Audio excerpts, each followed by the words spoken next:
T-minus 90 seconds and counting. All systems are go. We're about 90 seconds from the launch of Space Shuttle Discovery.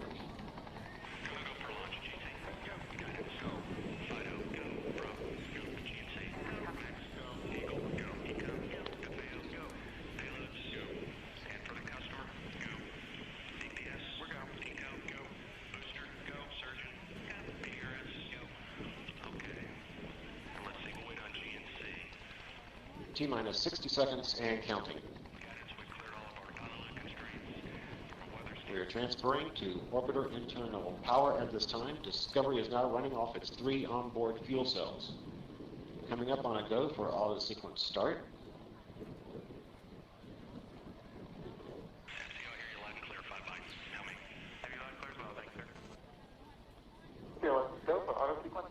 And we have a go for auto sequence start.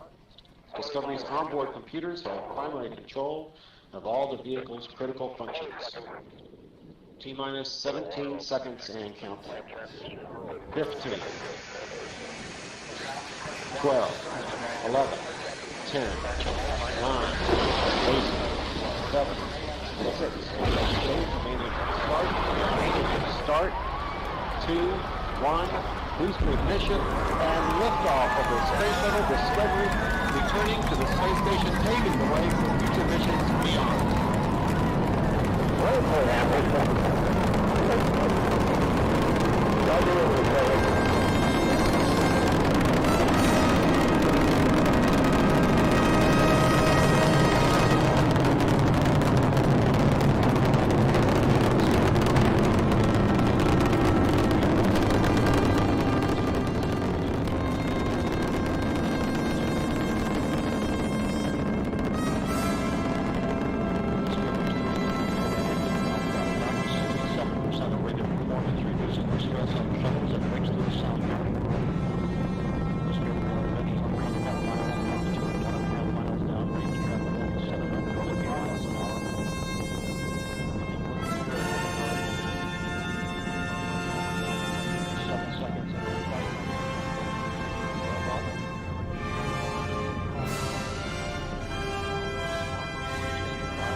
Separation confirmed. Guidance now converging.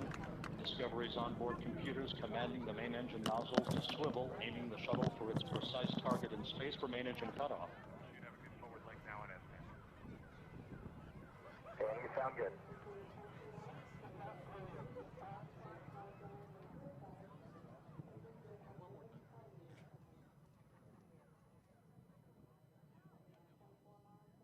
Discovery Houston, negative return. Copy, a negative return.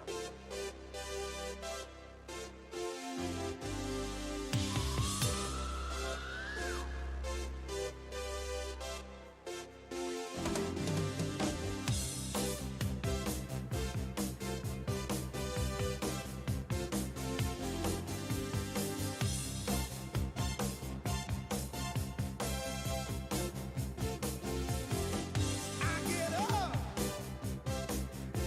and nothing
Good morning, you filthy animals. Welcome to AMC and ADD, where we buy, we hold, and we screw the hedgie. Man, I'm tired. I'm beat. I don't even know how his rule's awake right now. Like, he's gonna have probably the worst day of his life. Please tell me you're taking the day off today, Ezreal, because I know you've got to be hurting. Oh man. Um, First question, Eric says, is why 86,000? I'll show you something.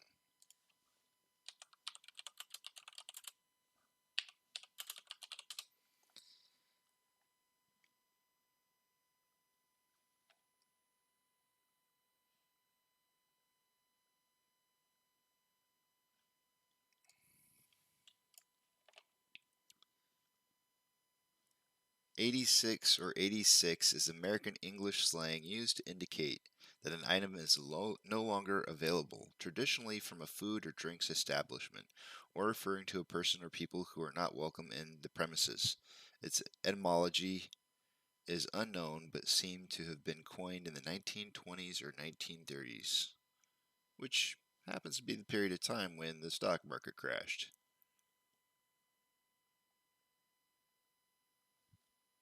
Good question.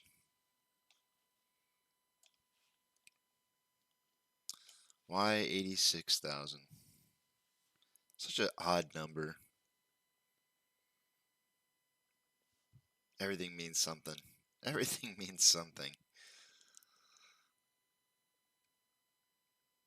Um, I got on last night to go buy the NFT tickets. Well, just to buy the movie tickets for the chance of getting the NFT. And I got on, and I got in like super well. First off, only one movie theater. I actually got on about 10 minutes before the time to start buying. And one of my movie theaters was already open and available to have purchasing of tickets. So I clicked on it on one of the movie showing times, and I've got 6 people I got to buy tickets for. So I selected, there were 6 seats that were pretty decent seats, and so I selected them, got into the checkout, and got repeated error after error after error saying that I couldn't get in. So I had to back out. It forced me back out, and then I had to reselect it again. By that time, it was probably about 2 or 3 minutes after the go time, and selected the same movie theater. Made me wait about 10 minutes this time instead of going straight in. It made me wait about 10 minutes before I could go in and select seats. I got in, selected the seats, and again got to the checkout, and it kept giving me errors, error, and error, and error, and then finally kicked me back out again. And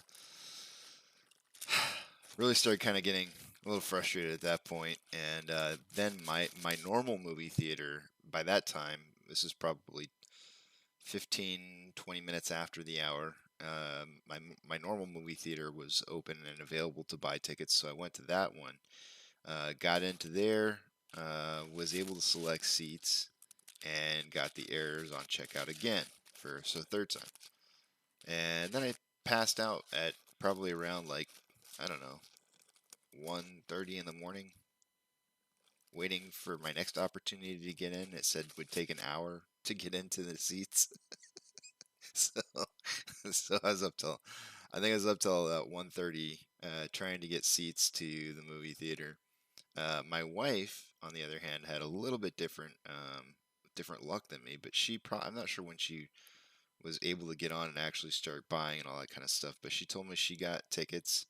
I doubt we're gonna have any chance at any kind of NFT. But we'll still go to support AMC and see the movie, so it's all good. But I think I learned a little bit of a lesson on this, and this is the lesson that I learned. Lesson number 1. AMC is going to do really good with NFT tickets. Because Adam Aaron reported last night that, I'll pull it over here. Where was it? I think this is it right here.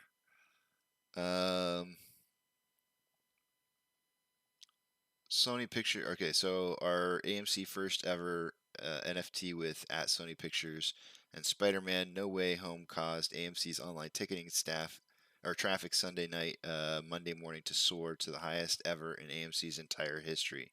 Oh, did we sell tickets? But we are sorry, wait times got long with the unprecedented volumes. So, yeah, um, I'm glad he listened to us about NFTs. I really am. It's a good thing. Anyways, putting that back over to the side. See what else you guys are writing here. I'm sorry you didn't get your tickets, Roberto.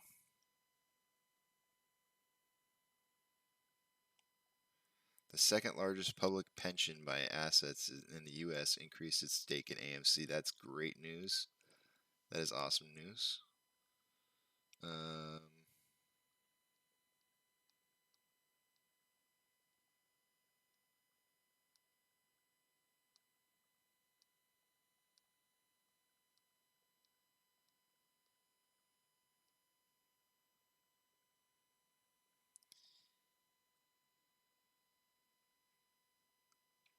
Because I'm really hoping that they issue NFTs for Matrix, because that's the one I really want. I really want the Matrix NFT.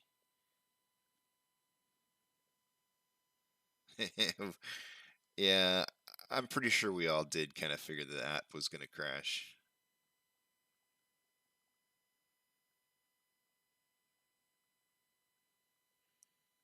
Yeah, they're gonna have Fish Killer. They're gonna have a little bit of a learning curve here. I have a feeling it'll get better as time goes on. Um, but yeah, you're right. It is unexcusable. But the problem is none of these companies really. I don't think they really understand what it is that they're getting involved into. Like PlayStation. You know, the PlayStation 5 came out and they had no idea how much it was going to be desired. I don't think when something is that is truly wanted by the general public is put up for sale, I don't think companies realize how much demand there actually is out there.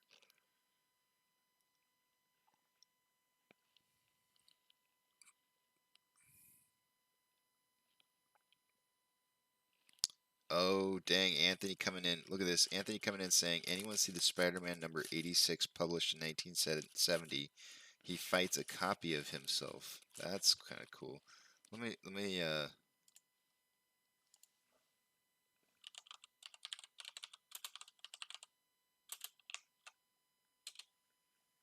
actually, I don't know if you guys know this or not, but in this movie, well, I don't know.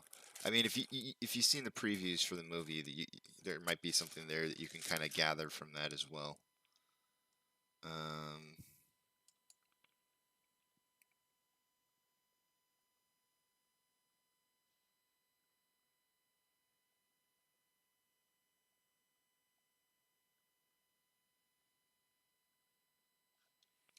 here's the cover. Here's the cover of that issue, and you can see how can I fight her? She's a female copy of myself. It's the Black Widow.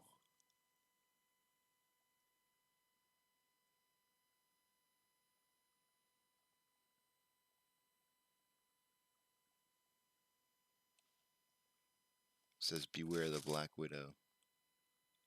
Interesting. I didn't know if Spider-Man fought the Black Widow. Time to start going through my comics again. Need to go read some of those things.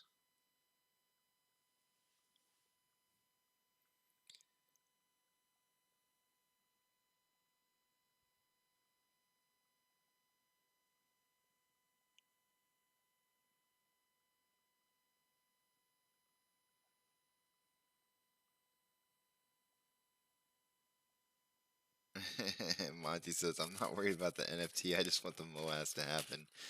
Well, here's the thing, Monty. If we can get our fundamentals in control, um, the buying that will occur from that will be exponential, and the hedge funds won't be able to resist the amount of buying that occurs, and they will be consumed. So that's, as far as like a catalyst goes, this could be it. Something like this could be it.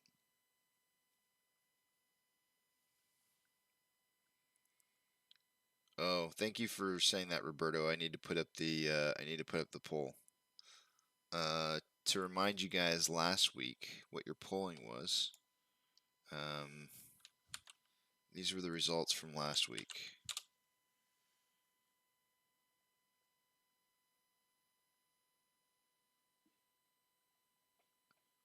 Adult drowned, couldn't sleep, too excited. I'm sure my voice isn't helping any. Volume's looking pretty good this morning. It's not great. It's we still got another 45 minutes. We could hit 50. If we hit 50 and then it gets doubled by the 7 a.m. pokey volume, pokey stick of volume. What is that? What I call it? I can't even remember what I call it right now. I'm so tired. If our pokey stick of volume at 7 a.m. hits the doubling point, it would put us at about 100K, which would be a fair amount of volume. Thoughts on Omicron? Ooh, I don't know about that one. I'll have to take a look at it.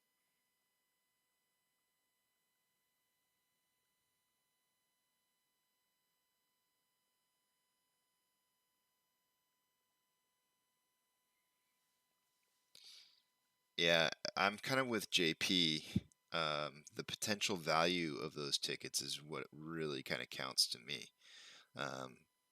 A little bit, I feel a little differently about the Matrix ones. I kind of would want to hold on to that one, but the Spider-Man ones, I would have sold those for a pretty penny. My son was showing me some of the NFTs that are out there and what they're selling for, and I can only imagine how much these 86,000 will go for. Let's see here, guys. I'm still trying to wake up here. I need to get my cold coffee. I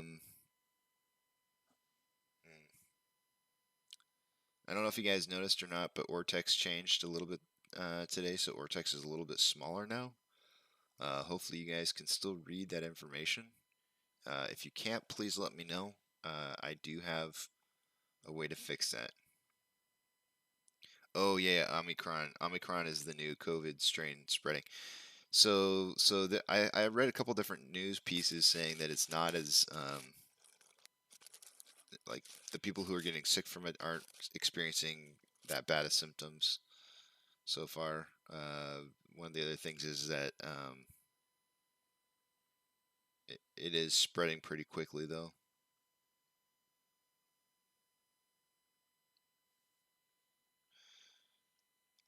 Let me go ahead and do the technical analysis.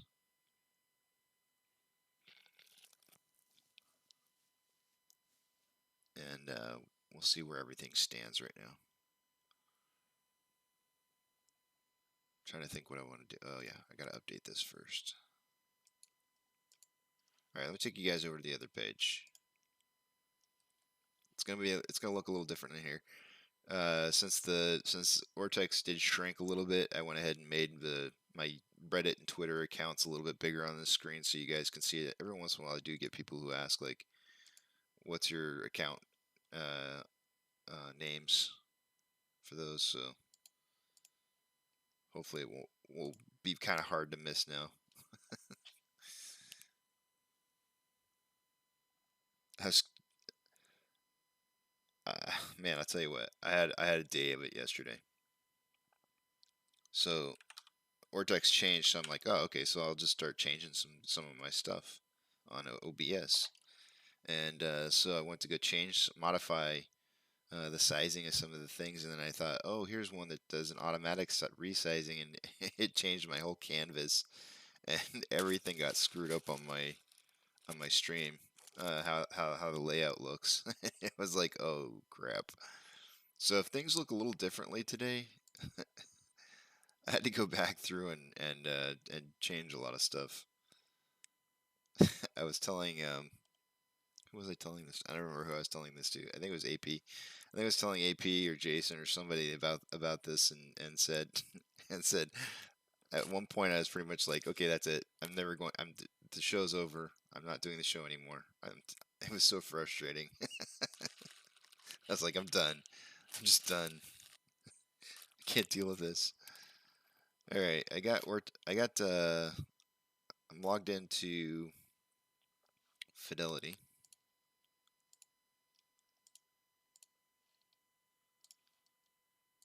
Refresh this. Move this over.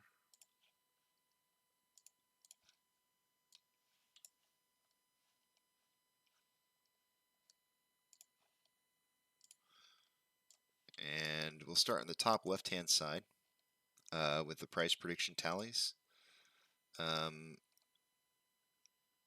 We ended the day last week at 38. No, let's see. Is that right? 38.89? No, that can't be right. That's not right. What did we end at? 37.63. So my price prediction was 39.5 to 42.5. Eric was 35 to 38. Duncan 39.5 to 42.5, and Monty 37.5 to 45.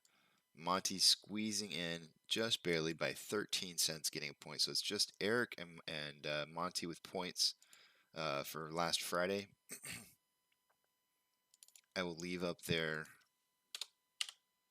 those final tallies until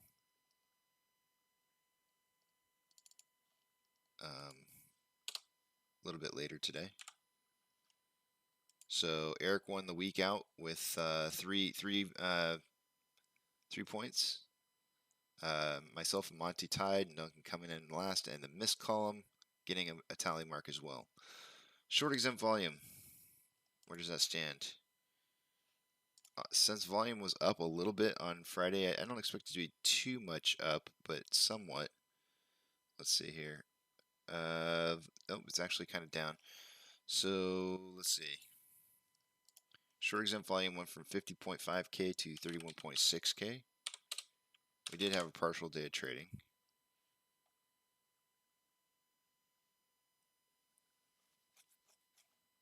Short percentage did increase though.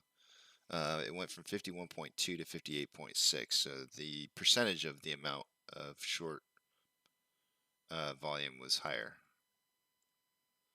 Utilization.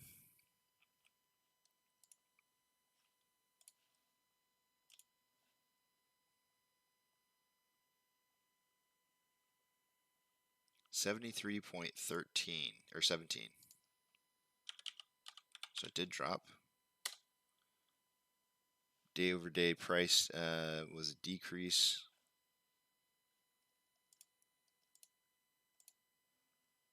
of 3.24.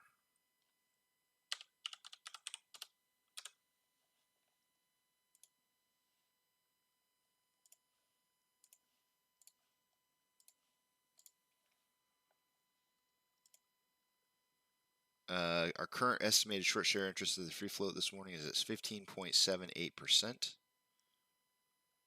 And moving to the top right hand side, institutional share ownership 171.122. Let's go to that page and update it and see where it's at now. So we did set a record.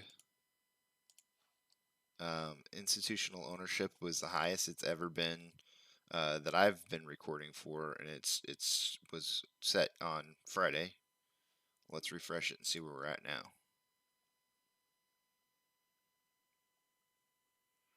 171.642.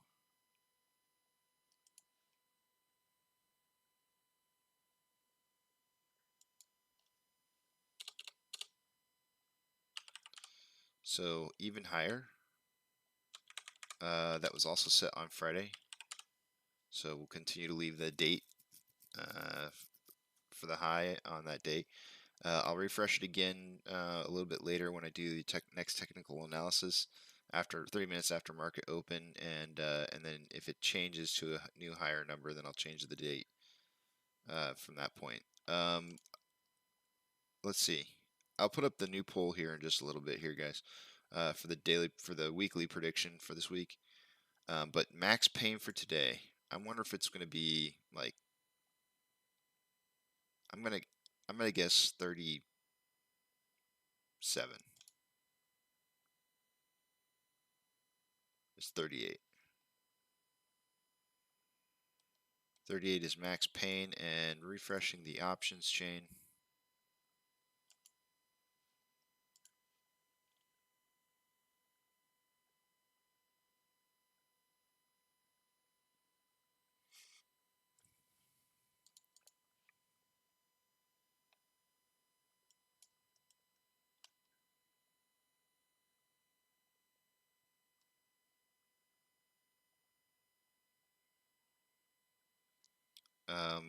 At a $85 strike price, I'm just kind of looking at how many there are down there. There's 12,000 contracts.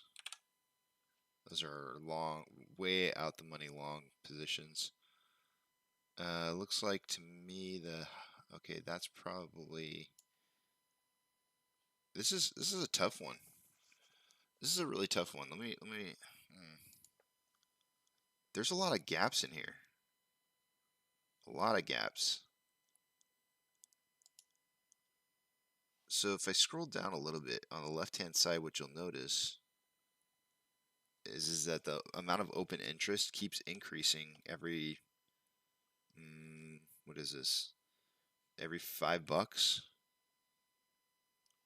And the highest amount of open interest currently at a $65 price. I got to put it in. That's really, really super high. So $50 was the highest amount of open interest last week. It's increasing to 65. That's really super high. It's so high, I don't even know if you guys can see that on the page. You can't, it's at the very bottom down there. There's 9.4 thousand contracts at 65. I'm sure that's going to change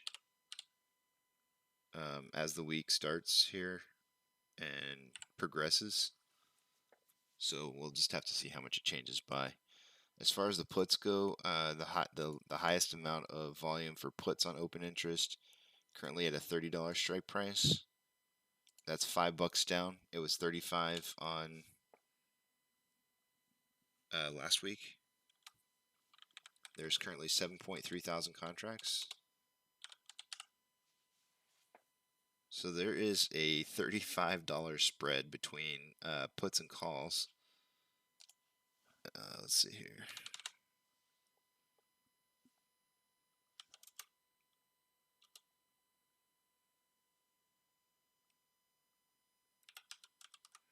Which is signaling for $47.5 closing price. Like the middle ground would be $47.5 closing price by the end of the week, which would be like $10 up from where we're at now, which would be a lot. That would be a lot.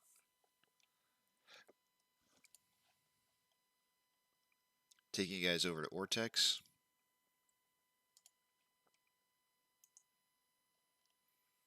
This is Ortex's new setup. I know. I don't really like it either, but it's changed. It's changed, and you know, sometimes you just got to deal with change. So let's take a look at it. It's so. Ugh. All right, here we go. On loan amount.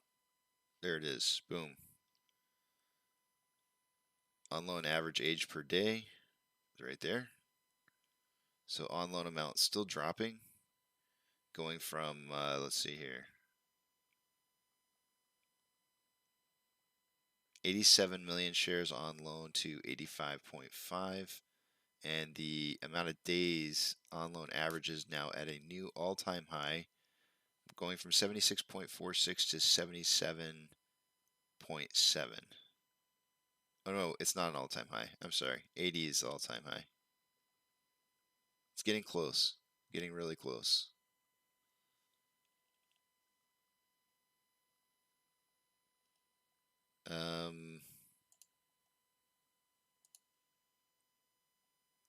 So this is the number I wanted to show you guys, though. Exchange reported short interest. I'm going to take a screenshot of this. We already kind of covered this once before.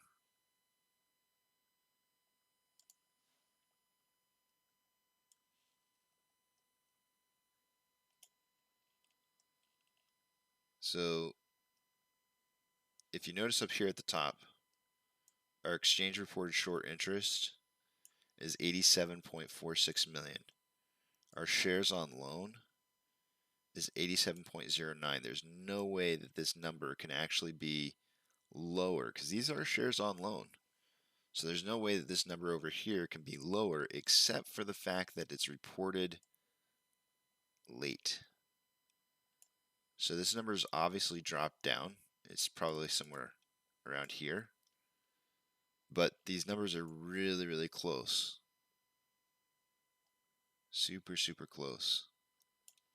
When has that happened before? Right here. You're looking for the red and the green line. It happened right here.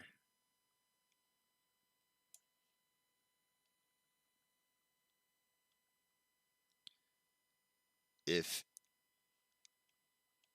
the hedges know that price is going to increase, they will try to remove as much of their on loan amount that they can and their puts that are in the money, which are loaned shares. Why?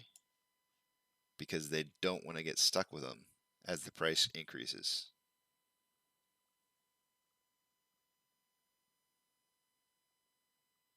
So yeah, kind of crazy. Here's another time back here where it almost crossed over. Right there with that little price bump right there. It almost crossed over right back in here. This is actually quite a ways out though from a price jump. But the only crossover, see these aren't really crossovers. They're close. The only crossover we've had so far is this one. And probably now this one. Because you can see our data crossing over right here. And right here.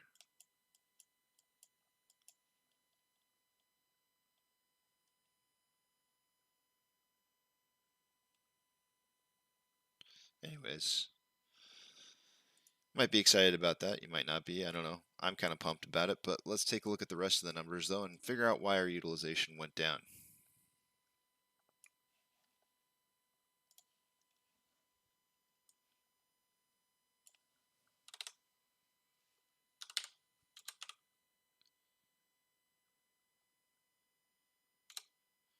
I feel like this is the same numbers.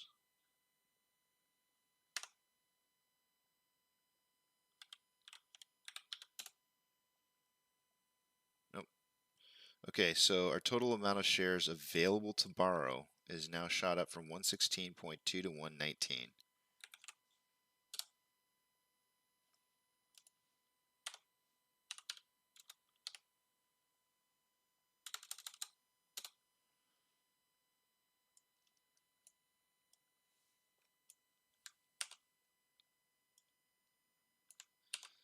Last Friday, the total amount of shares left to borrow, there's a difference between total amount available versus left.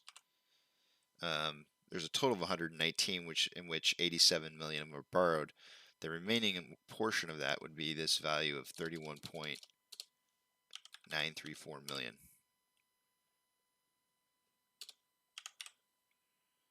So the amount of shares available left to borrow has increased from 29.1 to 31.9. That's why our utilization went down. As there's more shares to borrow, utilization goes down. They've got a lot of ammunition saved up.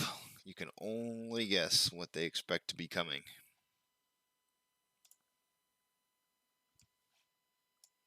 Expect the drops to expect the price to increase and expect there to be big drops, big dips.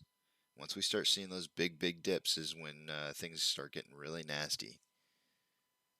Nasty good, nasty also big dips. So you got to be ready for those big dips. Orders by Fidelity customers.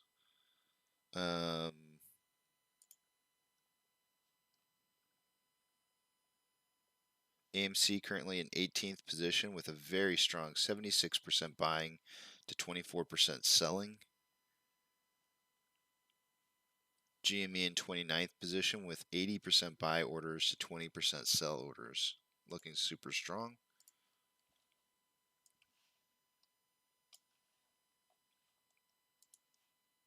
Shares available to borrow.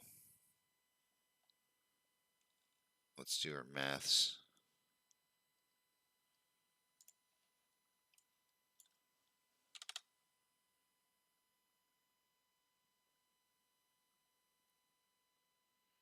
Okay, so first we got 300, so 0.3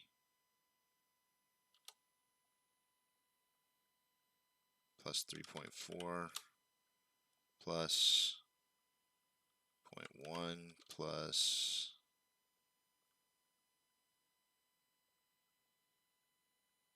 0.4. Total of 4.2 million shares having been borrowed for this morning so far. That's just slightly underneath average.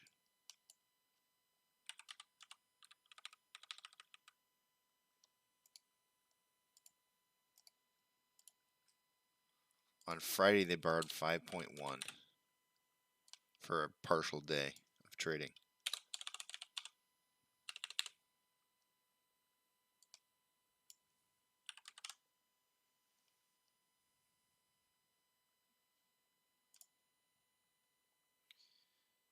And here's that short exempt volume over here.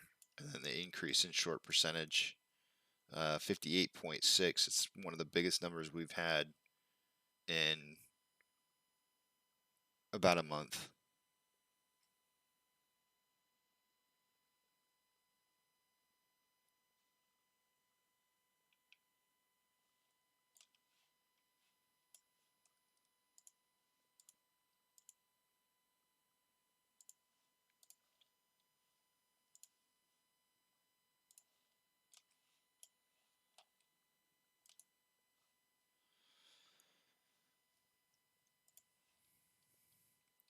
China was up 0.15 Friday, and Shenzhen was up 0.22.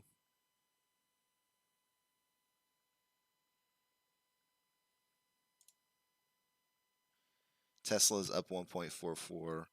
Hood is up 0.54. Amazon is up 0.65. Cinemark is up 3.06.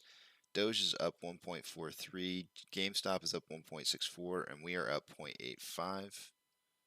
Our inflow versus outflow was a 3-point spread with more outflow than inflow last Friday.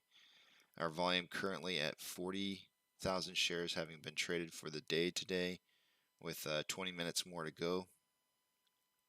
Might not hit 50 after all.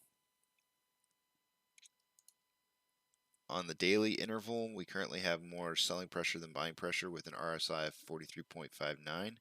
On the 1 hour, we have more buying pressure than selling pressure with an RSI of 51.31. On a 30-minute interval, more very heavy buying pressure compared to selling pressure with RSI at 56.79.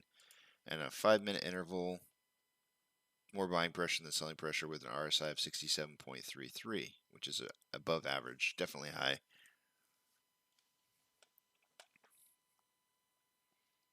All right, let's see what you guys are saying here.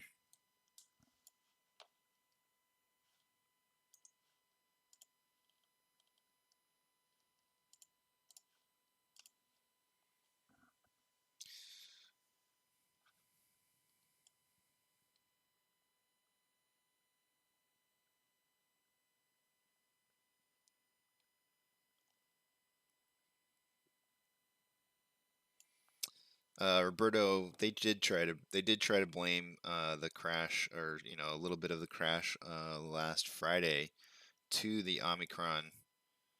Is it I thought it was Omnicron, but maybe it is Omicron. The Omicron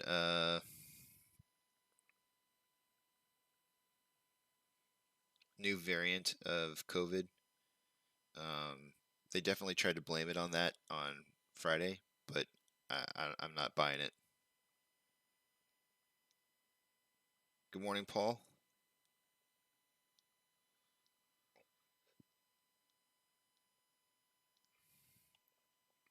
Azrael doesn't need sleep.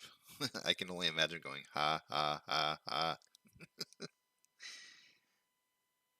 Oh, he took. I was joking. I was Azrael. Was I joking with you about needing to take an old man nap before last night came in? I never took it. I should have.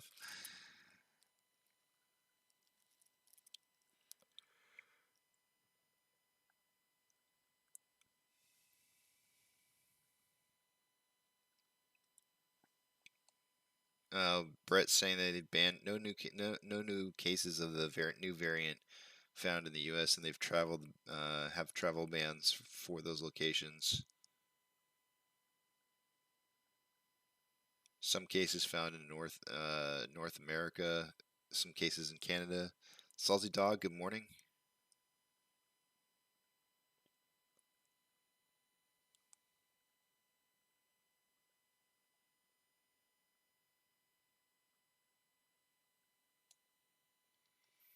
Um, Doc, I can guarantee you is I don't believe that they've covered anything from I don't believe that there's been no I should take that back. There is evidence I think of some puts being covered from the past, but not like really low ones. Like I think they're probably like mainly some of the newer or some of the ones that may have happened just prior to the June run up.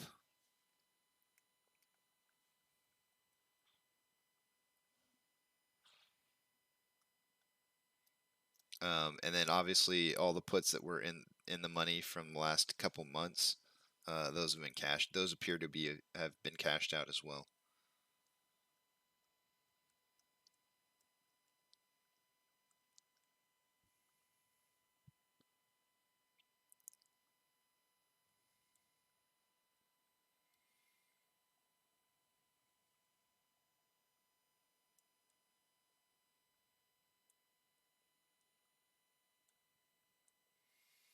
Well, if see that's interesting, Anthony. You should say that though. But if utilization is down, then they're not making interest on it because they're not getting borrows, right? They need to get borrows in order for them to gain interest. So, but that's you can imagine that the reason that there is no borrowing is because they know that they need the ammunition for the impending coming up yeah impending price increase, right? So they're going to start borrowing a whole bunch once the price does start going up to try and stop that price from going up too quickly, too fast, too hard. So those shares, you'll see those shares get sucked up pretty quick. 35. What did I say? How many are available? Let's see. 31, almost 32 million shares are available at this point in time to be borrowed, and there's more. There's more than that out there. So that's probably what they would need. If we saw this price drop, jump up really quickly up to about, close to 100 or maybe even up more than $100, that would be more than enough shares for them to drop the price back down pretty quickly to somewhere around like $60 or something like that. And that's exactly what happened to GME. That was one of the very first big, huge jumps that they had before they moved into just absolutely monstrous numbers. Was they went up to about $130, dropped down to 60. I think it was like 65 or something like that. Went back up to like 150, dropped back down to 60 again before shooting up to like really big numbers. So, I mean, just imagine if they loan a whole bunch of shares, you're going to see it, you're going to know it, it's going to be pretty obvious.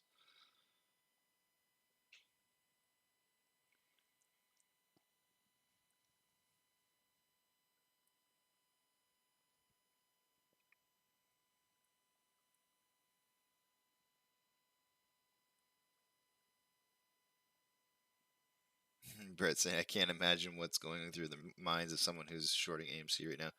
They're in the long haul fight.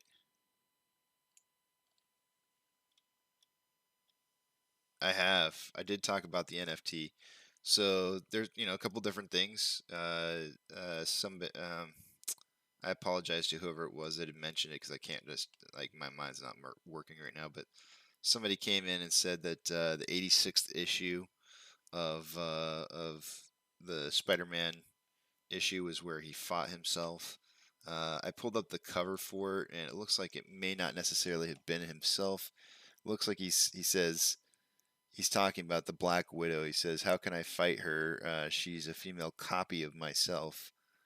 Um, so a copy of there's could be references to copies, and then if you look up just regular 86, the term 86, 86 or 86 is American English slang used to indicate that an item is no longer available, traditionally from a food or drinks establishment, or referring to a person or people who are not welcome in the premises. Its etymology is unknown, but seems to have been coined in the 1920s or 1930s, which is when the uh, depression happened and the stock market crashed. So yeah, a lot of little weird references possibly to the 86,000 NFTs that were out there. And we talked about the difficulties that many of us had last night trying to get a hold of them. I think oh yeah, I forgot to tell you guys the other lesson that I learned. The other lesson that I learned was is that if and when AMC does another NFT uh, issuance, what I do know is that your chance to get an NFT is based off of your email address, and so you only get one per email. So if you're trying to buy mass amounts of tickets, it doesn't give you a better chance. At least that's not my understanding. It's just based off of your email and first come first serve. And so it might be better to buy a single ticket on your first run through just so that you can get the NFT and then buy your other group sale tickets. Um, once everything's died down. That's gonna be my next. That's gonna be the one that really counts to me is gonna be the Matrix issuance of an NFT if they do that, and if they do, I will definitely be changing how I go about doing things.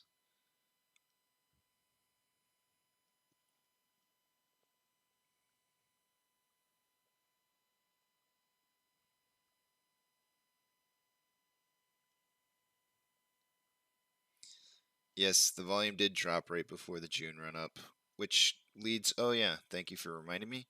Suck, squeeze, bang, blow. We got to pull up the suck, squeeze, bang, blow theory and take a look at this week. Blinding you in 3, 2, 1. Let's take a look at what happened Friday.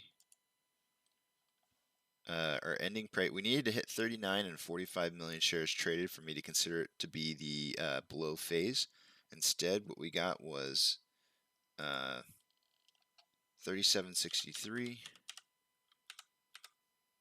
We're getting real close to that point to where I would say that price is getting too far away from our original starting value of $40.07.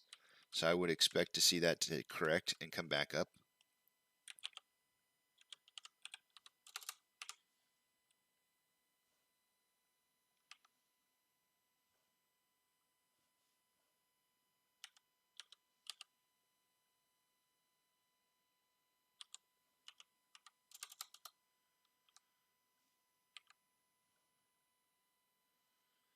Okay, so all the data is correct. So we had an 8% increase in volume, even though we had 3 less hours of trading on Friday. But our pricing went down, obviously due to that Omicron variant hitting.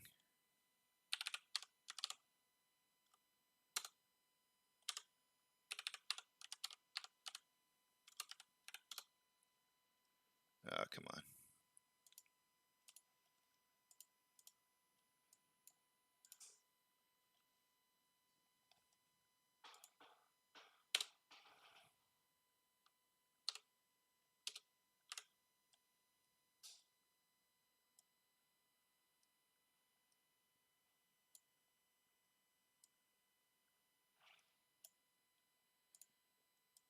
want these to be.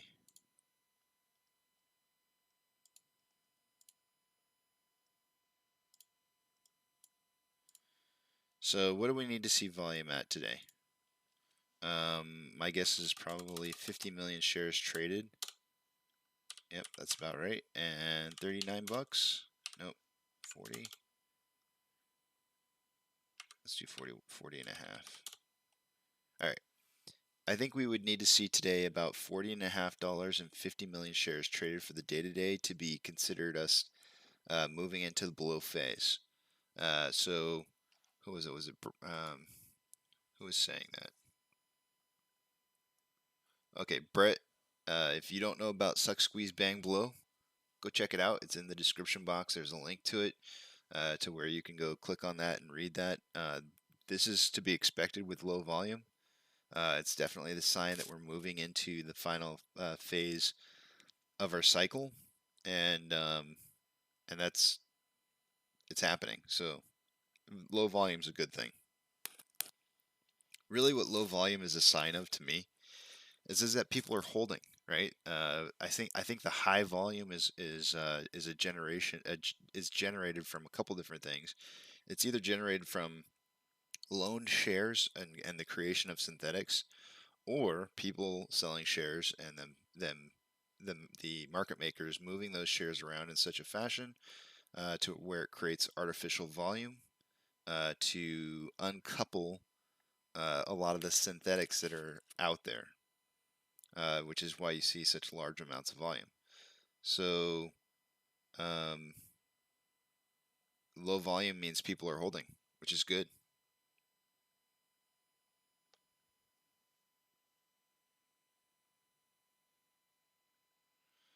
Let's get the poll up for the day. You guys are talking about prices and stuff. Let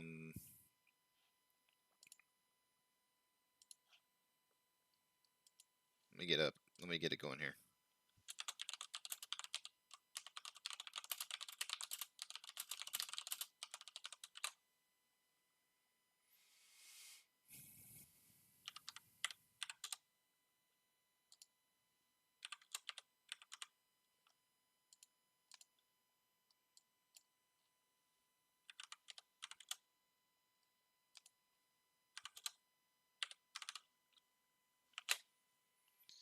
Okay.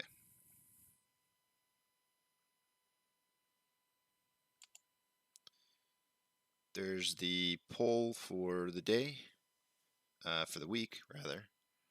I posted up the results earlier this morning in the comment section from last week and how you guys did. Majority of the people last week felt that the price was going to be between $50 and $55. 29% of the people, of the 81 people who voted for that. This week, or the runner-up was 35 to 40. So congratulations if you were one of the people who picked between 35 and 40 on Tuesday after you saw the price drop a lot. you did a good job. You did a good job and guessed correctly. So let's see where you're thinking today to this week. See where you're at on that one. If I don't know if I want to. Yeah, I'll go ahead and do it. If I was going to pick a price range that I thought we would be in by the end of the week, I would say 45 to 50. That's just going to be mine. I can't vote in this vote, so that's a mute point. Week over week, though, we almost doubled the amount of people who voted. That was kind of cool.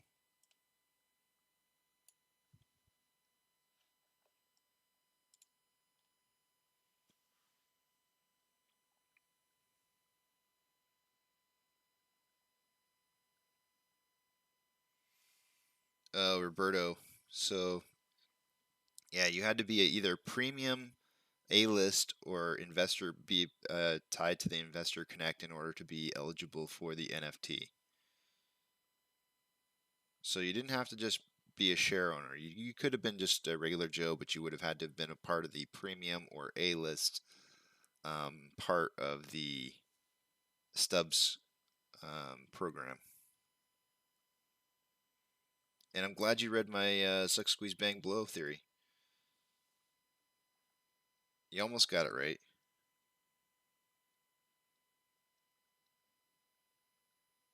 How'd you like it? Sandy, good morning.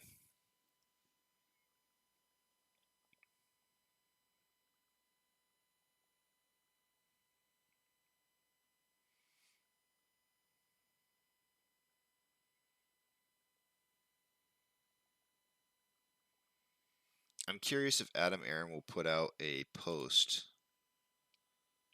of how well ticket sales were last night.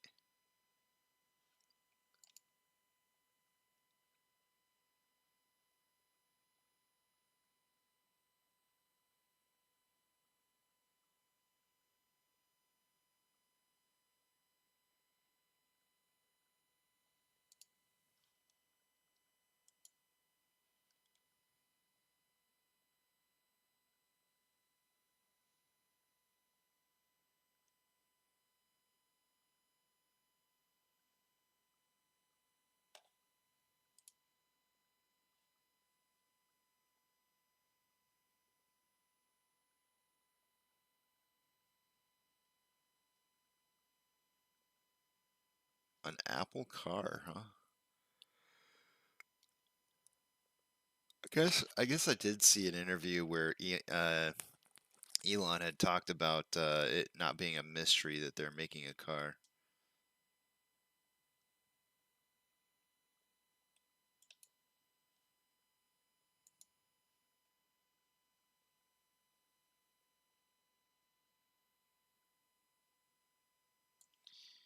Elon Musk supports view that Dogecoin holders hodlers need to be wary of leveraged trading. You know why I watch Dogecoin?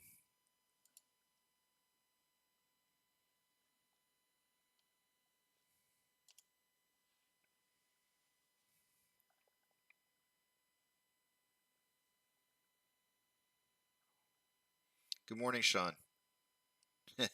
It's not just good. It's good morning.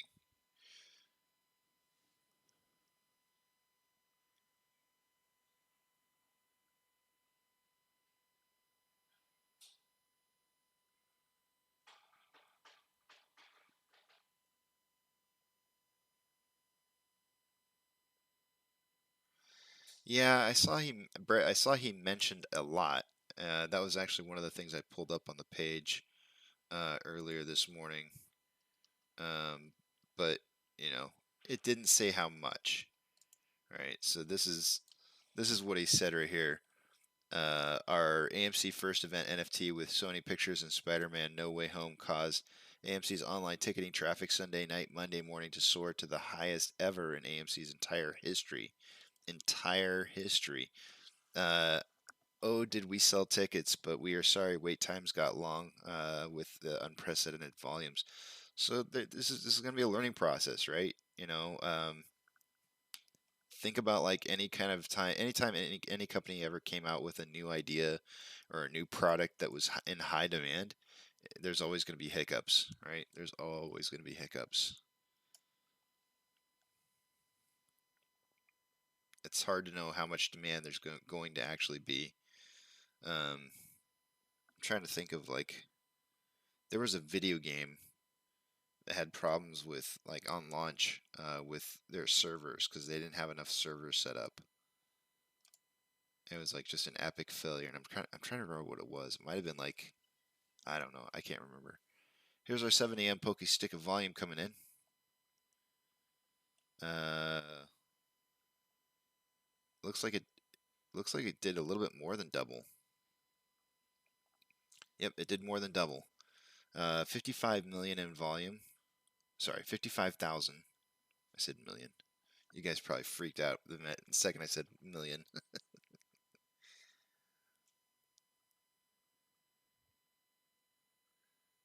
Morning, bad back. I watched Dogecoin because I think it's a good. It's in my opinion, it's the blue collar cryptocurrency where like it's really super affordable, meaning the average person can just buy it. But we also know that cryptocurrency in general is leveraged, and I think that there's a lot of I want to say deleveraging. There's a lot of theft that goes on inside of cryptocurrency by market or by hedge funds. I won't name any in specifics, but I think they steal money from. I think they use cryptocurrency as their piggy bank.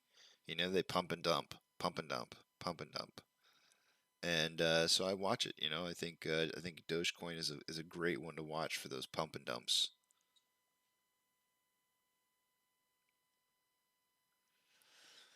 55,000. Hmm.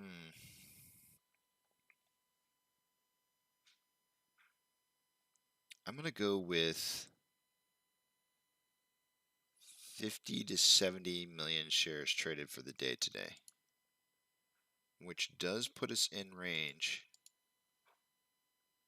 Wait, do I want to go that high? No, that might be a little high. 4060. Let's do 4060.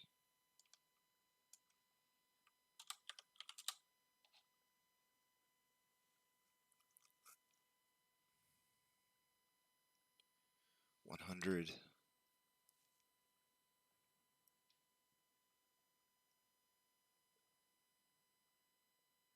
I think I'm still too high.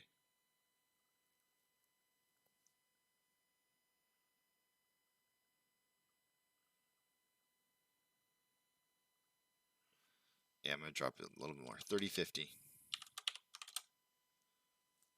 I think I'm just getting. I'm being a little overzealous.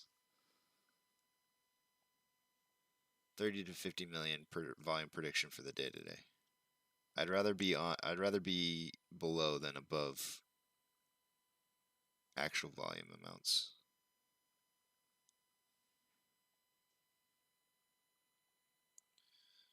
Monty coming in with a price prediction already. He's got 39, 35. Wow, that's an oddballish. Monty's the first one to ever pick a very odd number. I like it. I do like it.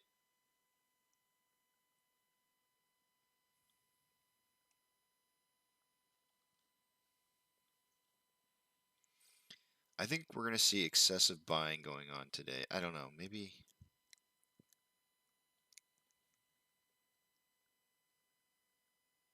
I'm trying to come up with a price prediction. I might change it. We do have until market opens to put the price prediction in.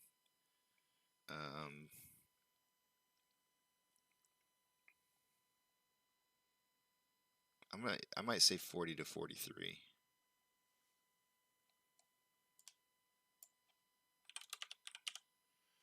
Tentatively, I'm saying 40 to 43.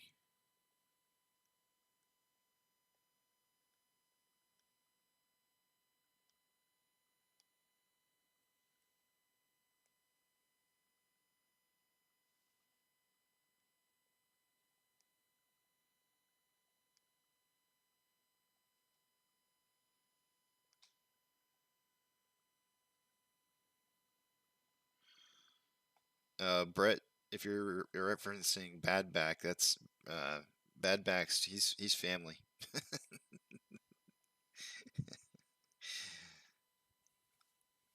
Wait, wait. Don't hate me, Bad Back. Don't hate me, man. But you know I got to do it.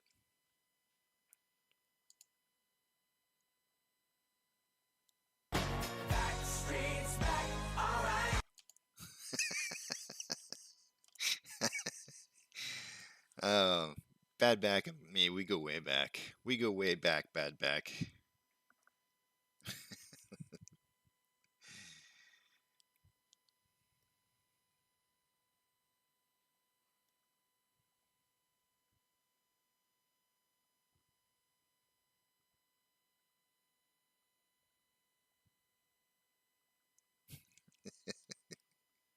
Yes, Bandaro also.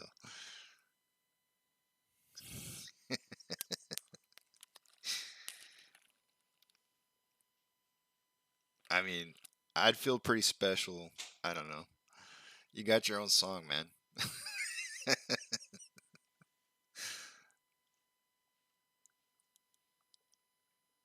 Anybody else think that 1002 is suspicious? 1002. What are you referencing? 1002.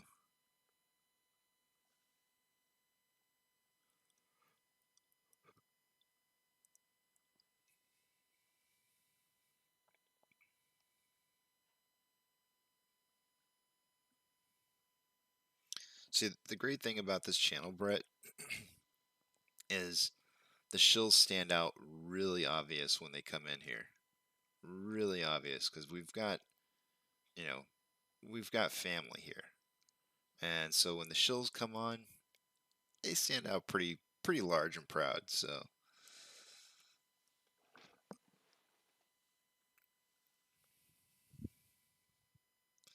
So far, the only person I've ever had to give a warning to was somebody who dropped in and would say, we all buy on such and such a day and time or something like that. Can't have that happening.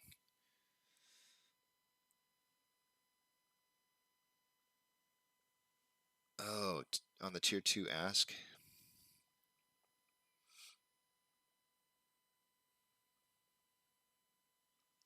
Under the 38.15, I saw it for just a fraction of a second. Yeah, I see it there, 38.15. Uh,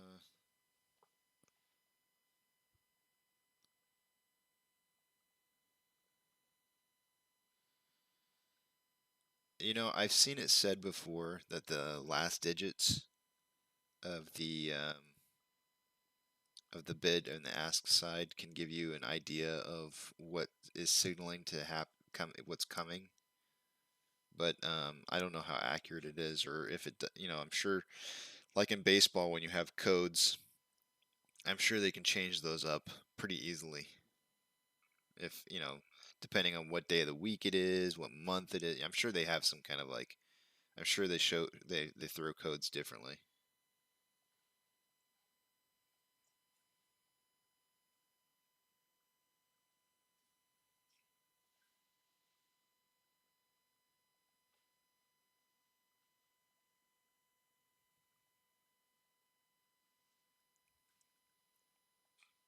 I don't know if I buy into that. I mean, no. I mean, actually, I should say I really do buy into the idea that those can give you signals, but I don't know if you can actually. Um, I don't. I feel like they would probably change stuff up like that. I don't think it would stay constant. Like in baseball, like or football, like they change up their code names for their plays and stuff like that. You don't want to have that stuff like repeating constantly, or people pick up on your play calling.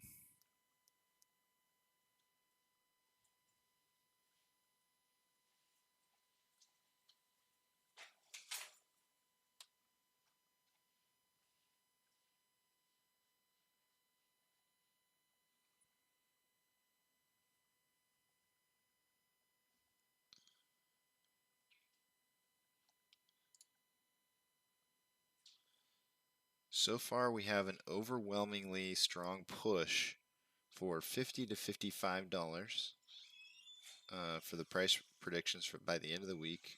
But in second place is 35 to 40, so we have quite a divide. Some people being optimistic, and some people being maybe I don't want to call you pessimists, but maybe we'll just say realists for right now. We'll say realists until the price starts to spike, and then I'll call you a pessimist.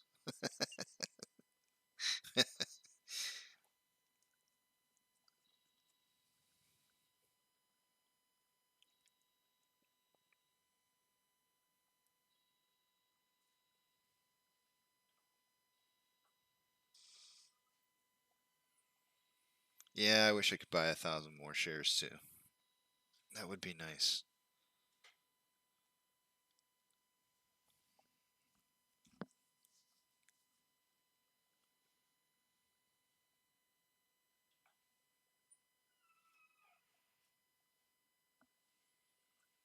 Sean's voting for JP.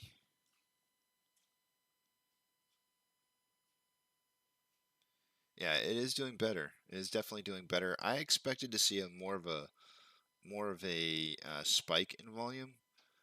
So I'm kind of surprised to see it gradually increasing. I still think we'll see a spike. I really do maintain the idea that we'll see a spike in volume. I just don't know when it's going to happen.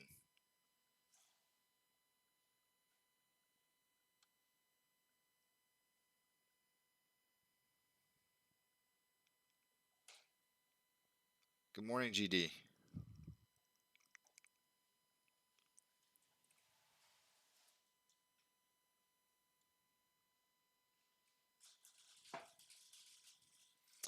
I know who Dave Marino is, but I don't know who Rico is.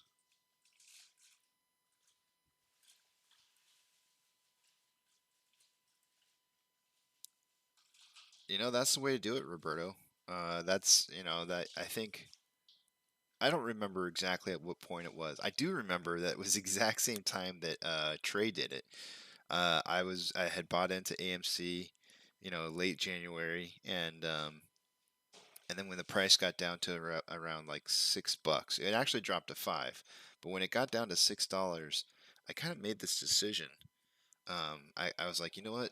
Like, I don't know why I'm just sitting here. If I believe that this thing is going to be at least at the very minimum worth between $20 and $30 without a squeeze, ever being in play, it's worth 20 to $30. Then there's no reason that I shouldn't be doubling down on this. And so I did. I went out and I started averaging down my average share price, and and then right after I decided made that decision, it was either that night or the next day, Trey came in and said, you know what, I'm gonna average down. And I was like, me too. And it was funny because at that time he was advertising how many shares that he had, and him and I were neck and neck for a long time. But once his YouTube channel really started taking off, he really started pulling away from me in shares. So, but Trey and I were on like the exact same page as far as like, you know, when we should start doubling down and all that kind of stuff. And it just, I really started enjoying watching Trey because I felt like his thoughts and my thoughts were mimicking each other. However, then then it came time to share dilution, and we separated our ways. But um, it's been a wild ride. Averaging down is definitely um, not a bad thing to do.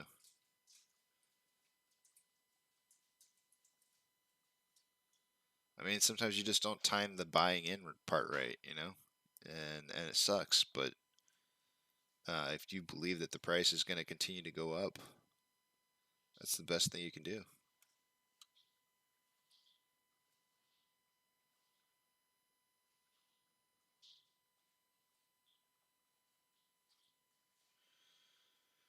I know I watched the videos.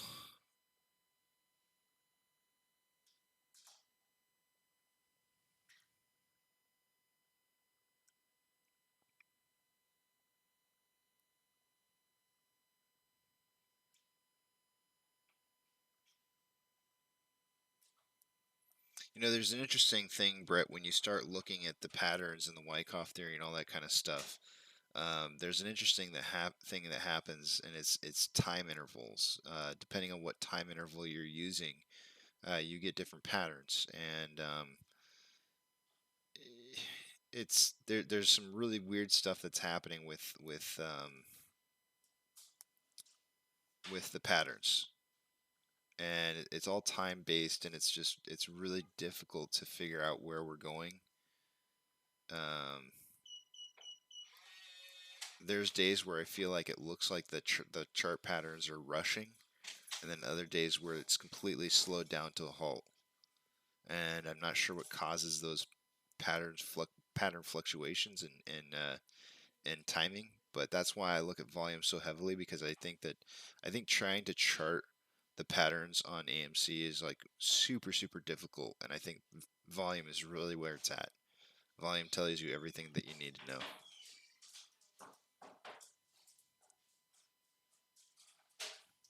I'd like to see some more people do volume charting instead, and incorporating that into their pattern analysis because it is so important.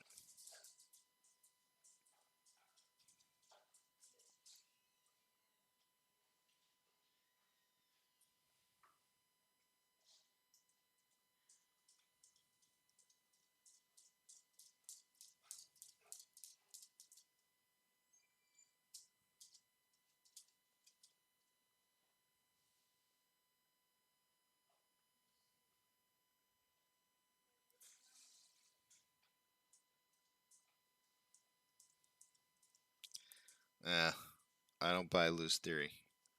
I'm completely against it. This is the problem. I was gonna do a video this weekend on it actually, and then I saw a couple other videos and I was kind of like, no, I'm not gonna touch it. But I'm just gonna briefly tell you uh, why stopping to buy shares is a bad thing. Um, First of all, payment for order flow isn't just AMC, right? So if I were to just stop the buying of AMC, it would be like trying to, if I had a jar full of pennies and I took out a handful, but the jar's still like, um, this is actually the exact scenario. Let's say I have these chips right here.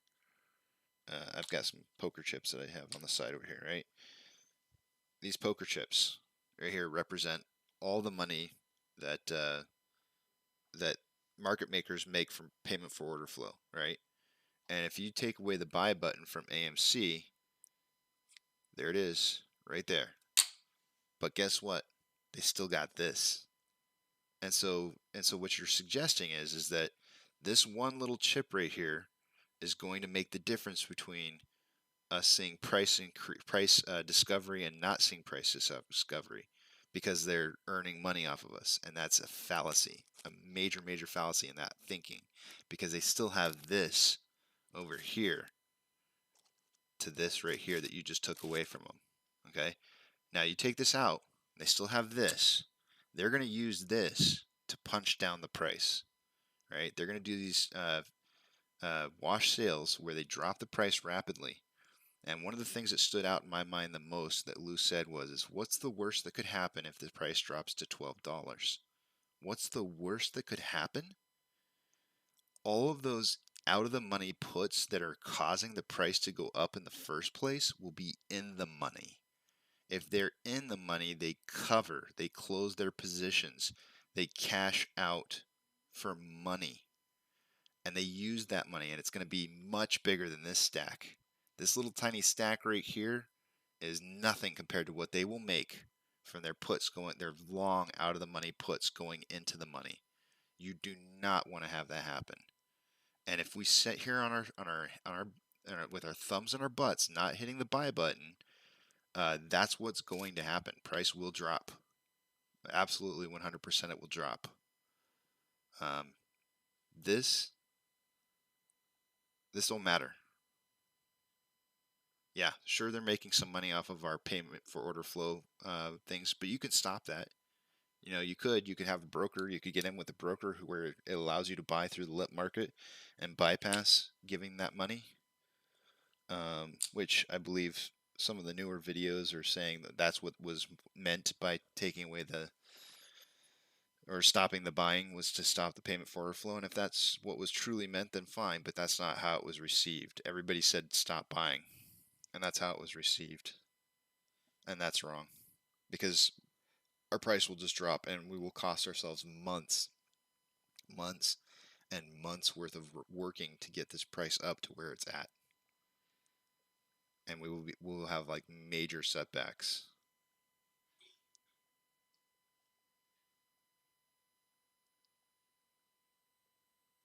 They aren't using our money against us, Brett.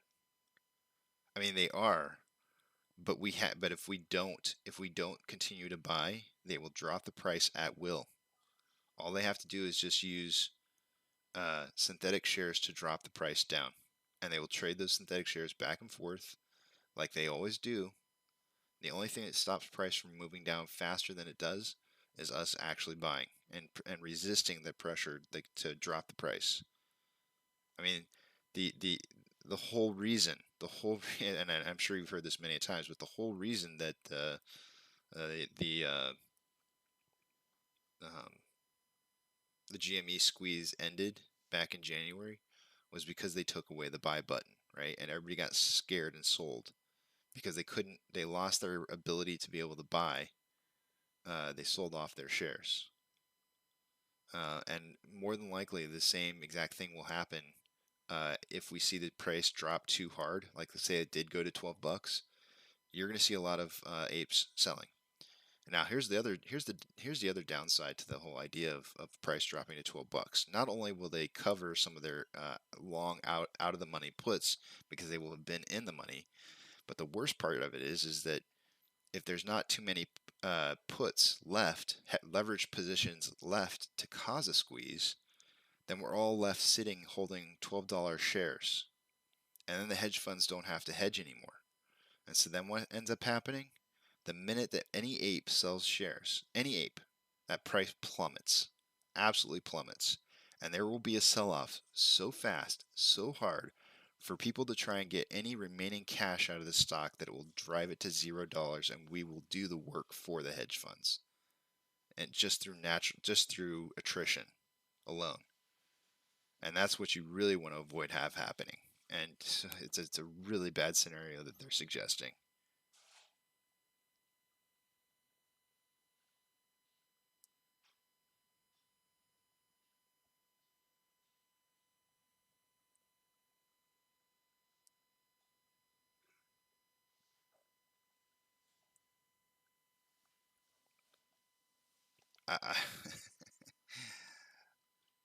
I, I was gonna do an entire video on it this weekend, guys. I had a great presentation set up. I was gonna get my son in on it. We were gonna do a video, and I don't know. I chickened out on it. I chickened out on a solo video. I don't know. I felt it like it was too forced. And then things happened this weekend too, where I felt like, yeah, even if there is a group of people who decide not to buy at this point, I think that there's going to be so much buying pressure from what's just happened from just this NFT alone, that I don't think it'll matter. But you have to remember the payment for order flow stop thinking about just AMC for a minute. You have to think about the entire market. There's two market makers, right? What is it? Something select or something like that, and Citadel, and that's it. Maybe there's a few others. I don't know. There's like two market makers. They make all the money on those orders across the entire market. You can't just take away a buy button for just one stock and expect that to save everything. It's not going to happen.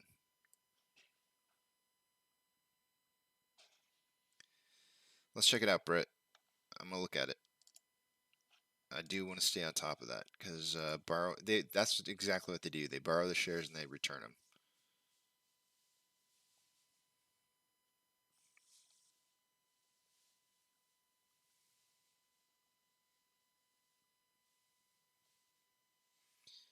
I'm only seeing returns as of right now from when I was recording it from earlier.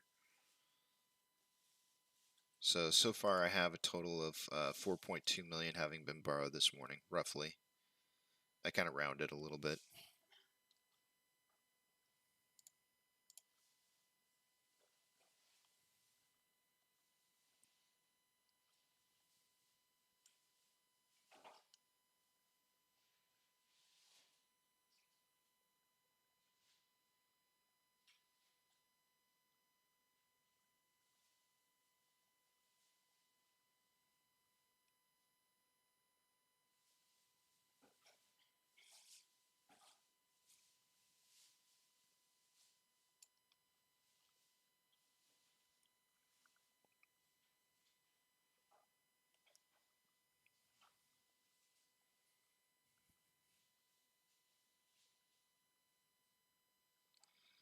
What I need to do, Doc, instead of I need to hire somebody.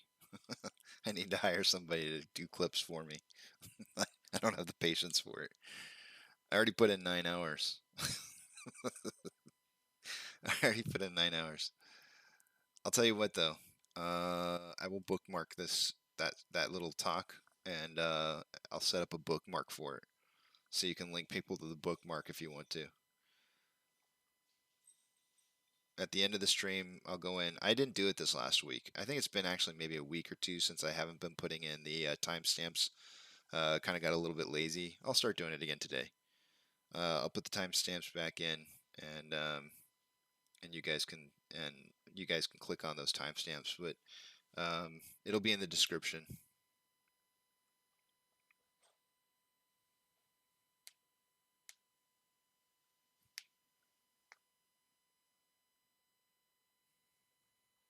You know, Ollie, I had a lot of people ask me before, do I think this will be a Tesla type squeeze, or VW type squeeze, or like just I've had those kind of questions before. I think it'll be exactly very similar to what we saw happen to GME,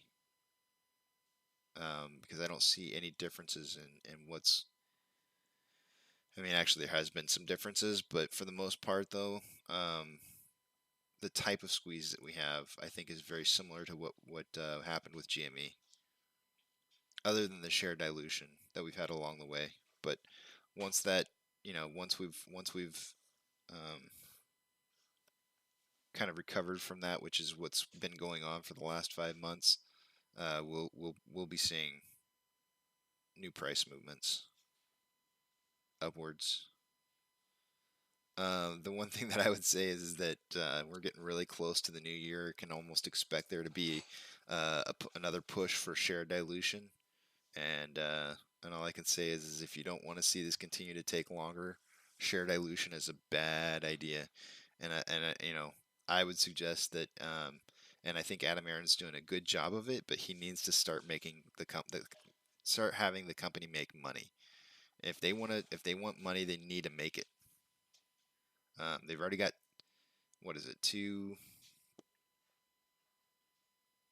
is it 2 billion, I think, in revenue, or 2 billion in assets or something like that. I forget what it was. 2 billion in spare cash.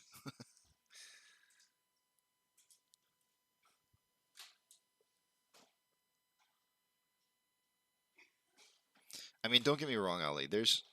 I have to admit that there's some good things that happen from share dilution. Um, but in terms of this squeeze taking longer, I think it adds time, and we don't want. I don't think we want to do that anymore. I think we want to avoid that at all possible costs.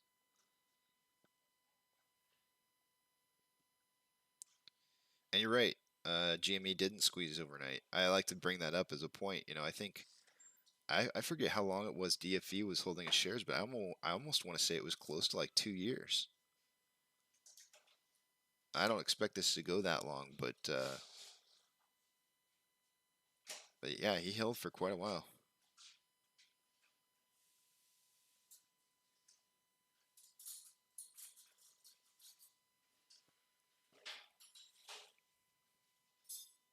It was funny because Trey was actually he started out against share dilution, then he went for it, and then he went against it, and so it was really kind of odd for me to see him go through like the um,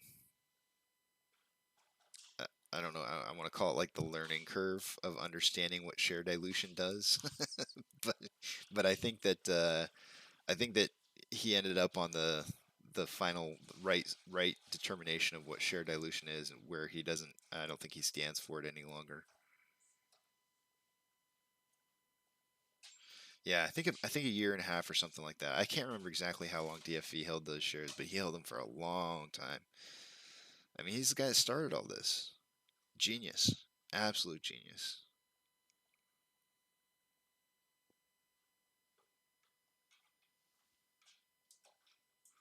All right, guys, it's 7:30. I'm gonna go ahead and take my morning break. I will see you guys back here at 8:15.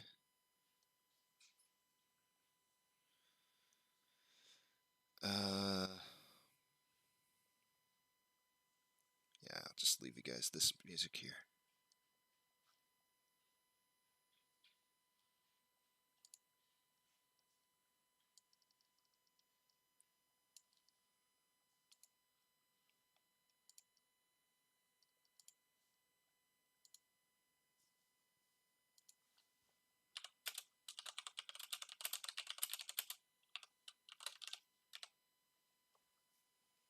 You're welcome. You are quite welcome. I'm noticing that everything's a little off right now.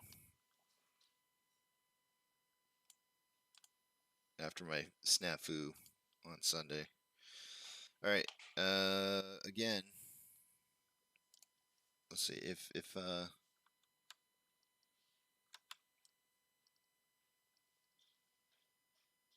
some of the information is on the page is too small for you to read, for example, the or text data, let me know, and I'll try to fix it for you guys.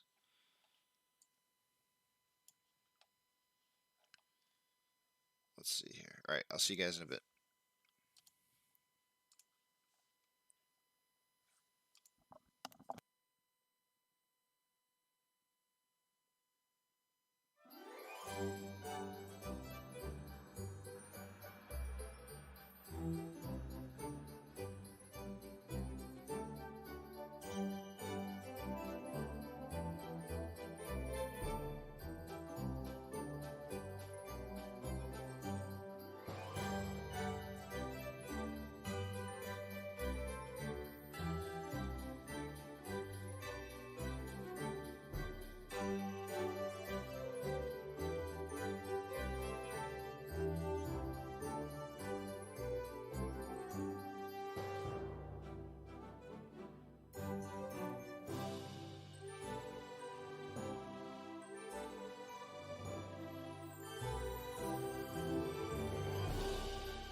41 votes in. We got 50 to 55 dollars a share by the end of the week as the #1 hottest vote. The 35 to 40s have disappeared. The 35 to 40s have completely disappeared. Interesting.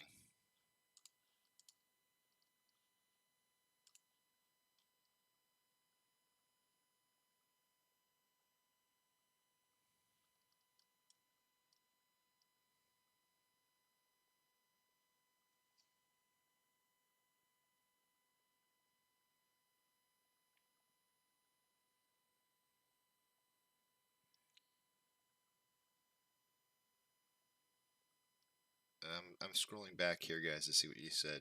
Ivan saying, yo, how you feel in this week? Feel good, Ivan. I feel good. I think I'm going to go 45 to 50 closing this week. That would be my guess.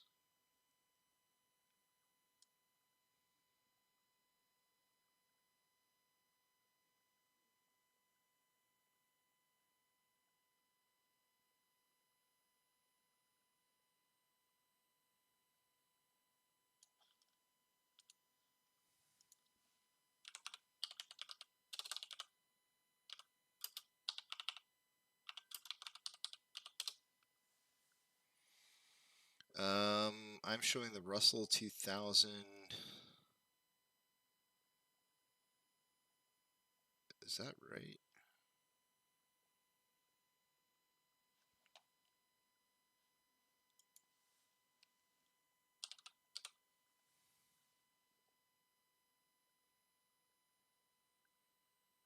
Make sure I click on the right one here.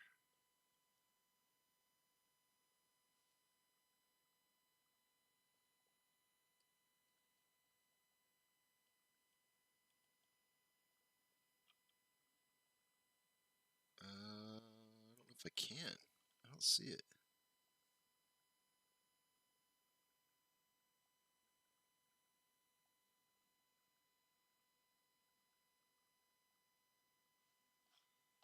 I thought it was just RUT.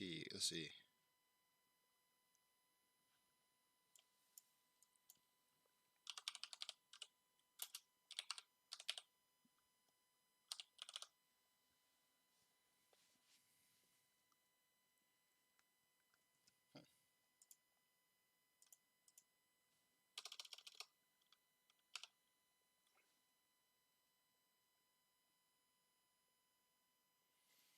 I think you want.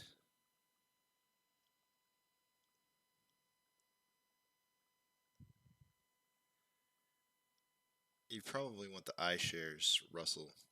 That's probably the one you're referencing. Let's see here. You said, is it really up? How much did you say? 2.5%. I'm showing 1.5. If it's the IWM that you're referring to, the iShare one, I know that's the one that a lot of people reference. A lot of, I believe it's a lot of AMC shares are tied in with that ETF. If I'm not mistaken, that's probably the one that you're referencing. And of course, I know that that's an old message. It could have been up. Yeah, it was probably definitely up to that when it was up at 226. It's dropped down just a tad bit here.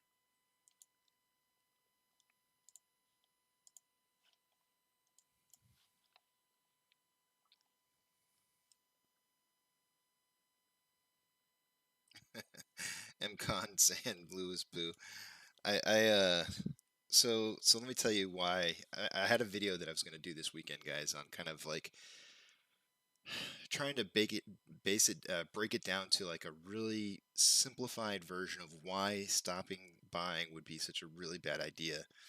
And I kind of came up with this little like catchphrase is that if we do that, we all become losers. So, but then I was like, that's just not healthy. There's just no need to bash people and stuff like that. So, but I thought I was gonna coin it. I was gonna write it on a piece of paper and write it LOU-SERS. But yeah, I'll just avoid it.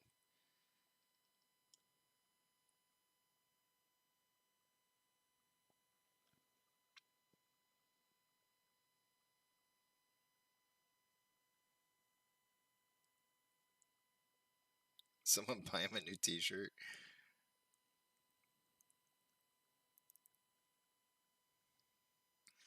With the Lou logic, if we stop buying in May, does the June run-up happen?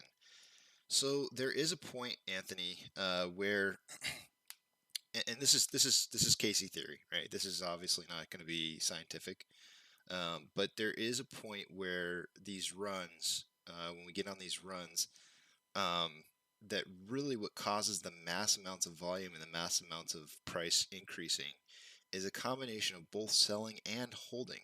Believe it or not, it really is. It is a combination of both. And there may be some buying that goes on in there that probably counters the selling portion of it. But it's really just the holding that causes the price to really hike up the way that it does. If the selling, if it's just selling that occurs and no buying whatsoever, you probably would still see the price rise pretty rapidly. But it would probably stall out quicker. It would probably stall out quicker. It would be easier for hedge funds to put on the brake, pump the brakes, you know, because they're in control at that point, right? If there's no buying pressure, then they're in complete control as to when the price stops. So they're looking for those sales to come in. They're gobbling up shares that they can, all the shares that they can, and apes aren't doing it, right? If we're not gobbling up the shares, then they are. Somebody's gobbling up the shares. So the object is the reason you want to have continuous buying is that if we're not gobbling up the shares, then there's no competition. And when there's no competition for the hedge funds to gobble up shares, then they turn those, spin them, untangle the web of synthetics that are out there. Hence the reason for the high amounts of volume. You see shares getting traded all over the place, trying to untie a lot of the synthetic shares that are out there and freeing them up. And so you really want to have buy pressure during those periods of time where the price is dropping, or else, you know, the people who get the shares are the people that we don't want to have them. So buying pressure is key.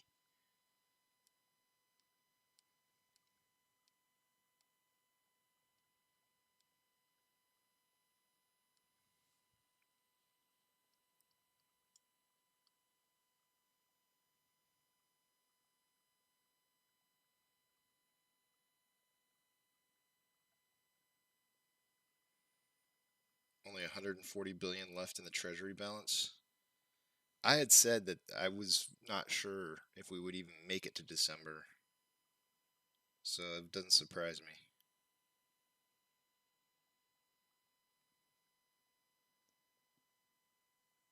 Going through what you guys wrote here. I gotta start reading faster.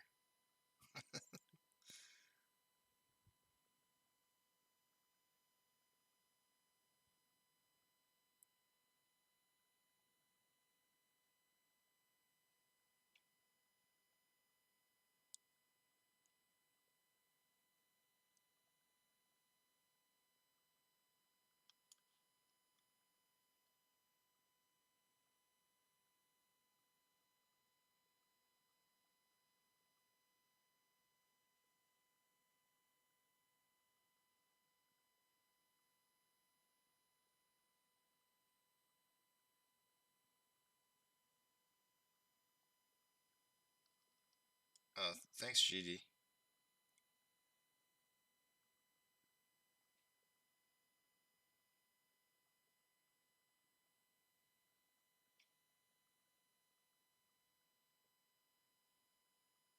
My mic sounds different. Well, I don't know what to tell you, man. Sorry. All right, I'm gonna play the intro here, guys. Read the rest of what you guys are saying, then come back in here.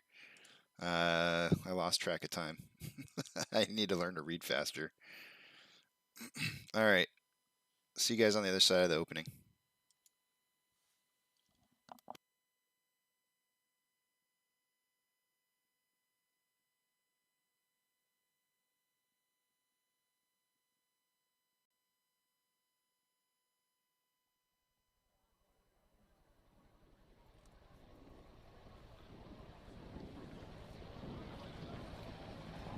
T-minus 90 seconds and counting. All systems are go. We're about 90 seconds from the launch of Space Shuttle Discovery.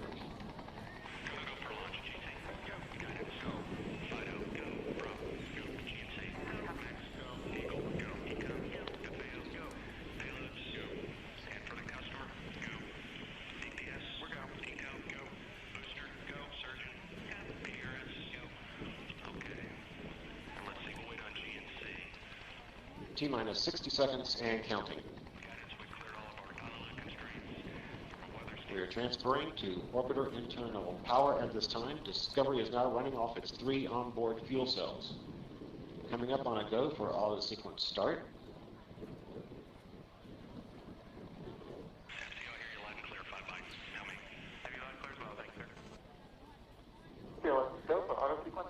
And we have a go for auto sequence start. Discovery's onboard computers have primary control of all the vehicle's critical functions. T-minus and counting. 15, 12, 11, 10, 9, 8, 7, 6, start, 2, 1, booster ignition, and liftoff of the Space Shuttle Discovery, returning to the space station, paving the way for future missions beyond.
Separation confirmed. Guidance now converging. Discovery's onboard computers commanding the main engine nozzles to swivel, aiming the shuttle for its precise target in space for main engine cutoff. Should have a good forward link now on SM. Dan, you sound good.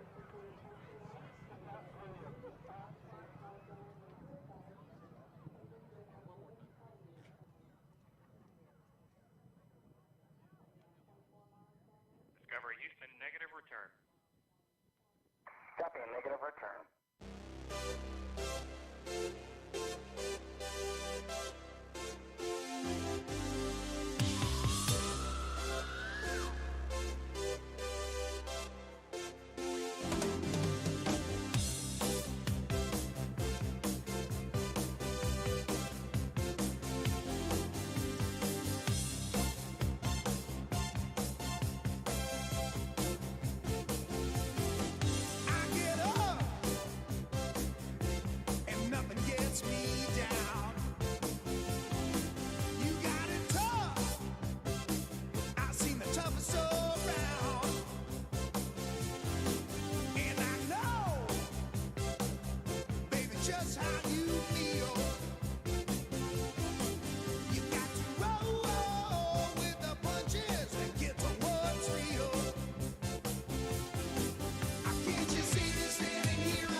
Good morning, you filthy apes. Welcome to AMC and ADD, where we buy, we hold, and we screw the hedgy. A little bit of a rough start here. They did borrow this morning about 4.2 million shares, so there will be some downwards pressure. We're just about getting ready to break even. The rest of the market seems to be doing pretty well. Robinhood is down a tad bit here. One thing I do want to show you guys real quick, I think it was this one, if I'm not mistaken. Let me just see. Yeah, I think this is it. This is on a 5-minute scale. Let me do the daily. So I wanted to show you guys this. Let's start. I guess let's just look at the daily. So nice big spike here on the VIX. So this is the futures. This is the futures of. Oh man. This is the. I'm sorry. This is the volatility. This is the volatility index. And so this is looking super volatile. I mean, the pricing on this is showing super high volatility. And if we go back here and we look back, let's see, let's go back to June, the beginning of June. Look at that. Look at that move right there.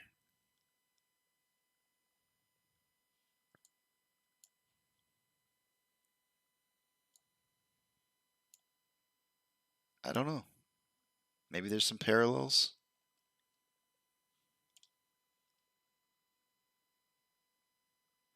This is January's increase.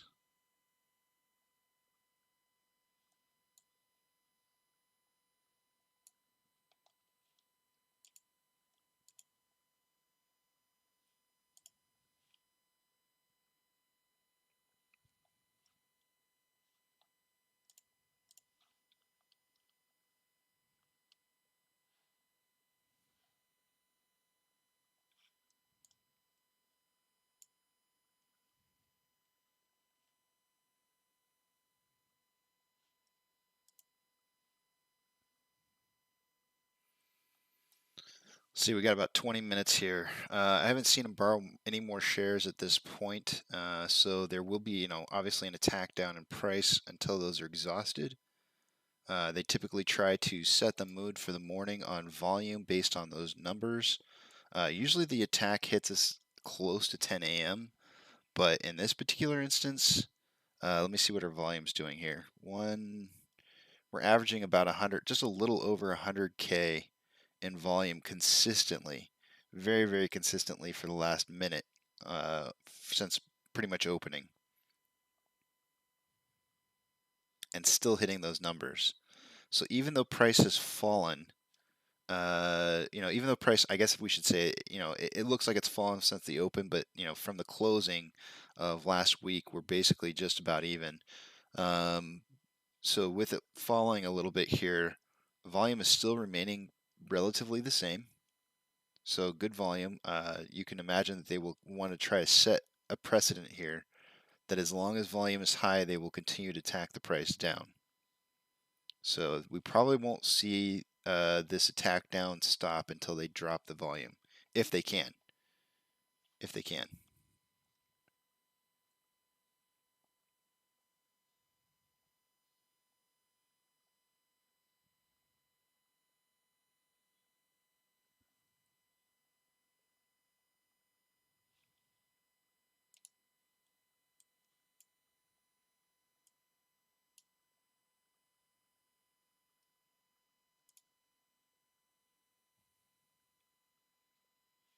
Normally it's 10 a.m.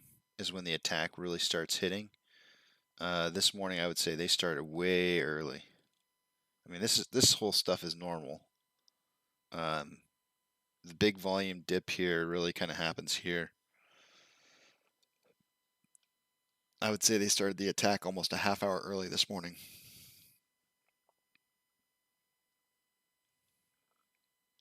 This is to try and keep investors out. Go away, go find something else to buy. This is going down. That's what they're trying to say right here.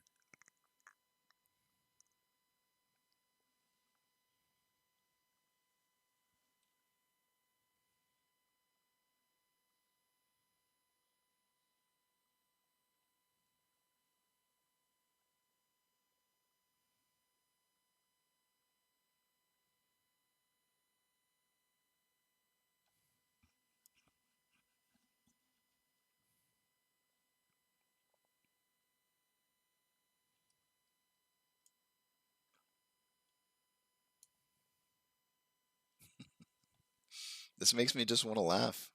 It's like, I know this is costing him so much money. I can't wait to see. I can't wait to see what the. I want to refresh it so bad. Off exchange.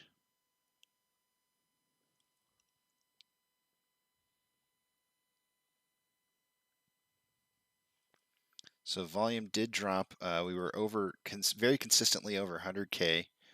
Volume has now dropped down to, finally the last minute was down to 80,000. If I had to guess, I probably want to get this volume down to 60 or below. There's 80, there's 77. We started to see a turnaround on price just for a slight second. They probably want to drop this just a little bit more, the volume.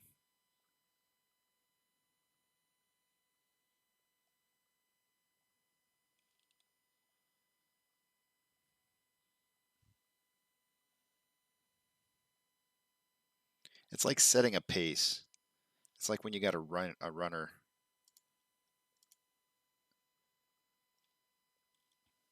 And they go out, they take the lead, and then they slow everybody down on purpose. Because maybe they know they're a great sprinter, an end sprinter. So they start out the race real fast, gain the lead, and then they slow everybody down. Slow the pace down, trying to command the pace of the race.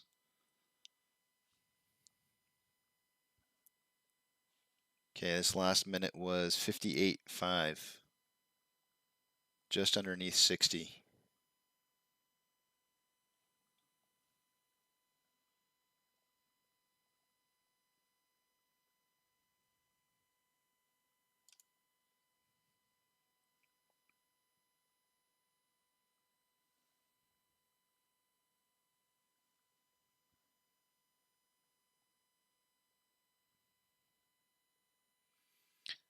And so here's where they probably release. They stop stuffing stuff into the off exchange or whatever, however it is that they hide the volume, right? And they're going to release and see how much pressure is there to continue to keep moving this up. And so far, volume, as soon as they released on this, volume is already up to 9. It's almost over 100K again.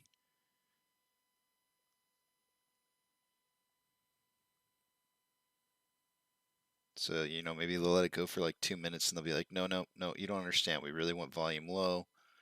Enough of that.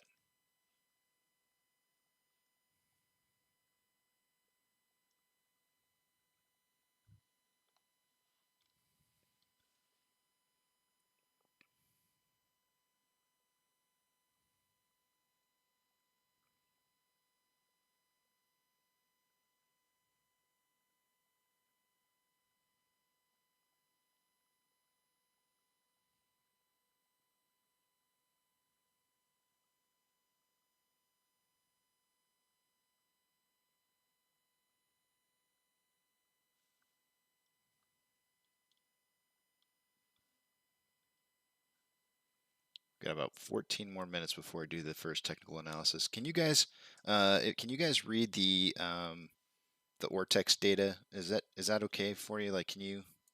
I know it encroaches more into the volume area and you can't see it now.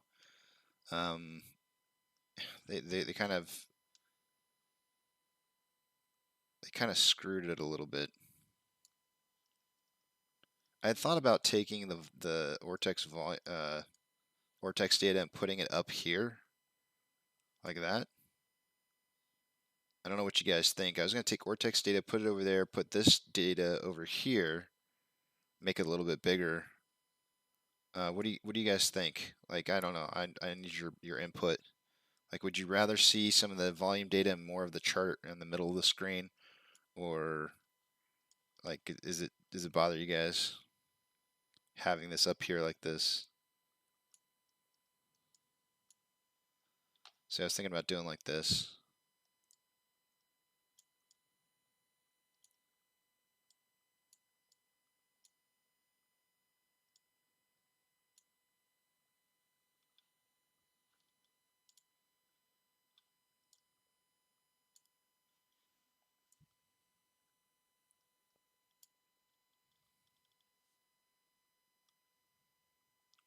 Plus, by making the shares available to borrow much bigger, it's easier for y'all to probably see that data, so we can all see it. Makes it definitely easier for me to be able um, to see when the shares are being borrowed.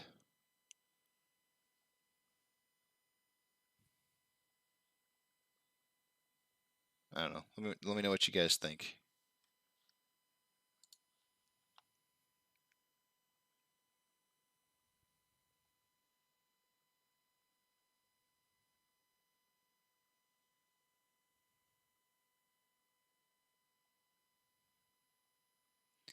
I don't know. Jana, I think I got it right. Jana, I don't know if they've all been bought or not. We were kind of contemplating that this morning. In my opinion, I think probably so. But there is the idea that maybe somebody doesn't show up to the movie theater, because you do have to show up to scan your ticket in order to get the NFT. So if somebody else, if somebody doesn't show up, or if people don't show up to the movie theater, they may not actually get the NFT. As Rule had pointed out to me earlier this morning, those tickets are already being sold, even though they don't have confirmation. Even though you don't have confirmation that you've gotten an NFT already, those tickets are showing up on eBay for $25,000. Go check it out. It is insane. It is one per email, Jason. One per email. So if you have a single email account tied, so it's for Premier, A-List, and Investor Connect email accounts. So the more email accounts you have, since my wife has her own shares of AMC in her own account, she can create her own. She can create her own account through Investor Connect, and I have my own account through Investor Connect, and both of us can be able to buy tickets and then hopefully be eligible for NFTs. But it is per email.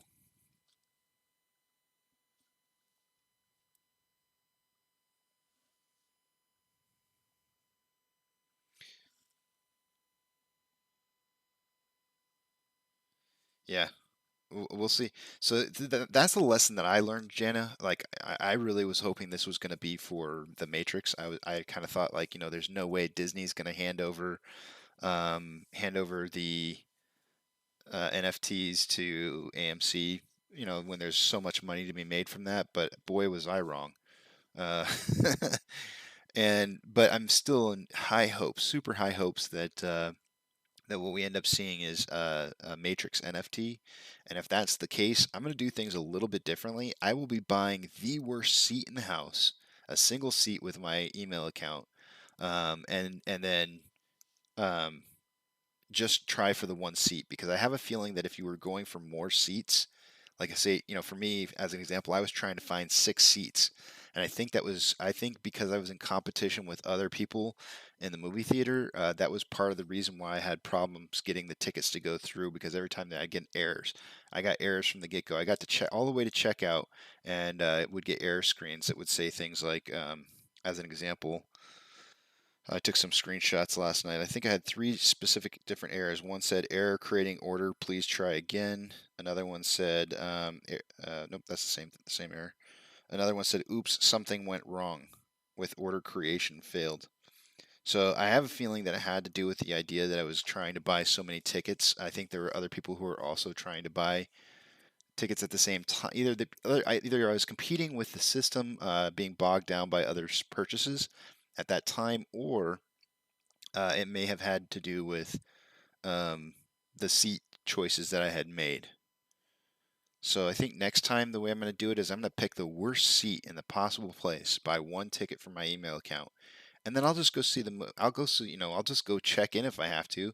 Maybe we'll buy tickets to a different time frame, but I'll just go check in for the NFT, and then I'll um, pick up my hopefully my NFT that way, through just a single ticket sale. Fourth earning report. Let's check it out. We can figure it real easily just by going to the weekly. We can go back in the year and we can check it out here. Wait, it used to show it. Where's the earnings report? Huh.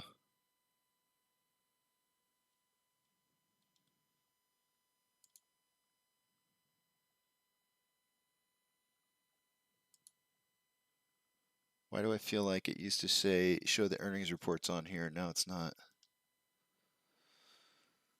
Hold on. I'll find out the information. I know where to find it elsewhere.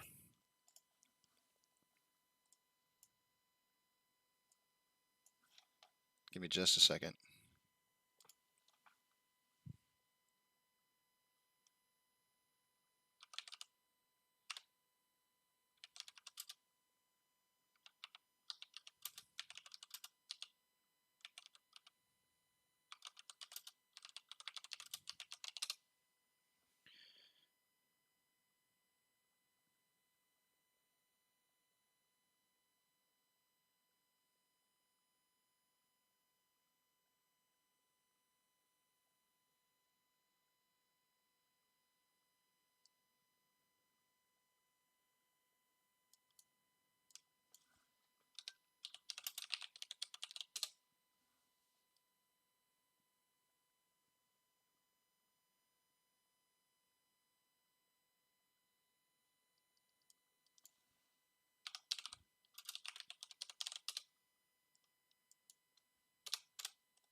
March 10th? That doesn't seem right.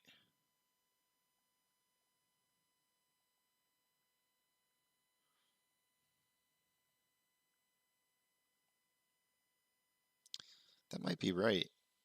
Because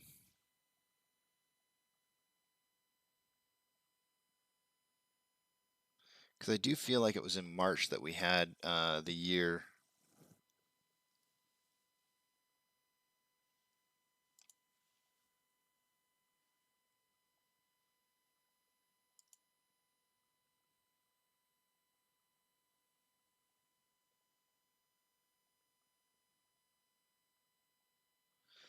Actually, I think that is right. I think it was. I'm almost positive because it was my wife's birthday, and I remember we were out doing something when the earnings report went through.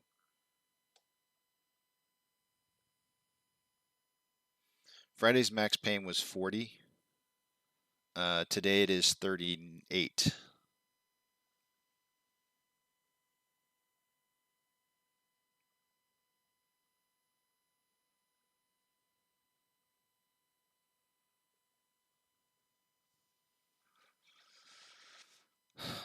Yeah, I'm definitely gonna, if they do an NFT for the Matrix, I think that's gonna be my plan, and I don't mind discussing it with you guys because we're all family here, and if you guys are successful, I'm successful, right?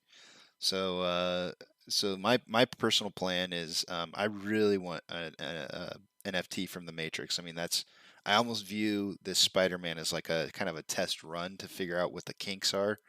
Uh, and my plan will be to buy the worst seat in the house during a time when nobody wants to get a movie theater ticket. Maybe like when kids are in school or something like that. You know, like a 3 o'clock showing, a three in the afternoon showing in the corner in the front row at a single ticket, just to get my NFT.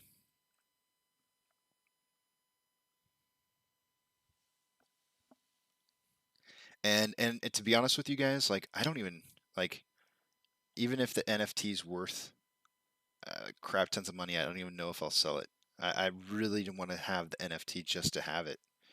The collectors, I'm a huge Matrix fan, nerdy nerd of all nerds for the Matrix, and I don't know. I would hold it. I would hold it like I hold AMC.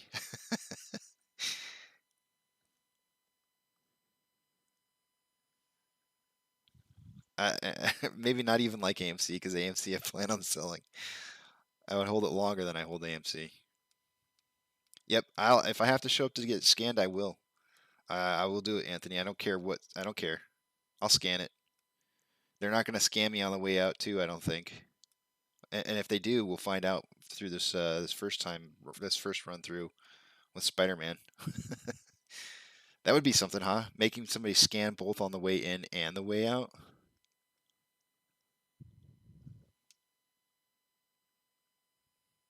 I'm not saying it is, Roberto. I don't know that it is, but I'll tell you what, though. I really want there to be a Matrix NFT. I'm a huge fan.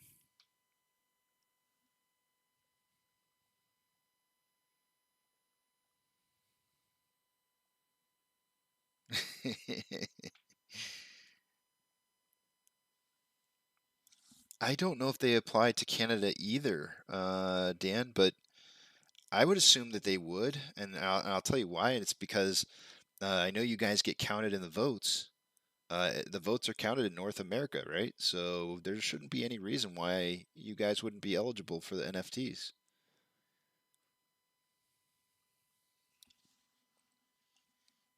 I don't know that to be a fact, but it does. It would make sense to me. It would make sense to me that you would be eligible, provided your premier A Stubs list or uh, Investor Connect.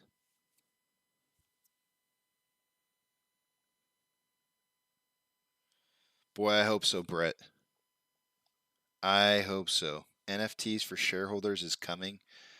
Oh lordy, if they are, we're looking good. Man, there's some strong buy orders, guys. My head's covering it all up. Did anybody say anything about the change on the screen? Did anybody say anything?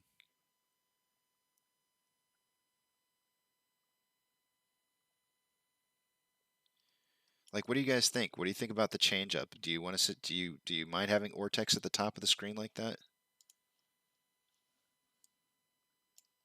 I can minimize some of this stuff in here. We don't need these to be that big.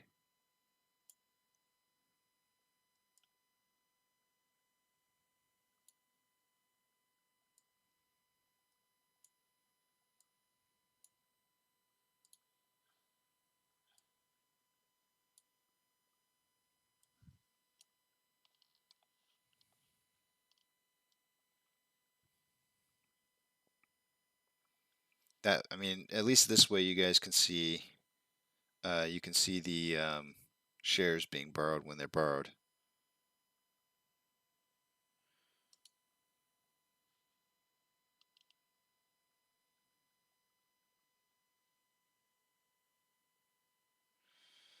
What does NFT have to do with the MOASS? That is a great question, Jimmy. And I think that I mean, really, who said it? Brett. What Brett just said right there is that we're really looking for an NFT dividend. If we can get an NFT dividend going, there could be a share recall. So that's, I think, the main purpose behind NFTs and getting those up and operational. That would be absolutely huge for us. So, in regards to what does an NFT do for us, I think that would be the number one thing. There are a few side things that are involved with NFTs that would help us out. One of them being the fact that it just generates money for the company, right? Look at the movie ticket sales that they had last night. All-time record-breaking movie ticket sales for a Marvel movie that I'm sure a lot of people were going to go see it anyways, but I don't think it would have been in these kind of numbers had it not been for the NFTs. So, um, just the fact that they're highly desired, the NFTs alone, brings revenue into the company. And that's what we want to see as investors. We want to see good fundamentals.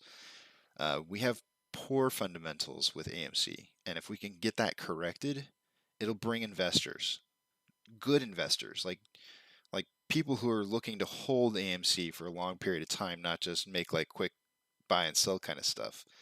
Not day traders. And that's really what we want to see. We want to see this company turn around.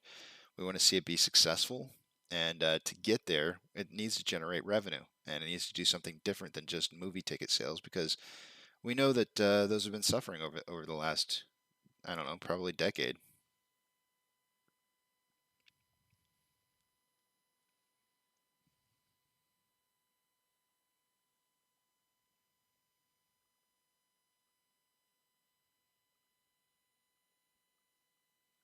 All right, guys, it's time for technical analysis. Let's move you on over to the other page here. I know my Reddit and Twitter users things has grown, but that's just because Ortex got got screwed. In fact, it's still jacked up, and I got to fix it again now.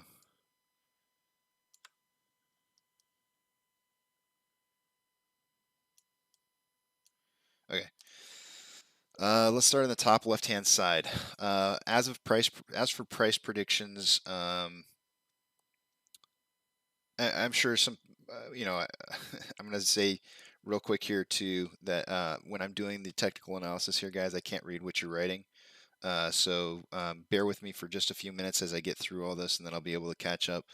As it stands right now, though, I think the other thing is, I'm sure some other people will have some comments as to what NFTs will do for us, but I think that dividend is by far the biggest thing that could happen for us. Looking at price prediction tallies for last week, Eric came in first, Monty and I came in second, and Duncan came in third. We had one missed day where none of us got the price prediction right. We do have this is just for fun for those of you who are new to the channel. Every single day in the morning before market opens or as market is opening, we predict within $3 our price prediction for the end of the day. And then we give ourselves tally marks for beers or ice cream or whatever it is that we want to bet on. And it's just for fun to keep us sharp. It's not meant to be accurate. I mean, the more accurate we are, the better. but don't make investments based off of what we're predicting. Although Eric is doing an excellent job. Last week he was 2 weeks ago he was 5 for 5. Last week he was 3 for 4. So he's not doing too bad. He's doing pretty well.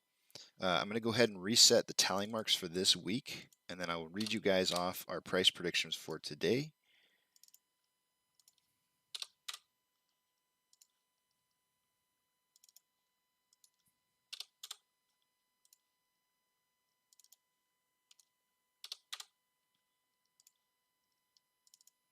Congratulations, Eric, on the win.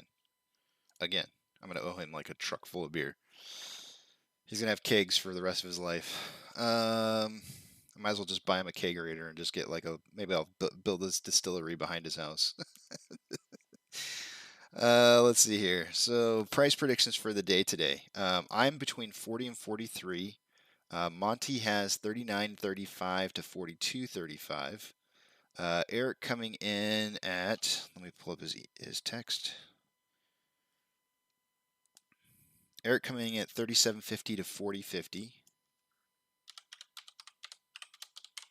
And Duncan coming in at 38 to 41. Let me just verify. Yeah, that's correct. So those are our predictions. I have the highest prediction, and Eric has the lowest value. So we're spread between $37.5 and $43 for final closing price for the day today. I am predicting volume to be somewhere between 30 and 50 million by the end of today. We'll see how that's faring here as we look at volume here in just a few minutes. Short exempt volume did decrease by almost half, but we did have almost a half traded volume day. So short exempt volume being lower would be expected. Although I do want to mention that the short exempt percentage was one of the highest numbers we've seen in the last month. This last Friday. So that's actually kind of very interesting data. Utilization is down from Wednesday to Friday, down to 73.17%. I'll show you why that is here in just a little minute, in a few minutes. And day-over-day price increase, we had Friday, we were down 3.24%. Let's take a look at the off exchange.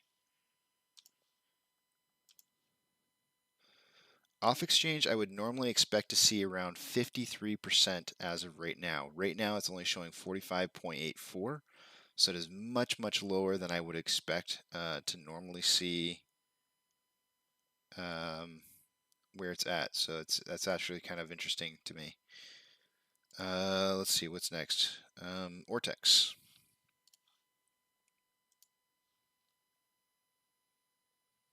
Refreshing.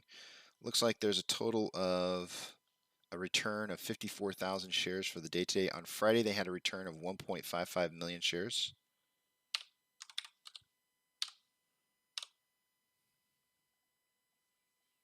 That's going to lower our estimated current short share interest of the free float to 15.77%. And I forgot to log into Fidelity, so give me just a second here.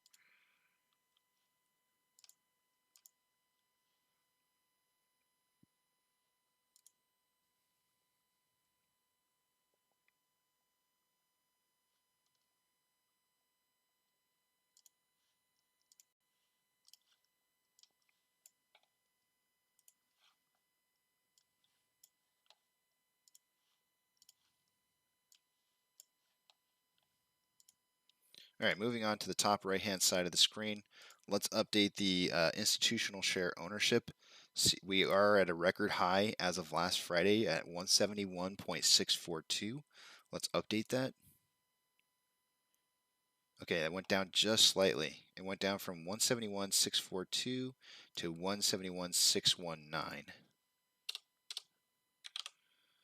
So we are, as of Friday, we were at an all-time high of 171 million shares owned by over 171 million shares owned by institutions.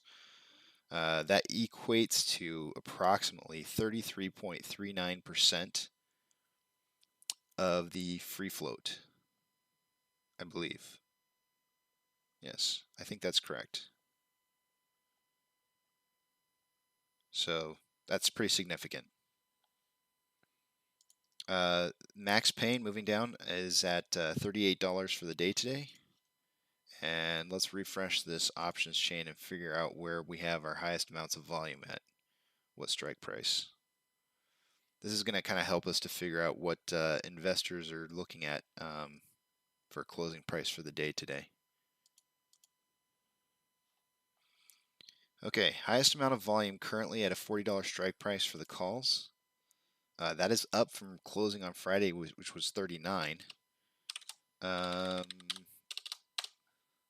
There's a total of 5.5 thousand contracts open. Highest level of puts. Puts are super low right now, guys. So here's the deal. If you were a hedge fund and you didn't expect that you were going to lower the price much further, and you expected the price to increase by some large amount, we'll just say something higher than you expect it to be, you probably wouldn't want to take the opposite side of some of the larger hedging bets. And so you're going to reduce or minimize, try to minimize the amount of hedging positions that you're going to take against AMC. The lowest amount right now is at 35, or the highest amount of volume right now is at a $35 strike price. That is $2 less than it was Friday. And there's currently only 2,000 contracts open. So there's at least a little over a 2-to-1 ratio, maybe 2.5 to 1 ratio on volume on calls versus puts. I think one of the new rules states that they can choose to not take options, create options, which is kind of a new rule, which is very interesting. The spread between the highest amount of volume for puts and calls is a $5 spread, meaning that we're kind of looking at maybe like a closing price around 37.5.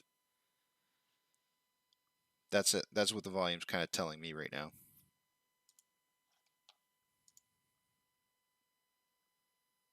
I said volume and I meant options. That's what the options are signaling. Taking you guys over to the to the main page here, we have Ortex. Ortex has updated their page, so it looks a little bit different than normal. I don't know what to tell you guys. It just kind of sucks. But you know, the two numbers that I really like to look at is the on-loan amount and the on-loan average number of days, which are these two values. And the on-loan average number of days is increasing here. You can see the value increasing. The longer that increases, or the more that increases, that means that's good for us. That's really good for us. We want to see really old loans, super old loans. The amount of loans that are out, though, is decreasing over time. And again, if they're going to see the price raising, they're going to want to try to keep themselves from having a lot of put positions going out of the money. So let's take a look at this. I drew up a little picture this morning, and a lot of this is going to be kind of garbledy-gook for those of you who aren't watching earlier this morning. So I'm going to erase some of this in here.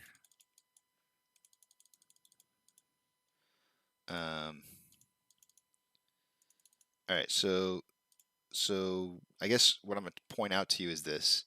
Our current exchange reported short interest is 87.46 million. So anytime you take out a put, shares actually are taken out on loan, okay? And that amount right now is being reported as 87.46 million. However, our on loan amount is only being reported as 87.09 million, which is less than this number. So you're going to see this green number down here is this value. This green line is this, right? The red line is this. It has only crossed over one other time due to delayed reporting, because there's no way for this number to actually be low or higher than this number, because they're on loan shares. You can't possibly have on loan short interest that's higher than your shares on loan. But because it only reports 15 days prior, you can have situations to where your current amount of shares on loan is showing lower than your last reported short interest value. So back here, right here, that happened. And that happened right as we were starting to shoot up in price. We are at that point again to where we're going to see that crossover, because you can already see it crossing over right here in our values. So that's really, really good. Super, super good for us. They're afraid. They're afraid of this price skyrocketing on them here, and they don't want to have any additional put positions open because they're afraid of price rising. So super, super good. However, utilization is super low, 73.17, right? There's the utilization right here. Super, super low. They're getting ready for a fight. They know a fight's coming. They're getting ready for it.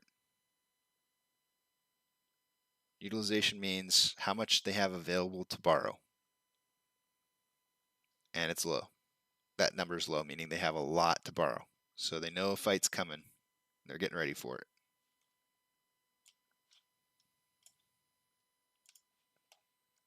When I say they, I'm talking about anybody who's hedging against AMC. AMC currently not on the top 10 list of most heavily traded stocks. Looks like we are in 17th position on all stocks traded, but we have a healthy 59% buy to 41% sell ratio. Not bad. GME coming in 22nd position with a very healthy 74% buying to 26% selling ratio. Looking really good there. Shares having been borrowed for this morning. Again, like I was saying earlier, they've so far they've borrowed 4.2 million shares. Looks like they've got another 100K they borrowed here, and that's about it. So let me add to that. So it's now 4.3 million. A normal day, I feel like a normal day is about 4.5. So we're just slightly underneath a normal day. And don't forget they did borrow 5.1 on Friday, which is a little bit higher than normal. It was less than a full day. So they may have some residual ammunition. I don't know. It's hard to say. In the money calls, they have 5.9 thousand contracts that are in the money. 45 point. This doesn't look right. That's last. No, that is this week. Boy, those numbers look really close to what they were last week. 5.9 thousand contracts in the money on the calls. 45.6 thousand contracts out of the money on the puts. This number right here is under 100K. I don't want to see that go over 100K. I really just don't want to see that go over 100K. We're spending too much money on out of the money options. If we're bleeding money into the hedge funds' pockets anywhere, it's this. It's the options data.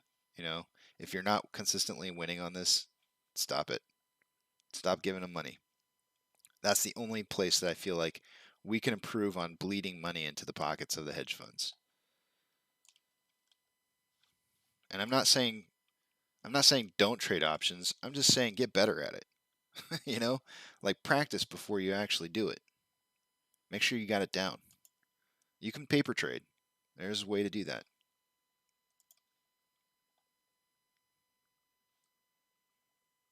NASDAQ is up 1.46. Dow Jones is up 0.28. S&P 500 is up 0.96. The market is currently declining with 3,720 decliners to 3,573 advancers.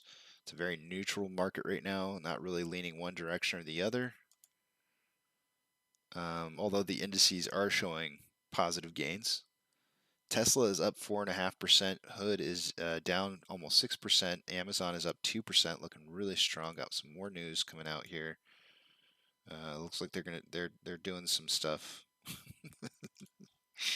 Cinemarket's up 1.69. Doge is up almost 5%. GME 3.53, and AMC is down 0.98%. With super good numbers on ticket sales. Yes, go figure. I would have expected Friday and today to be green days, and they're ending up turning into, so far, they're turning into red days, which means that I feel like the explosion is going to be even more violent because of that when this does start going up. Excuse me. Inflow versus outflow. We currently have more inflow by 2 points, yet we're down 1%. Two more $1 million going into AMC than going out. Taking a look at our volume, currently at this time in the morning, well, I won't say how much we should have, but let's see how we're looking here. 5.43, oops. Divided by, we've been trading for what, 45 plus 49 minutes. We're on pace for 43.2 million shares having been traded for the day today. I do feel like they've definitely dropped the volume down on AMC quite a bit. My estimation for volume for the day today is 30 to 50 million. We will have to keep this pace up in order for me to be right.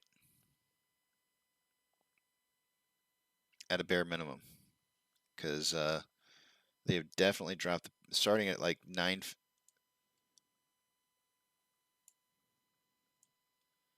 Starting at like 9:36, they really started dropping volume, and it's been on a steady decline.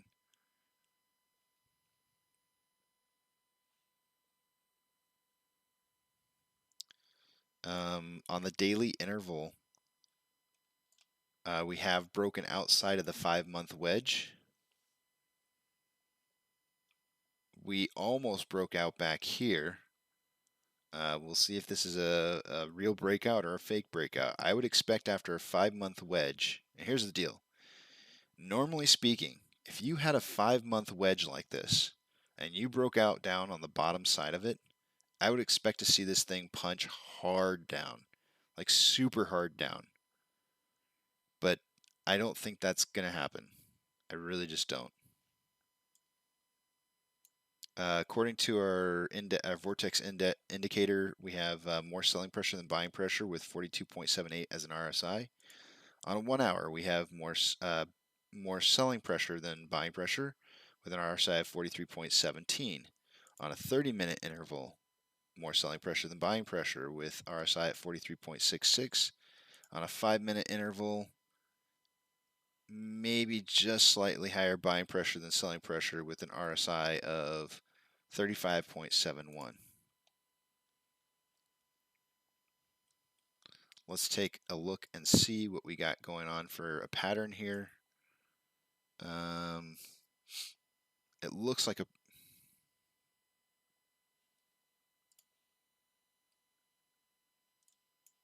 deleting this.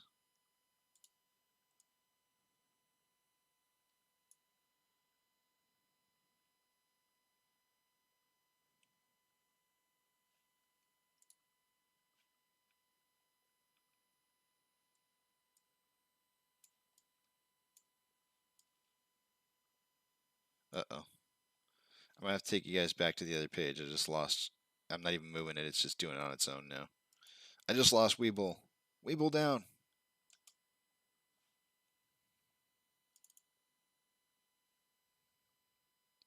what happens when I try to drag it too fast.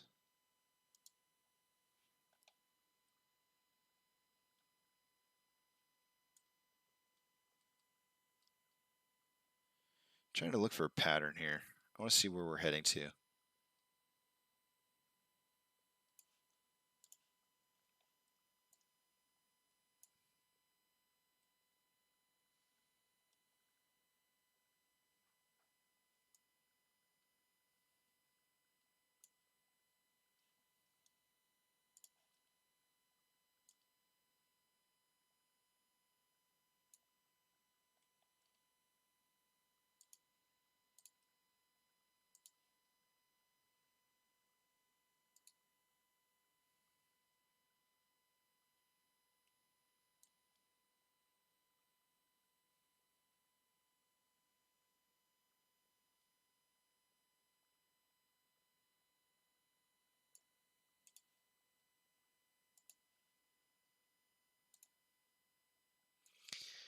This almost looks to me, at least on this 30-minute interval, this almost looks to me as though it's a bearish triangle.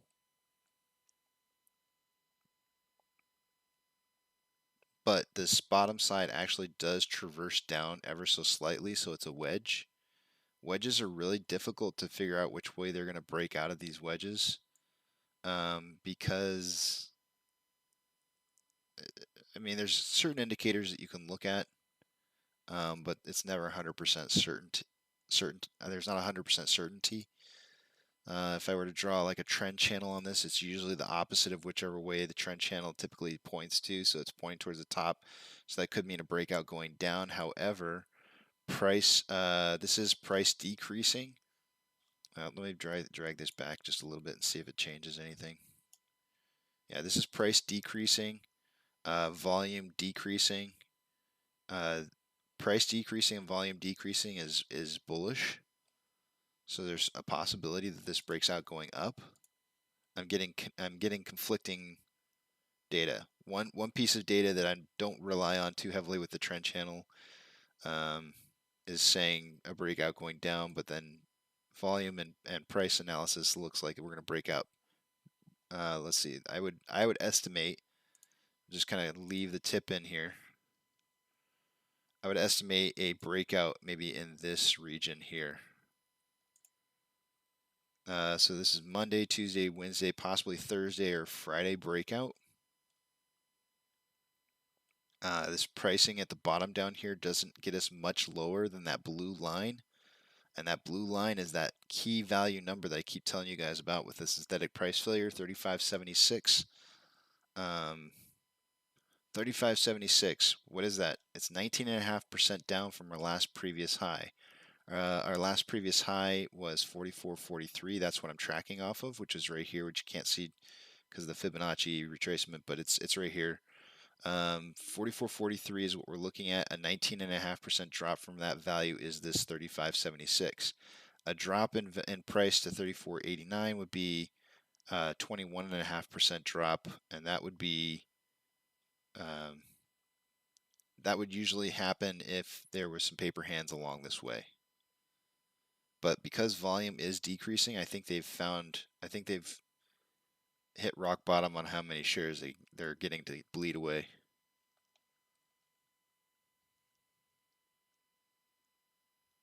I know you guys may have wanted to hear that we're going to skyrocket today, but that's not what I'm seeing necessarily as of right now. Not with what I'm seeing.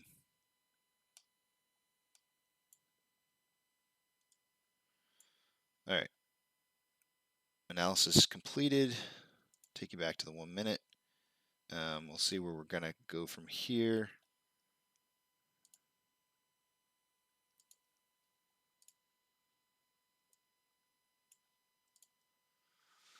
I really don't have a bottom on this yet, so I would have a difficult time. I would have a difficult time drawing this out. I want to wait. I want to wait a little bit longer to see where this is heading to get an idea.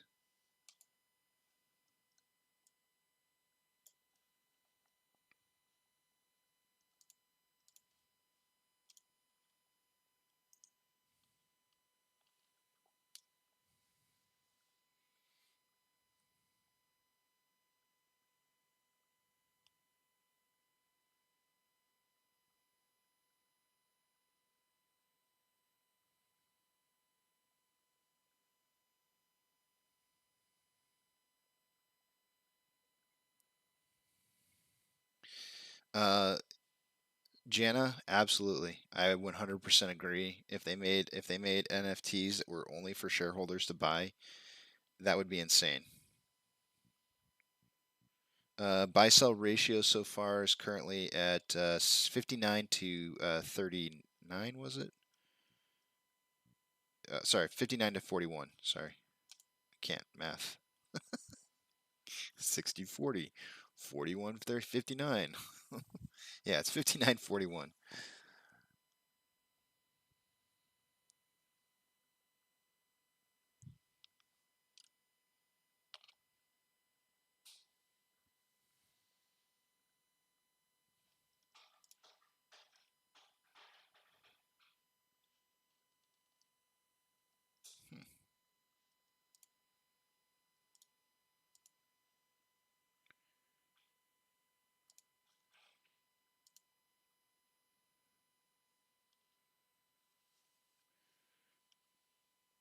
I'm not waiting for mine coin. I got mine.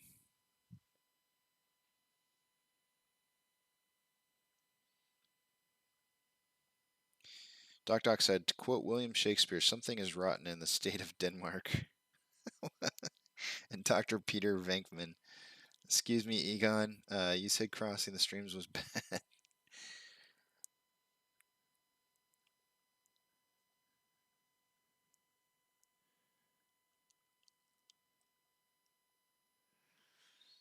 Yishin, sorry, messing up names here, but so Citadel Hedge Fund's margin is maxed out now, or why is AMC close the day at 36.85?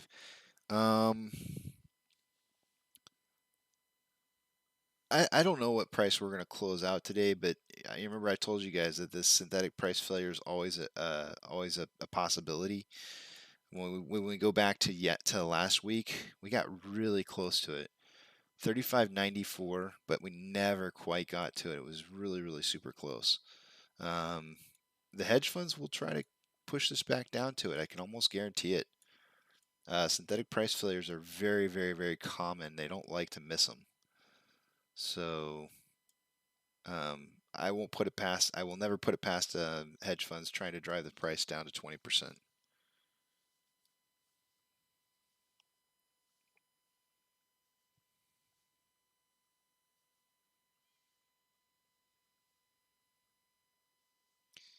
Anthony saying this is like an extra inning game that just won't end. Oh, let's see. I'm supposing Sean is saying the by on the daily. Let's check it out. Bollinger Band on the daily.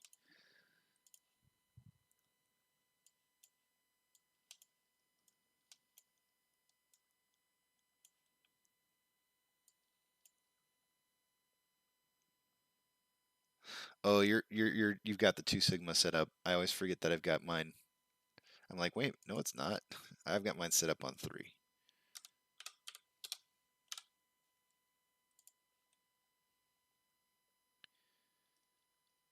Yeah, 36. What'd you say? 36.14. I got 36.14, but yeah, close enough. I may just not be. Yeah, it's probably we're probably looking at the same value. Oh wait, it's up here. 36.08. I'm showing 36.08.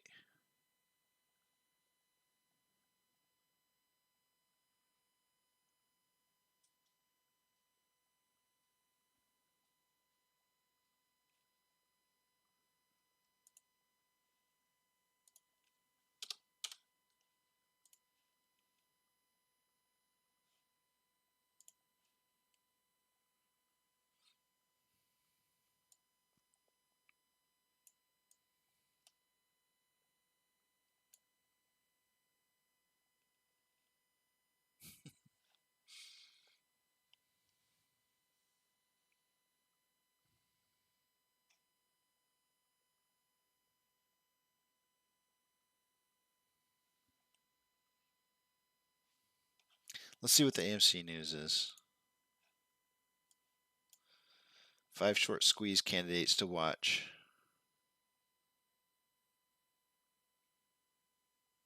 Yeah, they're just saying GME and AMC were ones that happened earlier this year, and so here's 5 other ones that you should be looking at instead of these Volume is picking up as price is dropping back into that 100K range.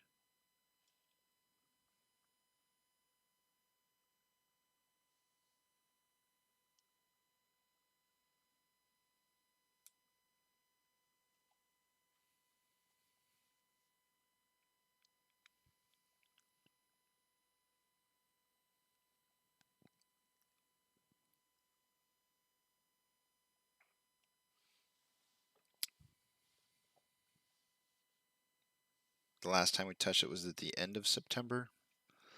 Let me go back and look at it again.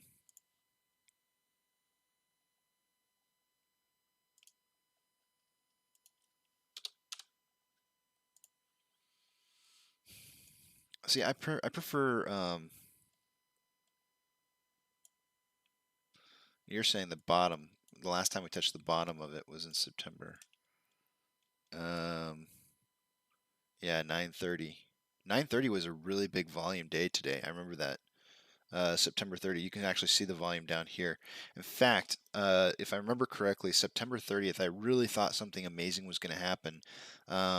We had super big volume in contrast to normal. It was over 100 million. It was 101.5 million shares that day. And I really felt like that was going to be moving into, it was definitely the signifier, pulling up the suck, squeeze, bang below. You'll see here, and here I'm going to blind you in 3, 2, 1. That was that day, the 9:30 day, the increase in volume, the 140% increase day over day volume was definitely the amount that we needed to move from the suck to the squeeze, right? We moved into the squeeze during that period of time, so it was we just needed a volume increase at that time to get there. I think that's the rule. Let me go back up to the rules. Best identified when there's a sudden volume spike. Price and volume may fluctuate during this time, but day over day price and volume hits should be signaling. Yeah, so if we scroll back down to this again here, here you have volume spiking, so that signaled that we were going into the squeeze.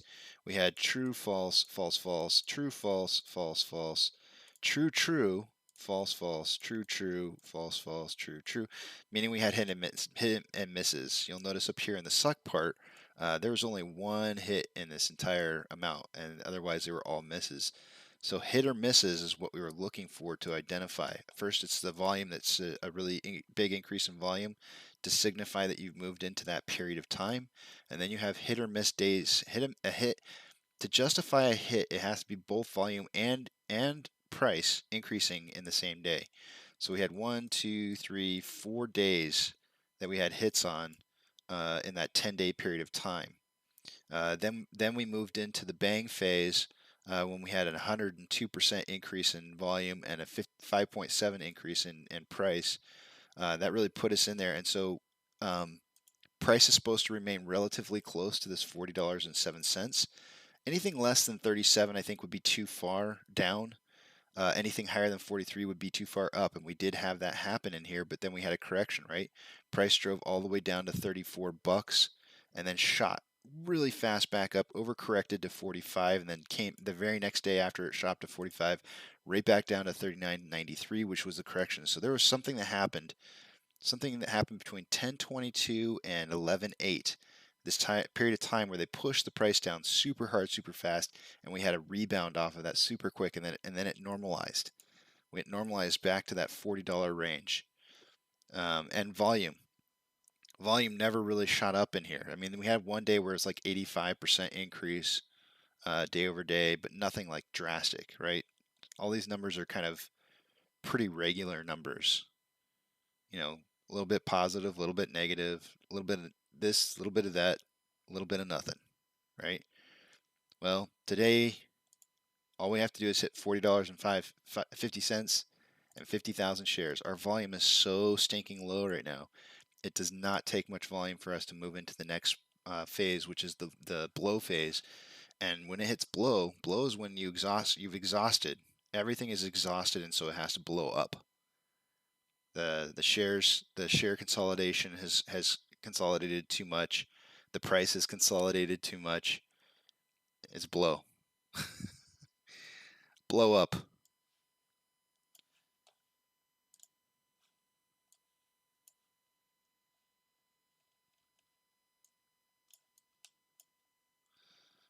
We're gonna get this bottom here. I want to see like either a descending parallel channel or, I mean, in order to get that, we'd probably have to hit something like 36.26 and rebound maybe off of that level of support.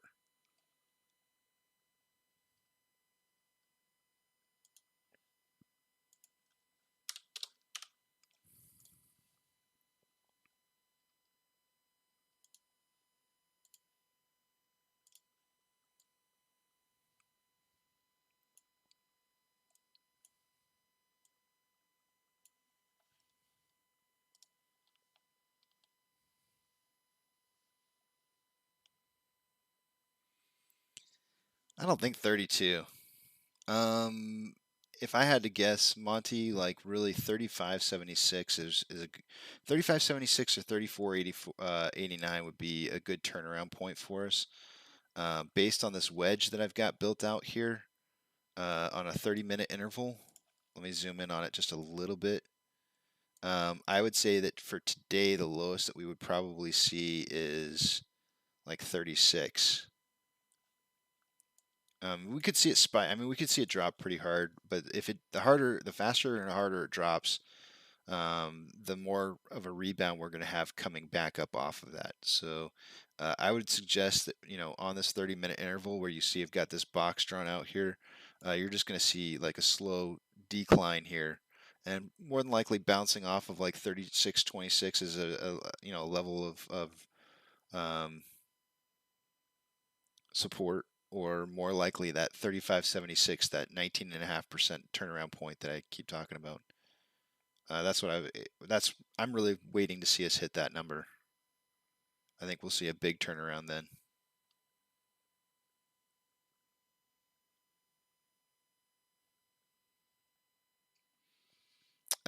Negative, Roberto. I don't believe so.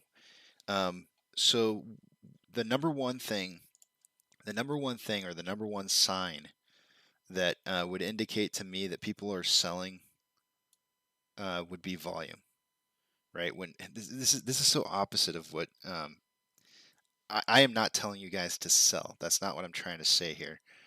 But when people do sell their shares, what ends up happening is those shares hit the market, and the market makers are like, they get all excited, right? They're like, oh, great, now I can untangle some of the web that I've created, this giant web that I'm stuck in. And so then they start trading those shares back and forth all over the place, and it creates and generates all this volume. But we're seeing massive amounts of consolidated volume, which means that everybody's holding their shares.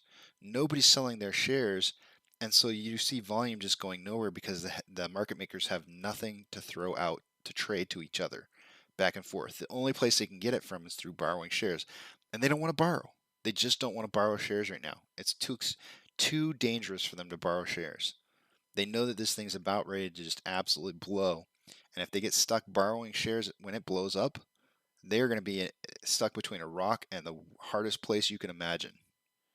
They don't want that. They're already there. They're already stuck between a rock and a hard place. They don't want to get stuck between a rock and a second hard place.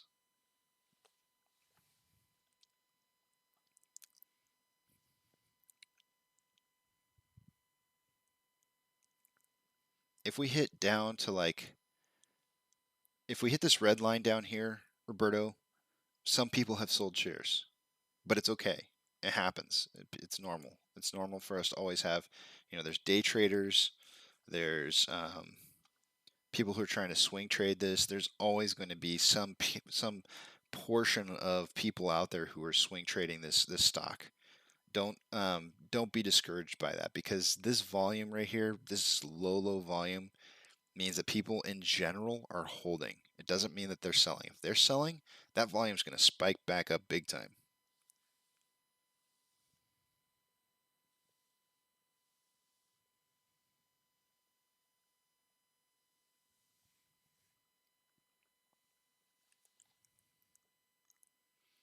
Karma, Brett.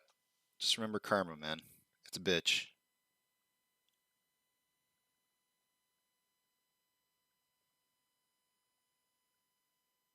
I believe in karma.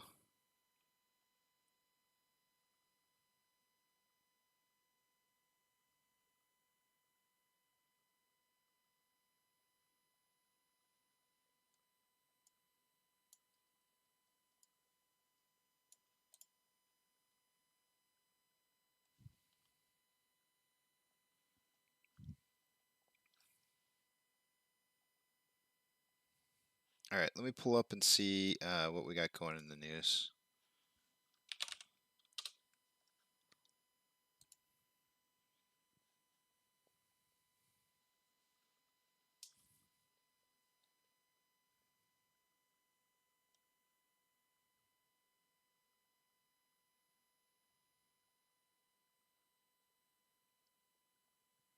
No news.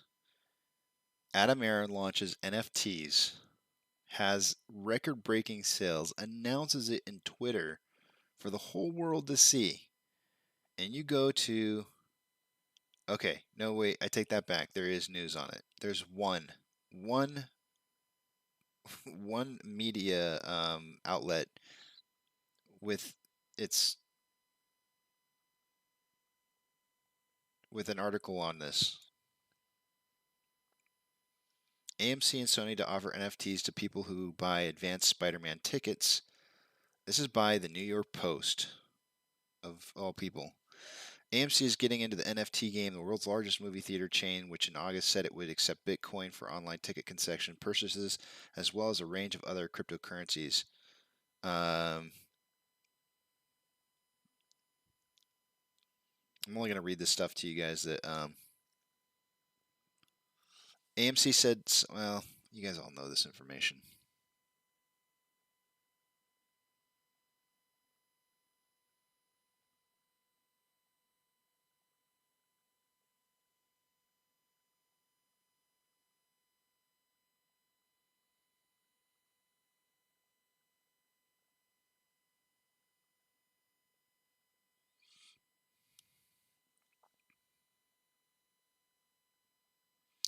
Okay, here it says ownership of NFTs is recorded on a blockchain or digital ledger, where transactions of cryptocurrencies like Bitcoin are recorded. NFTs differ because, unlike cryptocurrencies, they cannot be exchanged for dollars or other assets.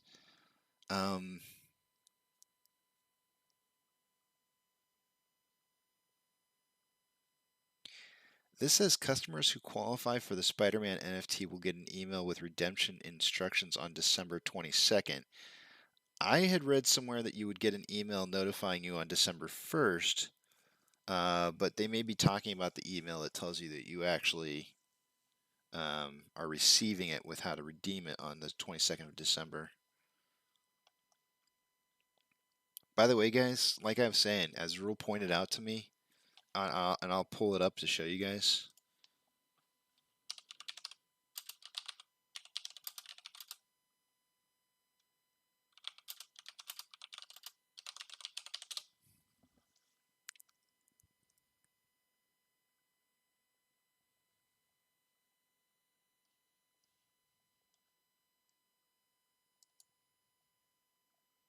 I'm going to show you guys this. And you know, anybody who says to you, I don't think NFTs is going to help AMC. Let me show you something.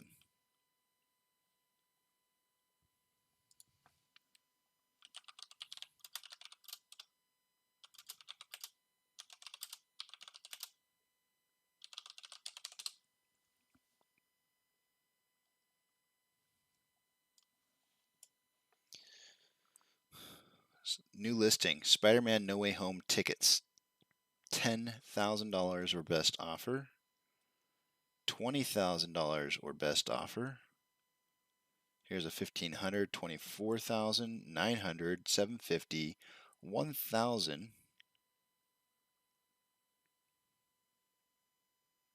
Here's one that's accepting bids or buy it now. $1,000 is the starting bid price, with $25,000 being the buy it now.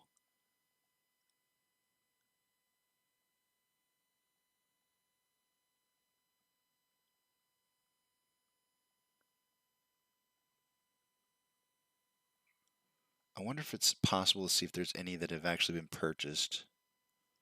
I'm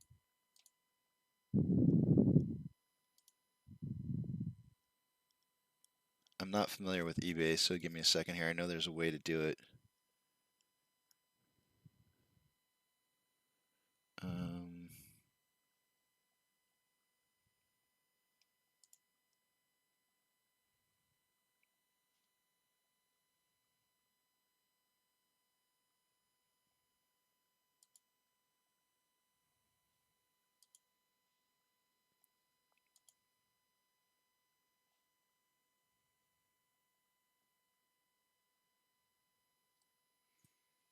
Wow. So these are completed offers. This one, it looks to me like this is this sold for $2,620 for these tickets. This one must have sold for 150. No way. This says sold for $25,000. There's no way.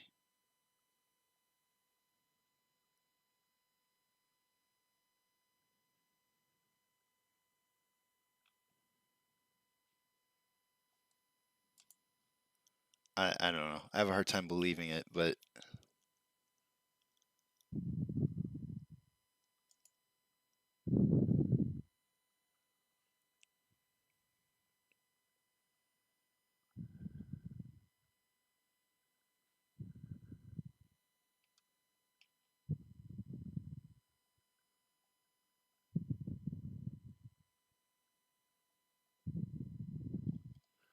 insane.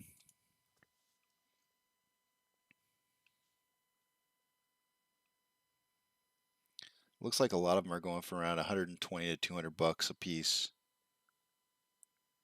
This one's saying this one's saying 14,200.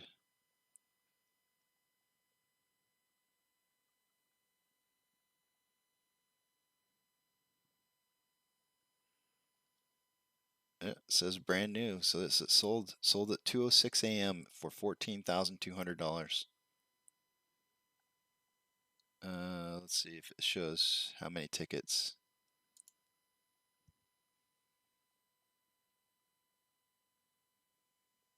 Five tickets for Spider-Man No Way Home for AMC at City Walk in LA. Order confirmed in the last hour since made available.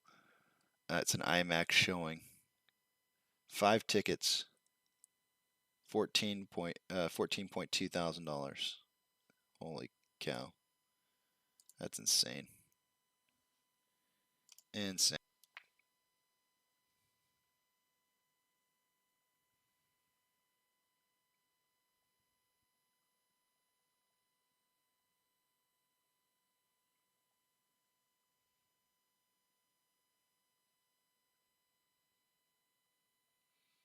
Yeah, Monty. Because they're not even assured that they're getting the NFT. That is the crazy part about that. They are buying those tickets without knowing in advance that they have the NFT. Just think about that. That's insanity.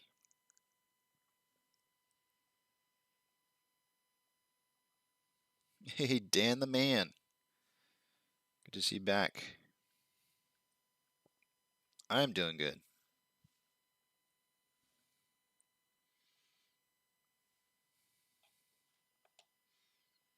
So it looks like we're touching the top of this. I don't really have like a bottom on this. I mean, if I were going to draw one out right now, because it does appear to be breaking through, it would be a wedge. It would look something like this. But again, I didn't draw anything because I really wasn't sure how far the bottom was going to go on this. I didn't see a good touching point.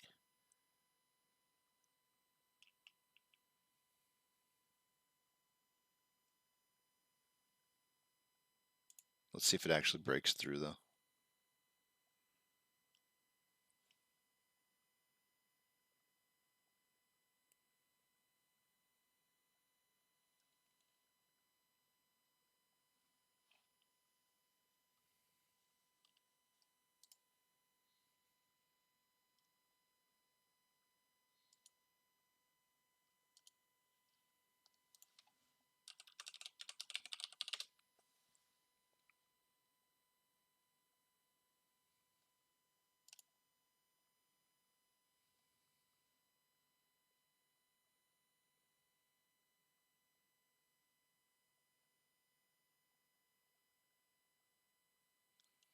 Evergrande shares fall after chairman cuts stake.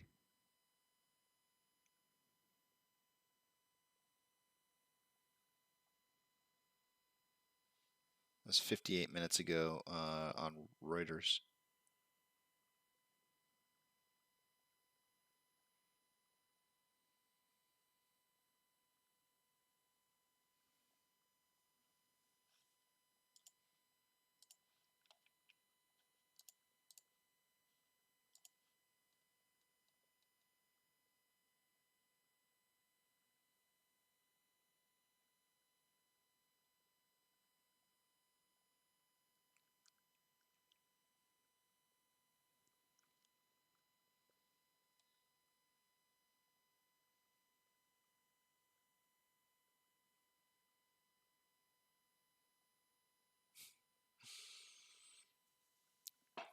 There's people in Europe who want their NFT tickets, and they're begging Adam Aaron to do the same thing issued in Europe.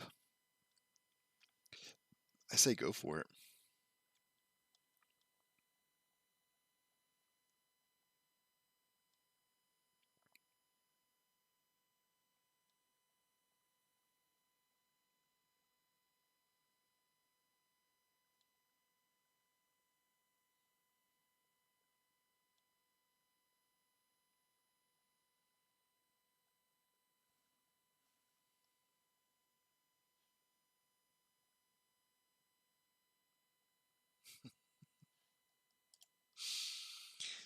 I'm not sure who posted.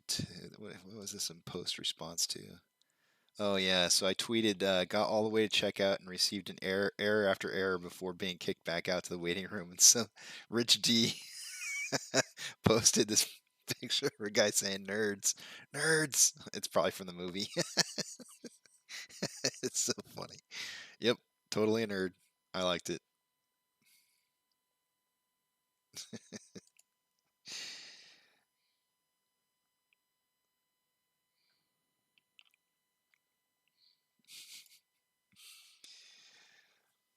Curious on the legitimacy of not buying through apps like Webull or Cash App. Okay, so I feel like Dan, I feel like the narrative of not buying was modified, and so that's part of the reason why I didn't put out. I had planned a video, uh, a rebuttal video to the whole not buying thought process and the ridiculousness of it. And then I saw, or at least I heard, a video that was kind of coming back and saying like, no, no, you don't understand. Just get rid of the PFOF orders, which is fine. I agree with that. And it's not just. I'm going to be very clear with you. It is not just Webull. It's not just Cash App. It's not just Robinhood. Fidelity does it too. Fidelity does it too. I don't care who you're with, almost all of them route your orders um, through payment for order flow. And I'll throw this analogy back out there again.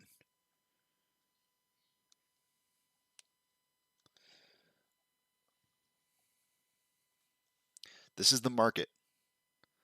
This is the market's money going into. This is our money. This is retail money going into hedge funds' pockets through payment for order flow. Okay. This is, hopefully you can see this. I don't know. Let's see here if I can. Okay, you can see these chips. Hopefully, this is the money that's going into their pocket. This is you not buying AMC through payment for order flow. One chip, right?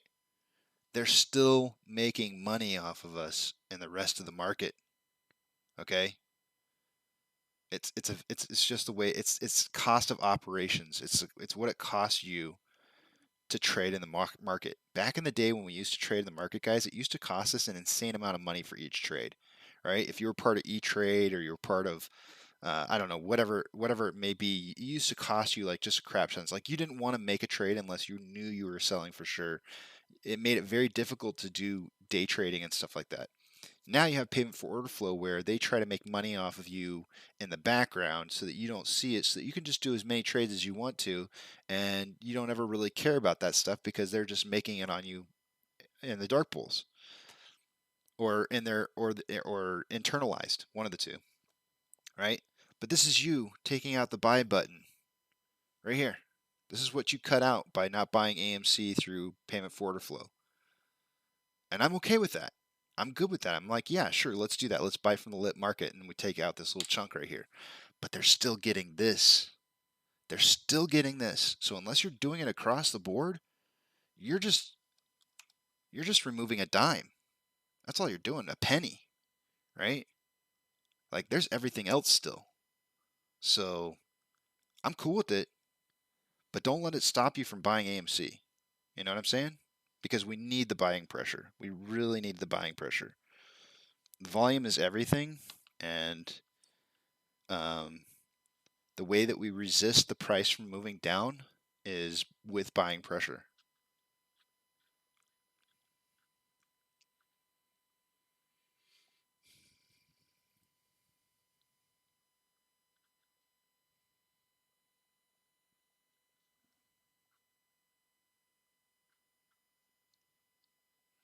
It is 10 a.m. Monty's coming in saying that we're on target for 36 million. 36 million for the day today. I believe him. I'll probably still run my numbers, but I believe him. Monty's getting really good about watching his data, and I like it. It's time to do technical analysis, guys. Time to do tech. I honestly, Dan, going back to what you were asking though, I really think it's important for you to get off of payment for order flow if you can. I'm not saying that you shouldn't get off of payment for order flow. I do think that if we can cut that out, that's great. But you know where we're really bleeding?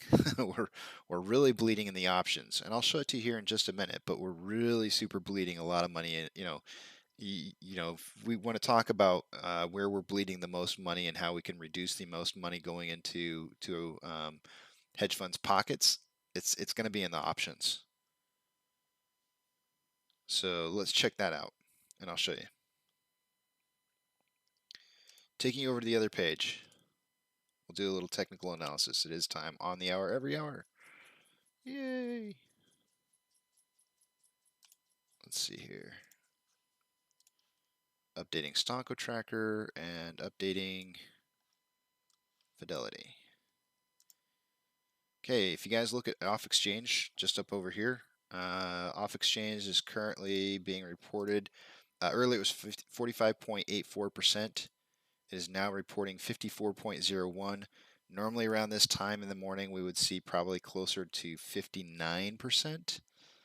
So we're a little bit low on the low side. We're doing better than we were earlier, though. We were much, much lower earlier. Updating Ortex. An hour ago, Ortex was reporting 54.2 thousand shares having been returned. That is the same exact number and has not changed in the last hour.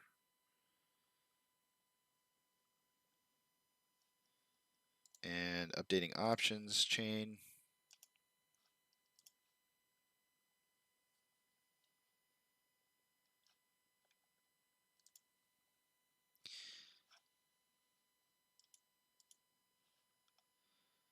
Highest level of volume. Still at a $40 strike price, has gone from 5.5 thousand contracts in the last hour to 8.1.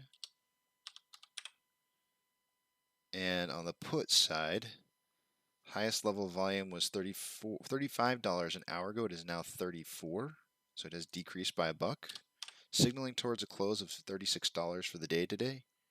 No, wait, I'm sorry, 37.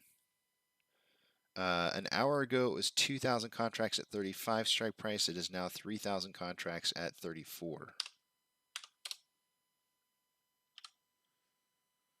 Leaving with getting close to almost a 3-to-1 ratio in volume on calls versus puts.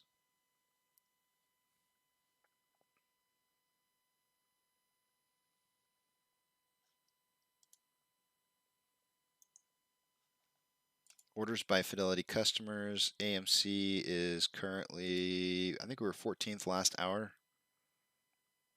Let's see where we're at now.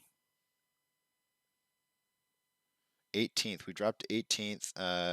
But we're higher in buy to sell ratio. An hour ago we were 59.41. Now we're 62.38, which is looking a lot better.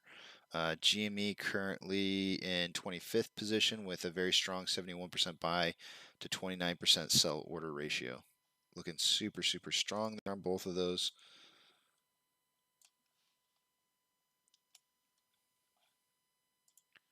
Stonko tracker only showing returns of shares. This is what I'm talking about right here, guys, as far as the bleeding goes. 4,000 contracts are in the money on the calls. 42.3 thousand contracts out of the money on the puts. 97.2 thousand contracts are out of the money on the calls. I like to see this under 100, which it is, which is great. But considering the amount of volume that we currently have in the money versus out of the money, that is crap. Absolute crap. Now, I know a lot of that's hedged positions, which isn't retail exactly, but I don't think that a lot of this in the money is us either. So, I don't know. Get good. If you're trading options, get good. Start doing some paper trading. Figure out a better strategy.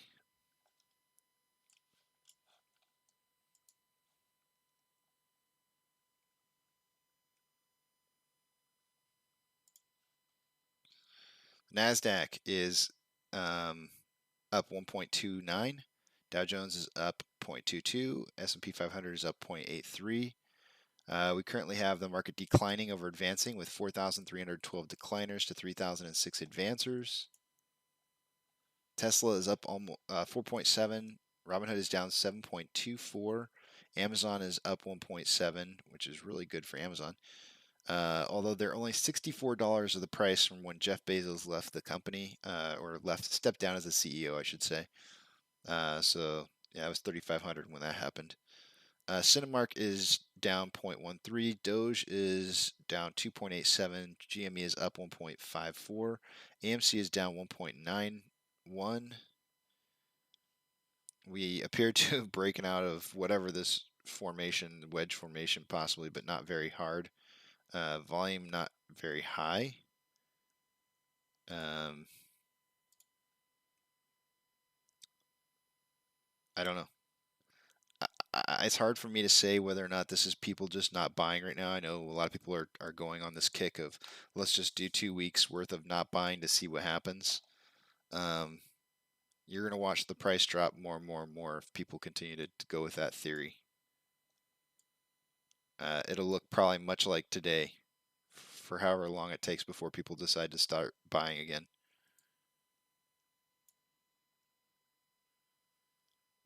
I'll tell you what though, we really don't want to see this drop below.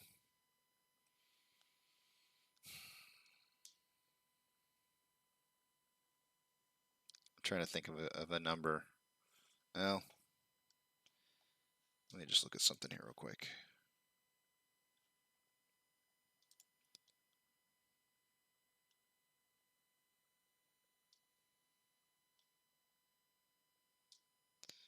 Probably 30. Oh, no. Actually, I know exactly what we don't want to drop below. 35. Let me do the math real quick. I know what the number is.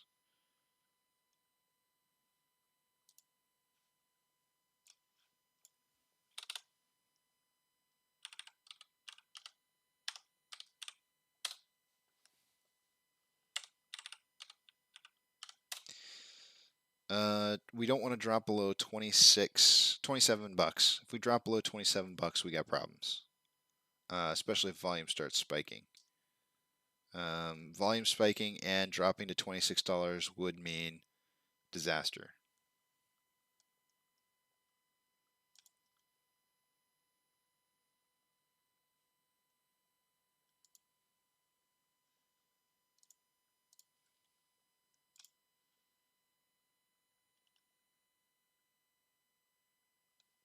Monty, my screen is blurry. Let me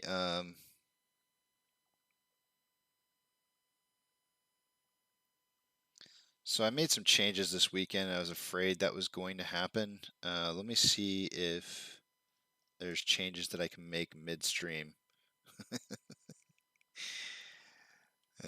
Midstream, funny. All right. First off, let me get somebody to second that my screen is blurry. Actually, I can just look at it myself. Give me a second here.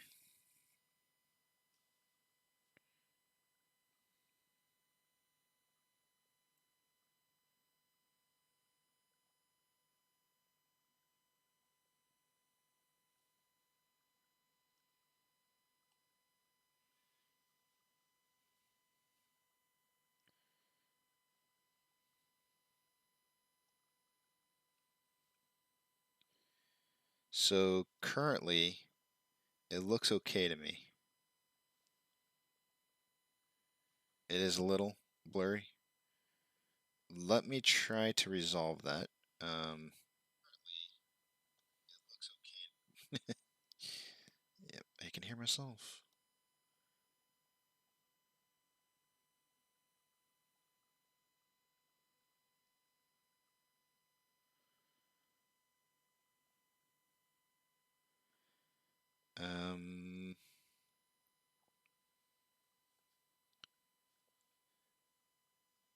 Yeah, I would drop it down if you're streaming on high resolution. It would probably be best to drop me down a little bit. There's not, I mean, I can try. Let me see here. I don't know what's gonna happen.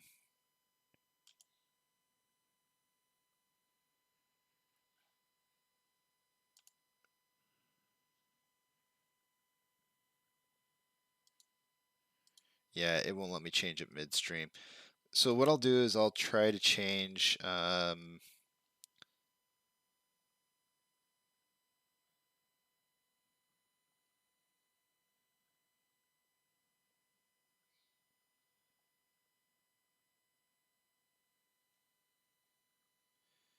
Okay.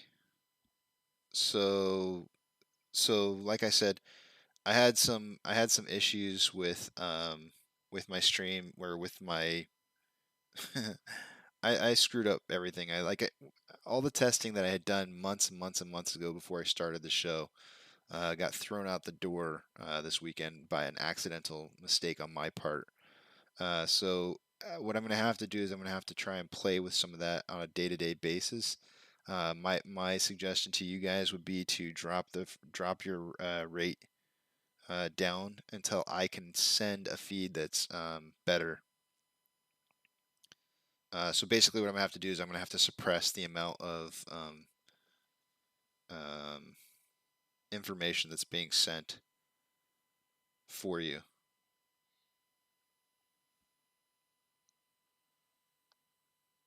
But I can't.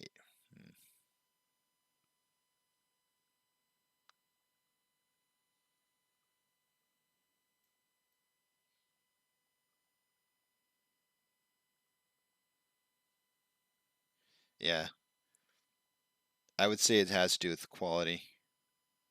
I'll try to fix that so you can get, I guess, so you can get the 1080 back. But it all has to do, guys, with my my internet connection around here just being so super sucky, and there's not much I can do about it.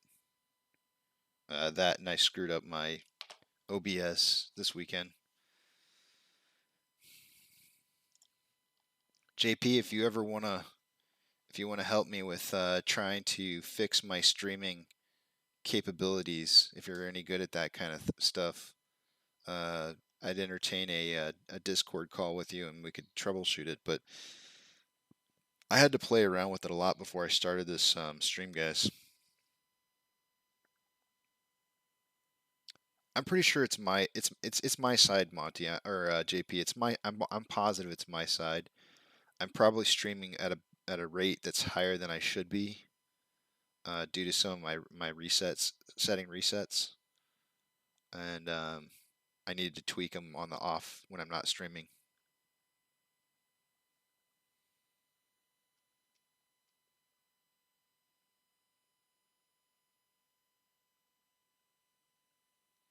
Like right now, it's saying that I've dropped 0.3% of my frames. Anyways.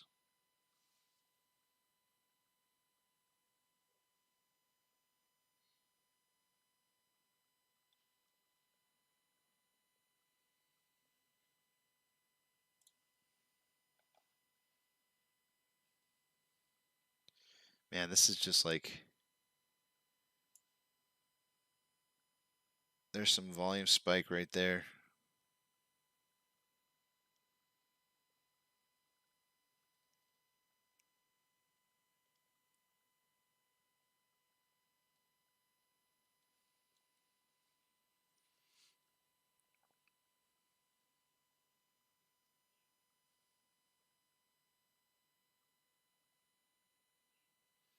I can almost guarantee you guys that until they hit this 3576 number, they're not going to let this thing turn around.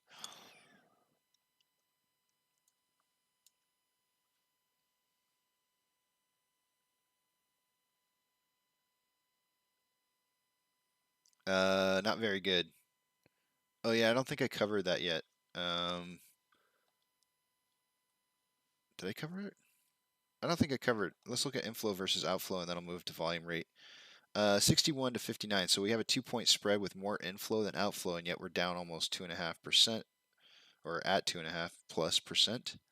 Let's do the volume analysis on that real quick here. It is 10:15.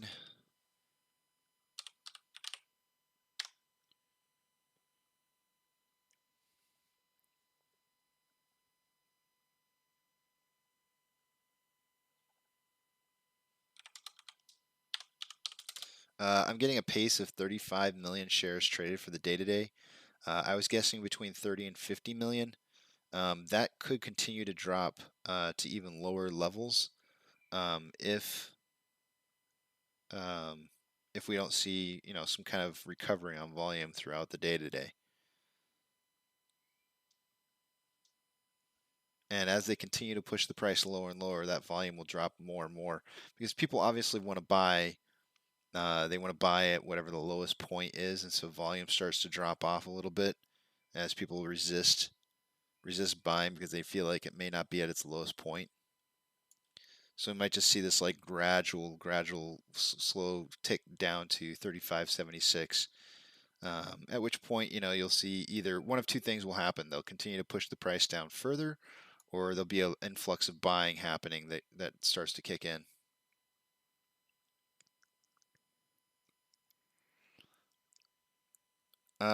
I might be in agreement with Monty there. It just depends. It really depends on aftermarket, or not aftermarket, but volume in the later hours of the day, not after hours, but later hours of the day, like 1 o'clock-ish. 10 o'clock in the morning Eastern Standard Time is when they usually start driving the volume down, and I think we usually see a kick back up on my first break. We didn't do trend analysis on this. We have more selling pressure than buying pressure, with RSI of 41.14 on the daily. On the hourly, we have more selling pressure than buying pressure, with it crossing over right now with an RSI of 37.68. On a 30-minute interval, more selling pressure than buying pressure with an RSI of 35.48. And on a 5-minute interval, we currently have more selling pressure than buying pressure, with it already dipping down below the 30% range, but RSI currently at 30.4.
Tesla moves to AMD chip in new Model Y in China.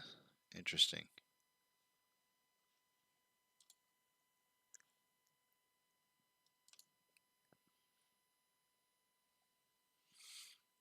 You know, there's something I was thinking about the other day. And I'm not entirely sure because I've never really done like too much analysis on how Teslas work and everything. But if they are assisted driving, um, having worked in the industry that I've worked in for quite a few years, making computer chips, um, one of the things that we have to do quite often is calibrate the tools. We have very sensitive tools to both temperature, humidity, you just name it. There's all kinds of varying things that we have to do to calibrate the tools and make sure that they're working within parameters. I wonder how often Tesla cars have to be um, calibrated to make sure that their assisted driving sensors are working, optimally or all that kind of stuff. I'm sure there's got to be like internal system checks and whatnot that notify you that it's, down. And if it does go down, does it disable uh, assisted driving? I don't know how that stuff works, but I am curious about it. Sean saying, I think we'll get another tweet from Adam Aaron before we break down. I've actually, believe it or not, I have his page. Well, I had his page until I went and looked at my notifications, but I had his page up. I was waiting for that. Here it is. I just had to hit the back button a few times. But yeah, I'm actually waiting for Adam Aaron to post something here. Still nothing new though. I guess maybe I should turn on notifications. I don't know how to do that. Actually, I've never.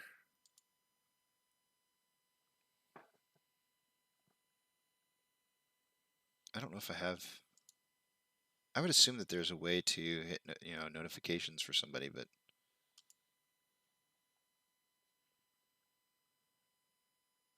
oh, here it is. I found it. Notify.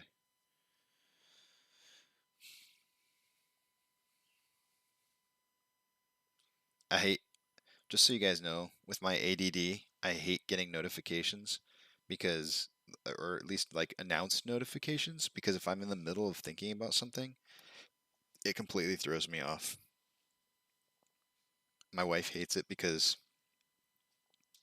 I absolutely just do not get so many of my texts. She'll text me, and unless I've got my phone in a situation where I can feel it vibrate or something like that, I just don't realize that I get the notification for the text. Probably like one of the things that annoys her the most, if I had to guess.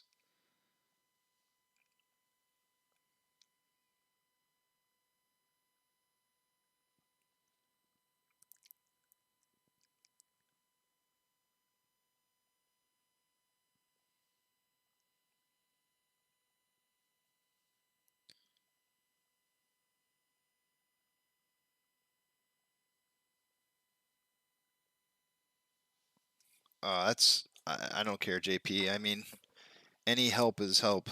Um, I'm computer savvy, but as far as when it comes to streaming a YouTube channel with poor internet connectivity, I had to do a little bit of research on my own and figured out how to throttle the amount of information that my stream sends, so that it will run more efficiently.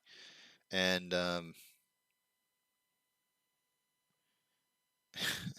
all the testing that I did, again, like I said, way like months and months and months ago, down the tubes this weekend.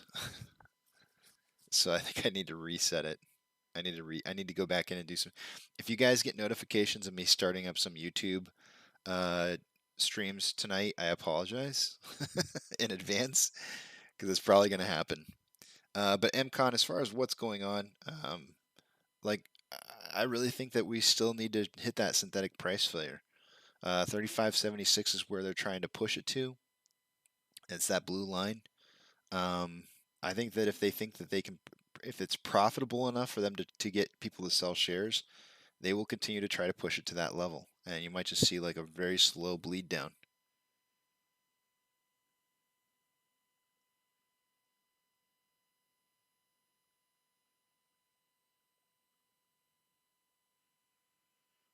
Well, it depends on where you live, JP. I mean, some people have Google Fiber. My brother-in-law lives uh, less than 20 minutes south of me and has probably one of the best, internet connections I've ever seen. And he's in the Austin city limits, so he gets Google Fiber, which is, yeah, it's unlimited data usage, and it's also like 1 gigabyte.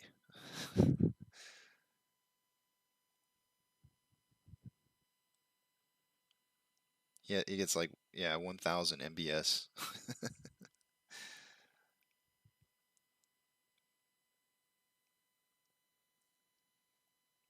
But where I live, they didn't put in fiber, so I'm stuck. I'm like, I get to suffer. Okay, so here we are getting close to the end of this wedge here. We have falling price. We have what I would consider to be falling volume, which should be a breakout going up. But of course, that's probably not going to be what happens. We'll do a little trend analysis on this here. Yep, it's going to break out. According to this trend analysis, it'll probably break out going down.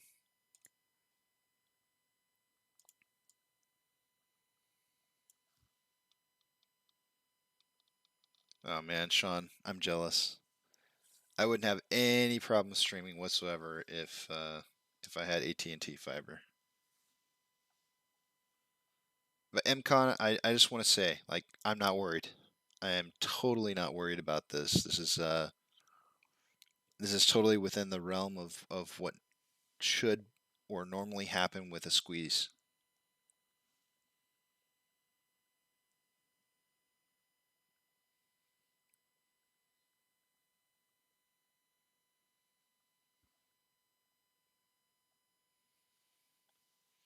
Yeah, it should be up, JP, but the problem is that we've got the trend channel is signaling the opposite, right? It's pointing towards the top of the wedge, which typically speaking means that we break out going down. So we've got conflicting data, but we do actually have rising volume, and falling price and rising volume is bearish. I mean, we have falling volume for the day. Well, let's see here.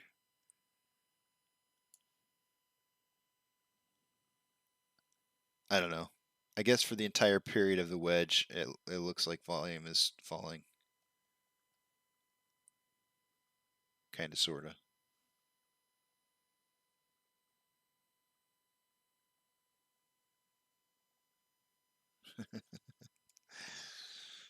Patience, Danielson. Patience.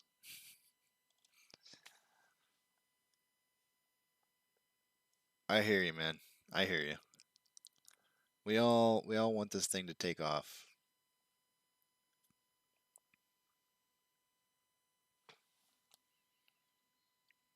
I think the worst thing for me back in May was watching everybody who was invested in Dogecoin, watching it rip in May, and me sitting there going like, why isn't this happening to AMC? Why are they making all this money on a stock or on a cryptocurrency that has no intrinsic value? And here we are shorting the crap, or here we are in a stock that is shorted to oblivion, and we caught them with their pants down, and we're going nowhere. And then next thing I know, uh, volume starts tanking on Dogecoin, or not volume, but price starts tanking on Dogecoin, and AMC starts ripping. so, so it'll come. It'll come when we're least expecting it.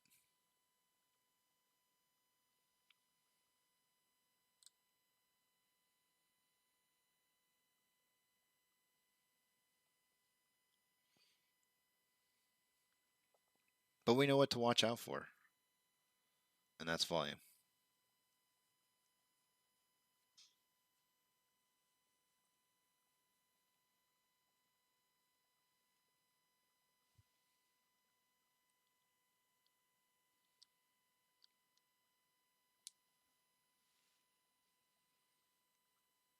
And if you guys, if I still have a hard time. I understand the concept behind cryptocurrency, but I still don't see any I don't see any value behind the supporting of why it holds its value.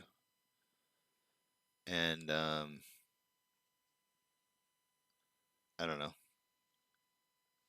It's difficult for me to understand. I mean, here I am getting excited about NFTs.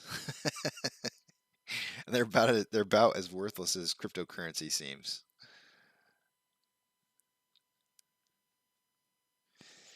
Yeah. What Monty's referencing right there with NSCC 2021-010, that's supposed to be, I think, mid-December, like 12th or something like that, if I'm not mistaken. Maybe it might have been the 15th. I forget which day it was. Let's see.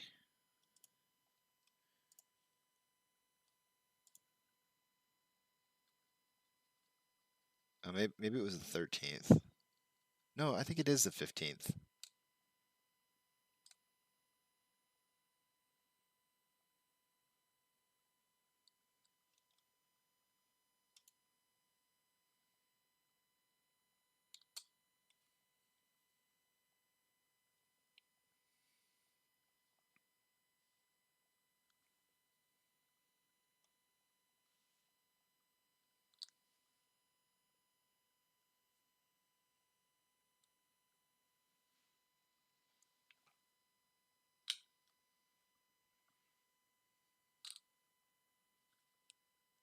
A few doors down, we have neighbors who are putting in a pool, and I swear, like, it feels like that process has been taking them like months to do. I bet you they feel about the same about their pool being put in as we feel about AMC.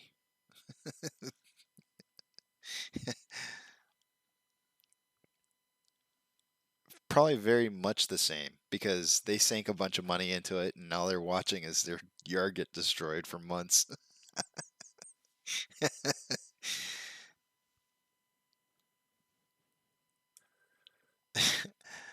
I swear, like, I don't think their yard's ever going to be the same. I don't know. I think they're going to have to, like, hopefully, in the cost of the pool, it covers fixing up the yard too.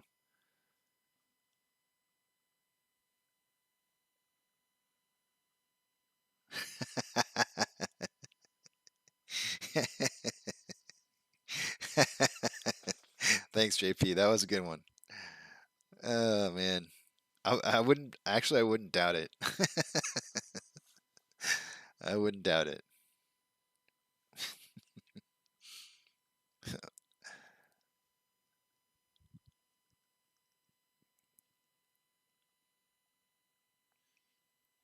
It was funny. I had my Dodge Challenger, and right after I bought my Dodge Challenger, like within a few months, he picked up a oh gosh, why can't I think of what it's called? Oh, a Camaro. He picked up a what is it called? The Camaro.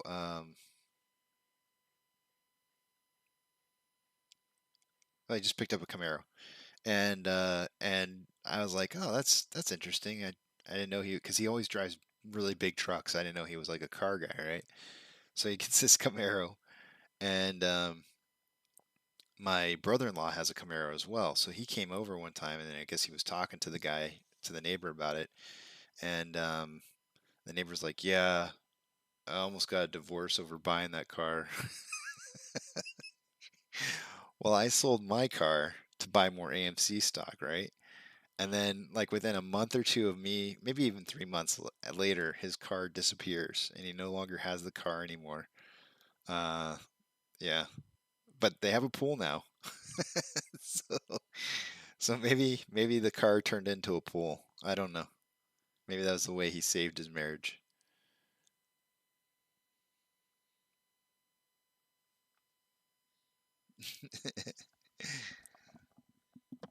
You might be right, JP. You might be right. Guys, I'm not leaving for break yet, I guess. Apparently I'm not going to break today. I don't know what I'm doing. I don't know. What am I doing? Maybe I'll leave here.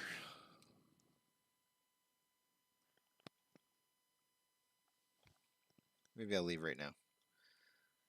It is break time. I'll come back at 11:10.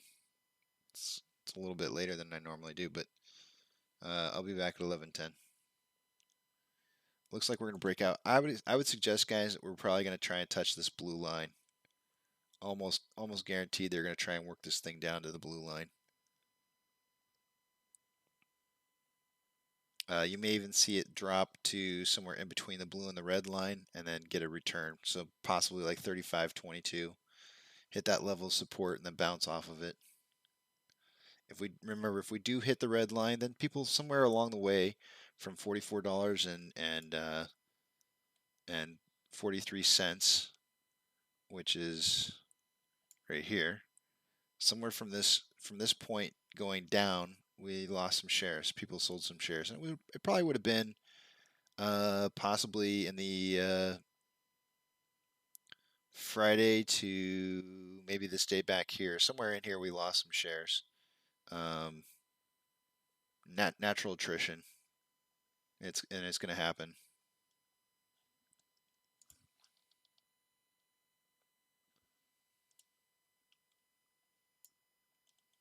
But that blue line is a synthetic price failure. And that's what we're waiting on. Friday low equals 36.13. We just broke it.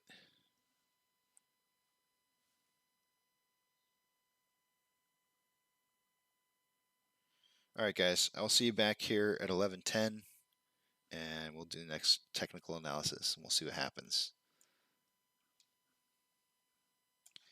I have to get used to how the page is set up now. Here, I gotta try and drag things over a little bit so you can see them better. Let's see. That should be good. All right, let me type up something real quick, give you guys a little bit of music, and then I'll head out of here. It does look like my mic might be a little bit low. I don't know if you guys can hear me okay or not, but it does look like my mic's on just a tad bit low.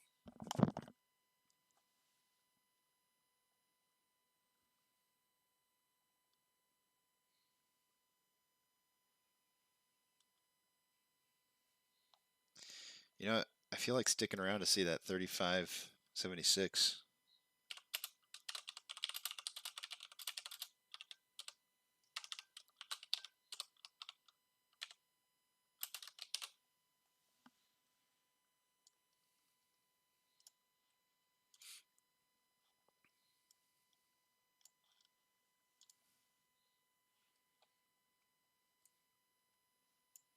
All right, I'll see you guys in a few. I'm not gonna stick around. I gotta go. I gotta hit the restroom. I'll see you guys in a bit.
Do not go in there. See, now my microphone seems to be working just fine. I don't know. Whatever.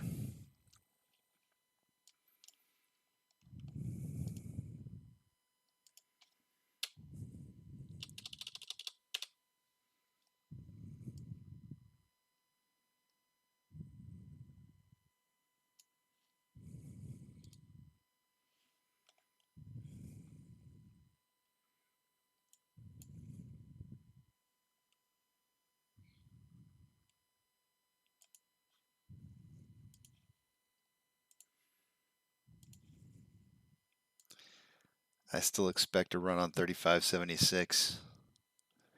35.92, it's not the first time we hit that number.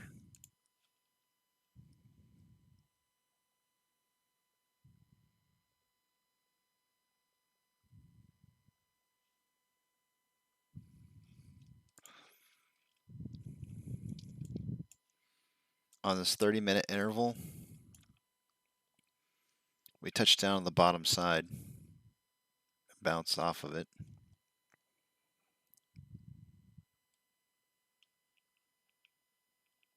Of this pretty big wedge here.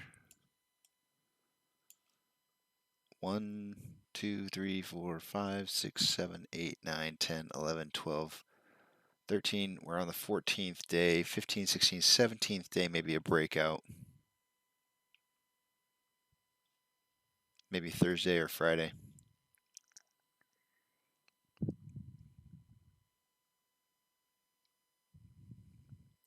All right, let's do a little technical analysis and see what's going on here. Let's look at our numbers.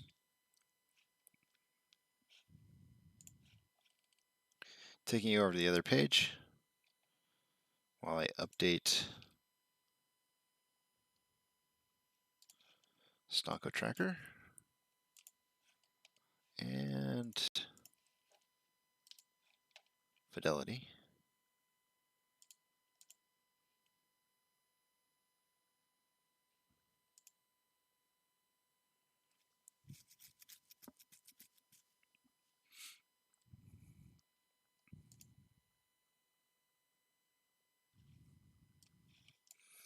All right, let's see how much they've dumped into the off exchange. 54.01 is what it was an hour ago, hour and 15 minutes ago.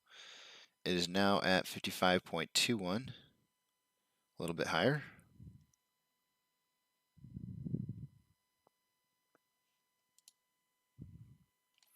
I've been seeing a lot of people count the CBOE EDGX, I think, or maybe, I forget which one it is. I want to say it's the CBO EDGX that they've been including in the totals. So that make it like 65.47. But anyways, yeah, off exchange 55.21.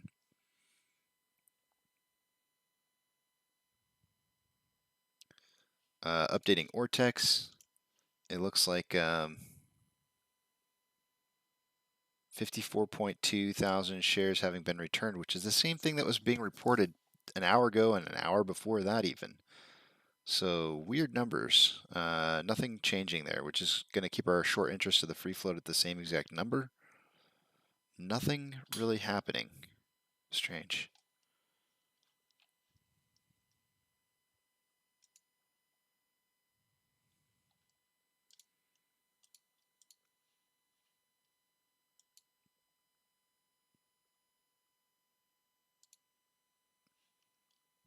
Updating the options chain.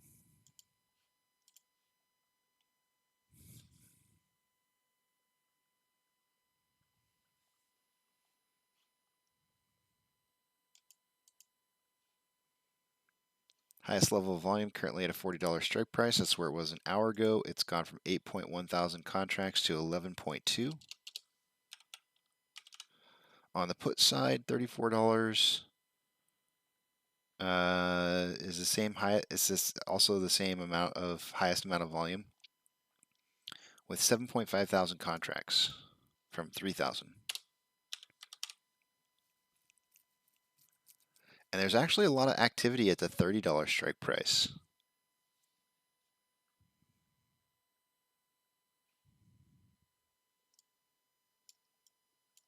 Not quite the highest amount of volume yet. Definitely getting some activity though.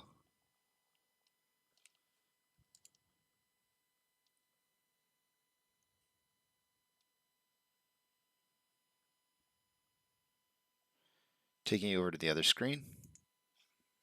Orders by Fidelity customers. We currently have, let's see here, AMC in 12th position with a strong 67% buy to 33% sell ratio. GME in 27th with 70% buys to 30% sells.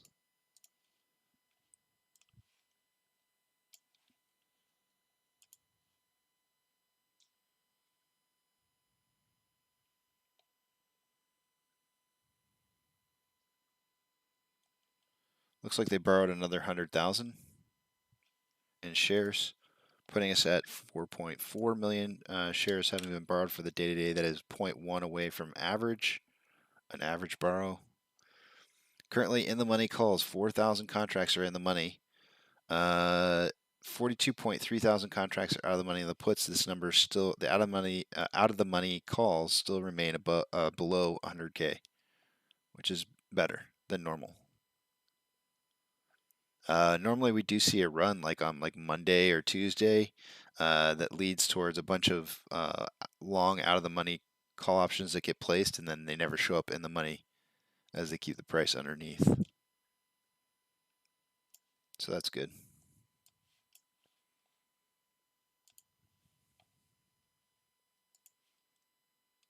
The NASDAQ is up 1.94. The Dow Jones is up 0.88.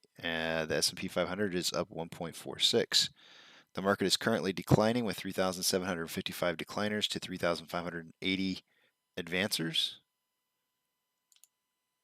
Tesla is up 4.85. Hood is down 6.88. Amazon is up 2.2. Cinemark 0.94. Doge up 4%. GME 2.85. And AMC is down 2.34. Looking at the inflow versus outflow, we have a net positive inflow by 3 points.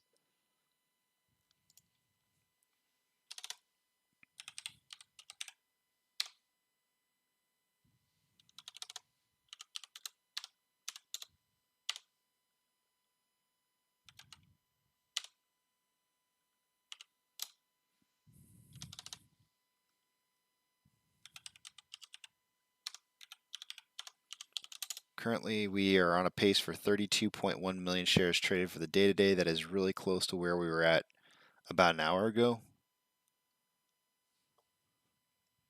I am predicting between 30 and 50 million shares traded for the day today.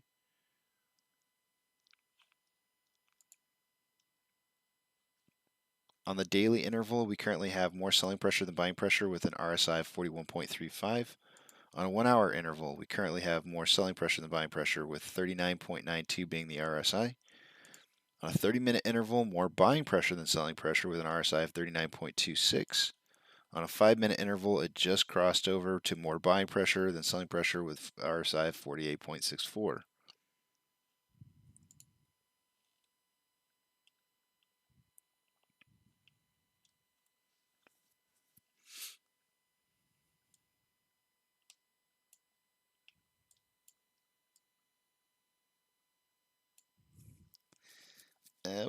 We could get like a mini head and shoulders inverted.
Let's see if we can hold.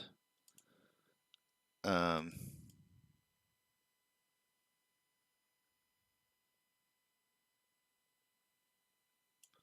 see if we can hold this level of price action above that line.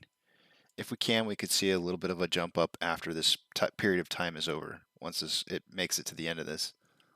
Let's see if it can hold that.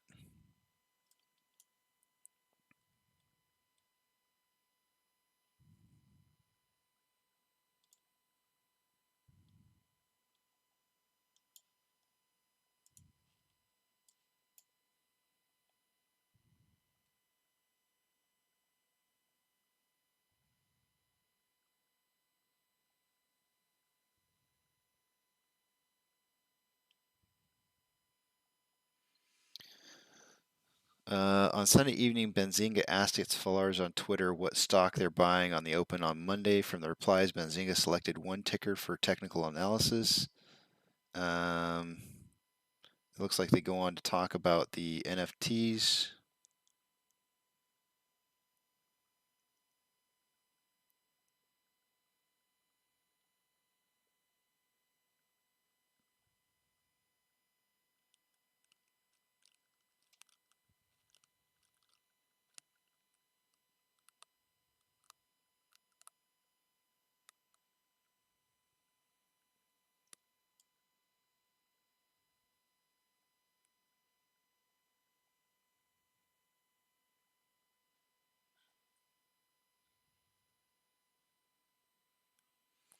It says here AMC is set to break from the pennant prior to January 7th when the stock with meet the apex of the pattern. When the stock with meet okay. When the stock breaks either up or down from the pennant, traders and investors will want to watch for high volume to gauge whether the pattern was recognized. The stock is currently trading in a downward trend within the pennant pattern, with the most recent lower high printed on November 22nd at 42.99, and the most recent lower low created on Friday at 36.13. For the trend to change, AMC will need to climb. AMC will need to climb up to at least the $43 area over the coming days.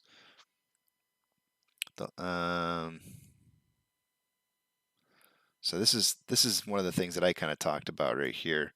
The lack of volatility in AMC is due to the lack of volume, which has been steadily decreasing since August 24th, when the stock shot up almost 30% higher intraday.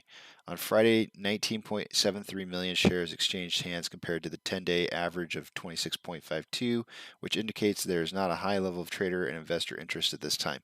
I love how they cherry-picked Friday when we had like how many hours less in the trading day?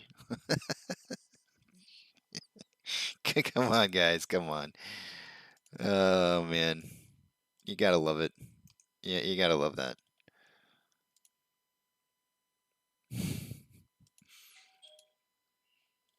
I'm not answering that. I don't want to.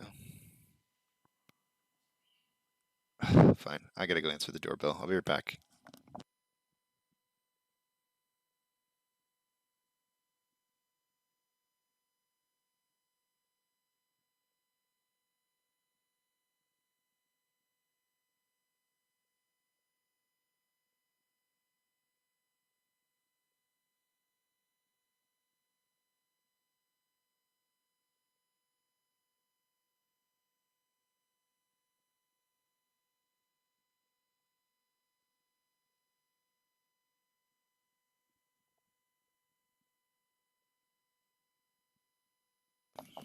Just a package.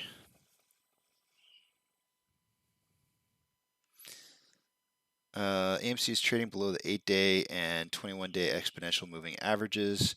And on Friday, the 8-day EMA crossed below the 21-day, both of which are bearish indicators. The stock is also trading below the 50-day simple moving average, which indicates longer-term sentiment is bearish.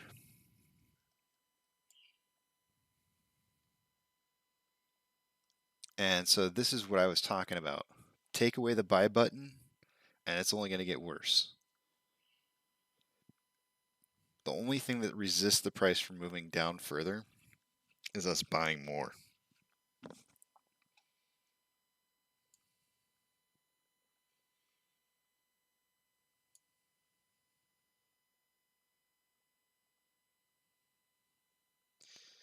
Bulls want to see big bullish volume push AMC up to make a higher high and negate the downtrend. If the stock is able to pop up above the level, AMC should break up through the descending trend line of the pennant pattern. There is resistance above at 39.07 and 43.33. Bears want to see AMC continue to trade lower in the downtrend and print a lower low below 36.13. If the stock falls below the level, bearish traders can watch for high volume to come in and push the stock down through the pennant. The stock has support below at 35.59 and 31.81. 35.59 and 31.81.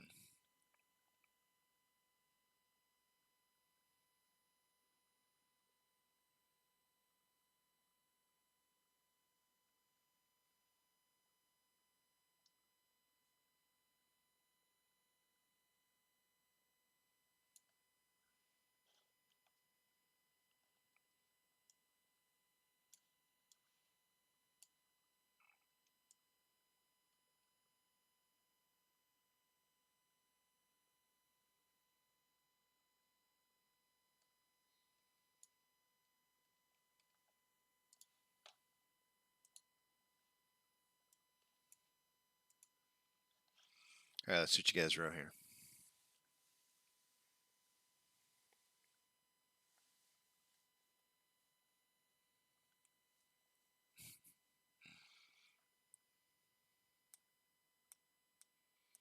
Adam Aaron is going to be on at 3 p.m. Eastern Time to talk about the NFT on Fox Business. That's awesome.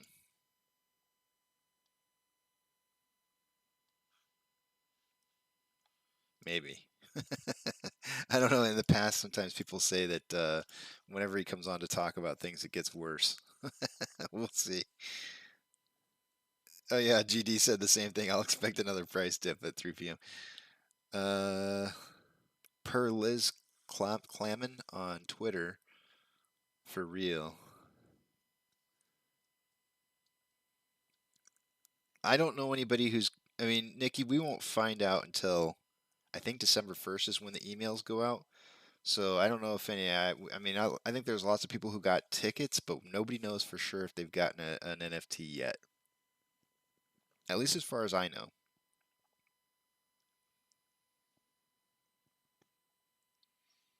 Something interesting though is that I did read somewhere that they are going to be asking for photo ID when they scan your ticket. I'm wondering if that's to prevent you from not being an A-list Premier or Investor Connect member, and like as if somebody sold the ticket to you, which would be really interesting because there's eBay tickets that are going on sale for like, 20 something $1,000 a ticket. And if the NFTs can only go to the person who originally bought the ticket, then yeah, that'll be interesting. So there may be people who don't get tickets, NFT tickets, and then people who did still buy tickets may end up getting issued those tickets. So you may not be out of the running just yet.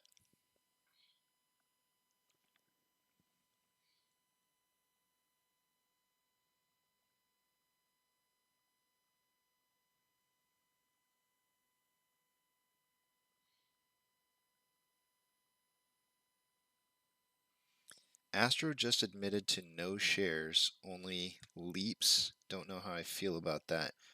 You're saying he doesn't own any shares at all? He only owns. I'm confused. What do you mean by that, Anthony?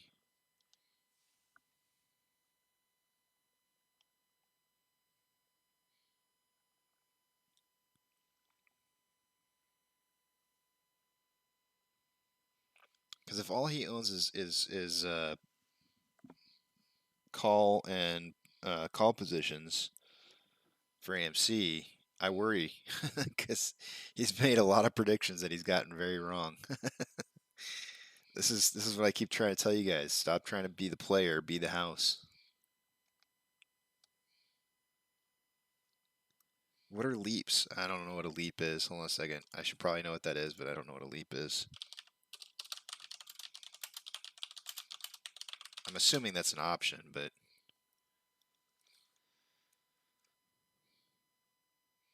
option contracts with expiration dates that are longer than 1 year and typically up to 3 years from issue. They're functionally identical to most other listed options except with longer times until expiration. So basically, he bought really long out of the money options. And this is what I keep trying to tell you guys. Like, this is, you want to talk about where we're bleeding our money? This is where we're bleeding our money. We're bleeding our money in people who want to gamble. This is not a gambling play. This just isn't. It's just not a gamble play. This is about catching the hedge funds in a position to where they made shorting positions. Ouch. They made shorting positions that that were really bad positions because they saw a fundamentally flawed company, and they saw a company that looked like they were going to go bankrupt, and so they were trying to make the most money that they possibly could on against the company by hedging against it. And they got caught. They got caught because a bunch of apes came in and started buying shares. If you're buying options and you're just trying to make the most, see what that kind of tells me.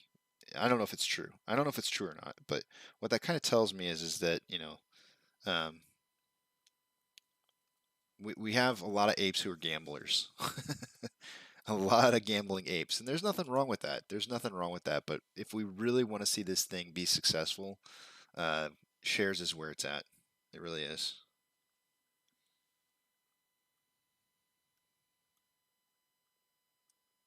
Right. See, that's what he's doing by buying really far out of the money options when the price starts going up. He's basically just gonna he's trying to what it sounds like.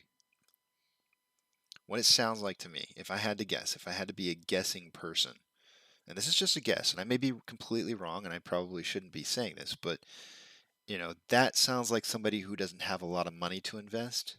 And so what do? They make a bet. They make a bet that's really far out of the money, and every time that the price goes up higher and higher, they keep cycling the bet more and more and more so that they can actually get some money so they can buy some shares. At what point where is he going to swing it over to actual shares um, versus these leap options, these long out of the money options? Who knows? Who knows? But at least he's buying really long out of the options instead of. But he's gonna. I don't know. It could work.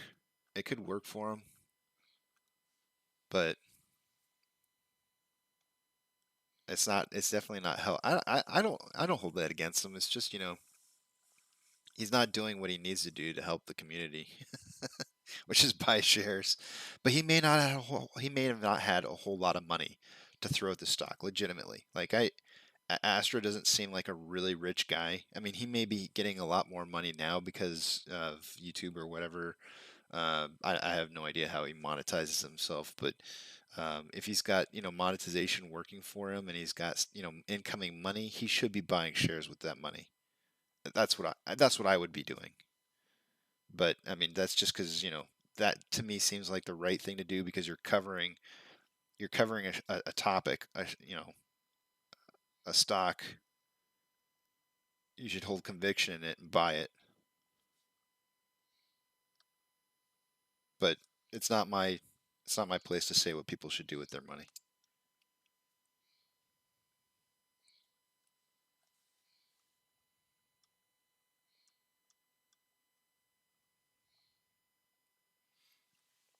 Roberto, a leap it's basically a long out of the money call, but really long, like a year or two.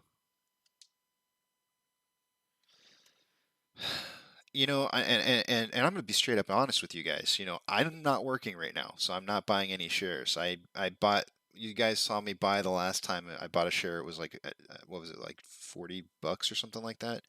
I think you saw me buy a share just underneath $40. I don't have, we're working on a single income in the family right now, so I don't have, and Christmas is coming up. I don't have spare cash to be throwing at AMC. I wish I did. If I did have spare cash to throw at AMC, I would be throwing it.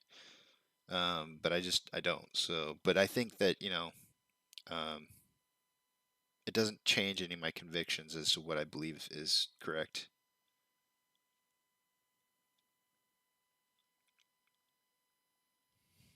He can't cover his chest, let alone the stock.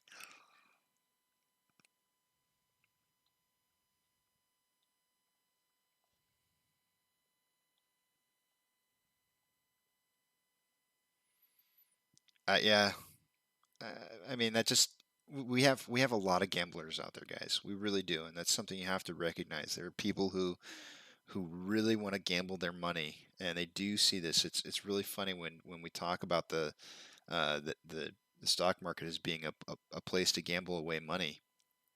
You know, it's just a casino. That's the running joke, right? Our stock market's a casino. That's really what it's being used for. It really is being used as a casino. And you know,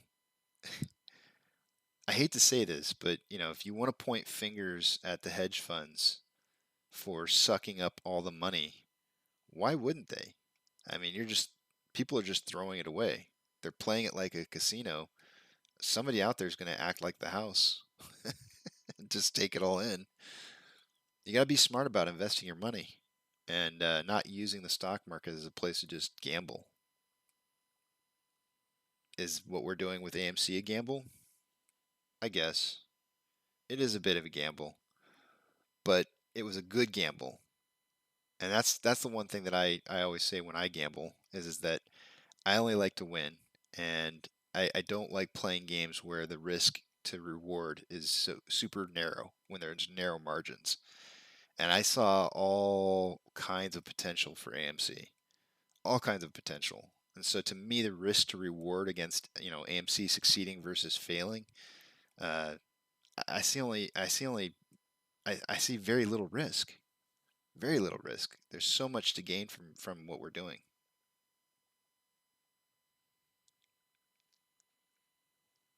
I don't care though. You know, there's all kinds of people out there investing their money, and how they invest their money is their choice. They may not be making smart moves, but I didn't always make smart moves. I certainly didn't make. I made some big mistakes in my time. Big mistakes.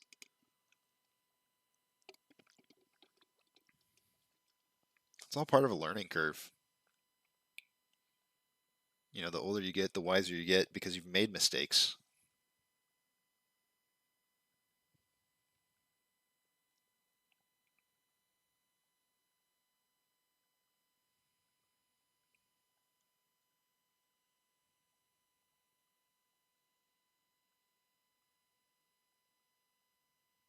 It's funny, right? Like Astro's a smart kid.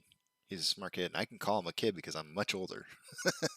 He's a smart kid, though. He's really, really smart. But we all have to make our mistakes in life. Every single one of us.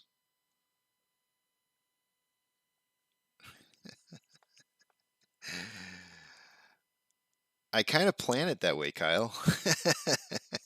I leave during periods of time where I feel like the stock's going to rise in price, and I feel like it's advantageous of me to be here for when the stock is going down, so that I can talk about why things are happening the way they're happening.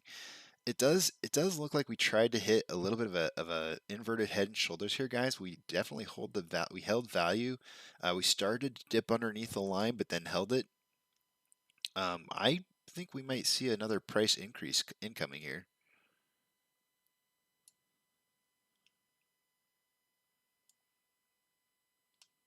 I can leave. Yes, this is true. What Ali says, there California did have. I can pull it up on Fintel to show you guys.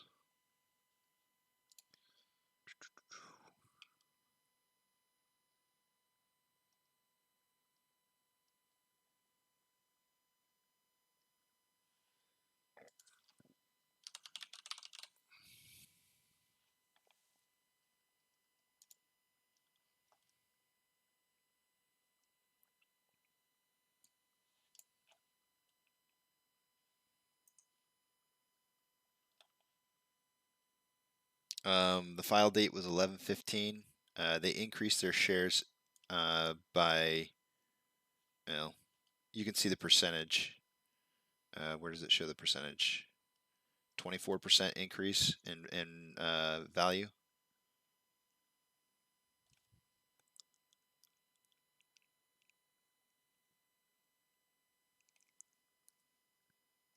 So they went from 556,405 shares, thousand shares to 689,917 shares. So over 100,000 in shares. Yep, 133,512. And it looks like the average share price that they paid, their average share price so far is $15.94. So they're averaging up. So welcome to the club. They did sell some shares though in the second quarter. Looks like they did sell some shares in here. They went from 571 to 556. Not very many. Maybe about 20,000 shares. So yeah.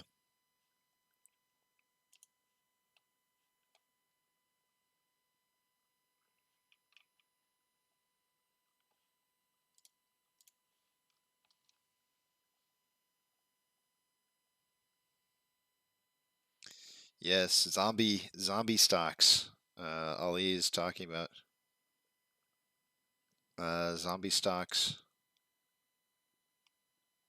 You know, the interesting thing about, and I just saw it on Twitter, people are all abuzz about the Sears zombie stock price increase.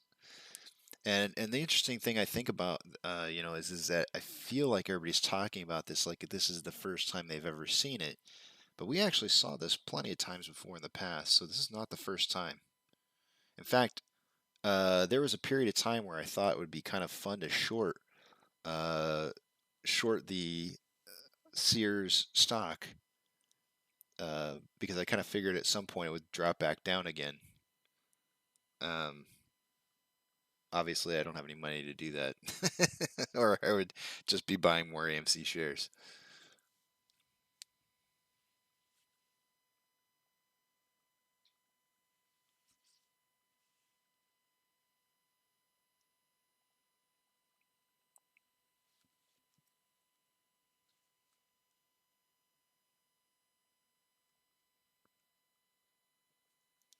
Going back to late September and inverted head and shoulders, let me check this out. Here's our price increase from the inverted head and shoulders that we have right now. We did hit the end of the pattern, and it looks to me like we're shooting back up in price here. Let me check what you're talking about here from September, though. I have not seen this honestly. You said September, right? Let's check. I guess I gotta go to the daily.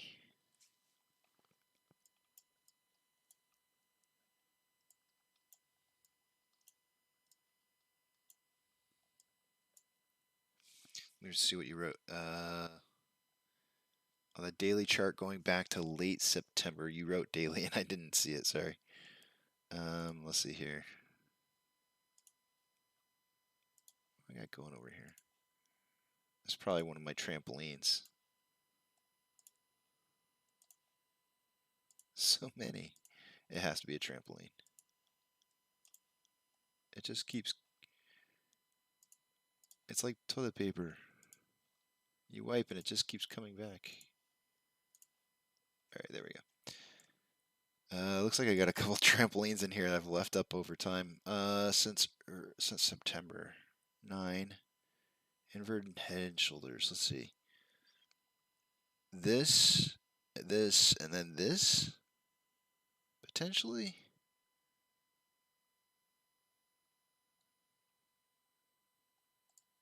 I'm not seeing it. I mean, because if you were talking about this, then our price increase would have been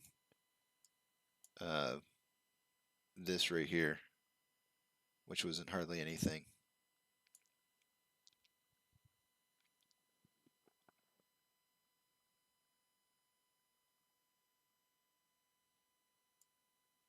I'm not really seeing it.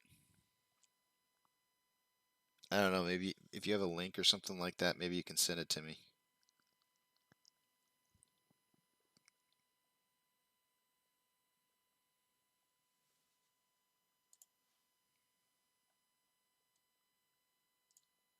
Oh, that was one hell of a price increase. We almost hit 37. Yay.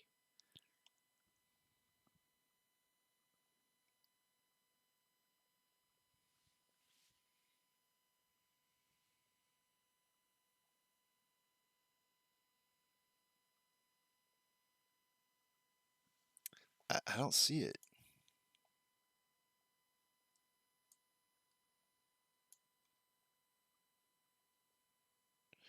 So, I mean, but this would be, because you're saying September, which would be 9, right? This is September right here.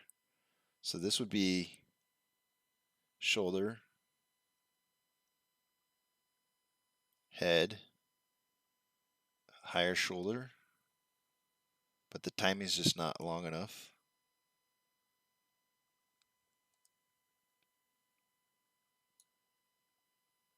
I mean, unless you're trying to say like all of this right here is all part of the secondary shoulder. I don't know. It's not. It doesn't look good to me.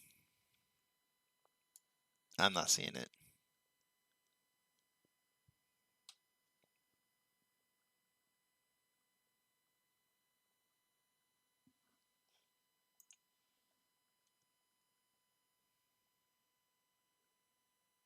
I don't know. It's a stretch. Oh man. Hold on a second. What was that start date? 9/8.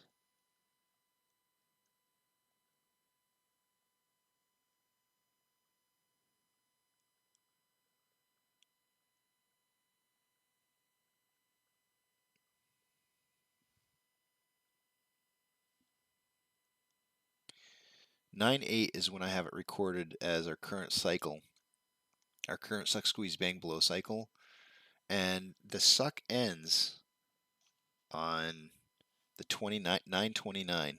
Starts on 9/8, so like right here, kind of like midway up this spike up, 9/8 to 929, which would be right here. So this is the suck, and then 930. So this period from 930 to 1013, right here. So like this, all this like consolidation right here, and like no price movement was the squeeze. And you can see it squeezing. You can see it just squeezing down. So this is suck, squeeze.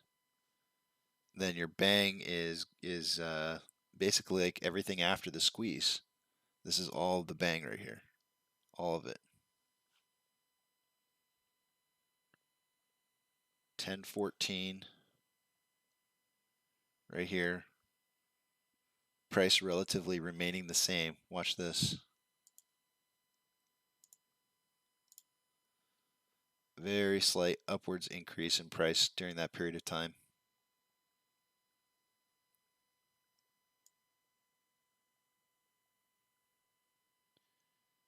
Total increase in price of about 3%, with volume decreasing.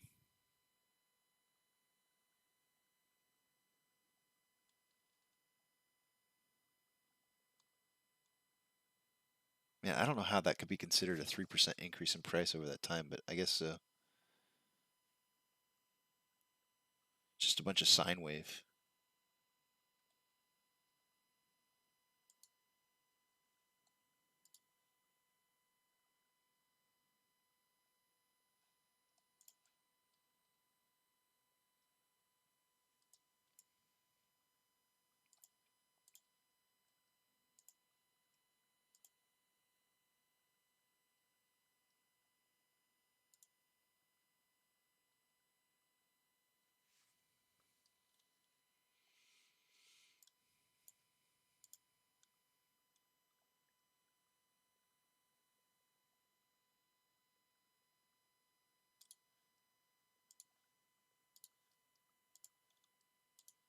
Looks like we're on an ascending parallel channel.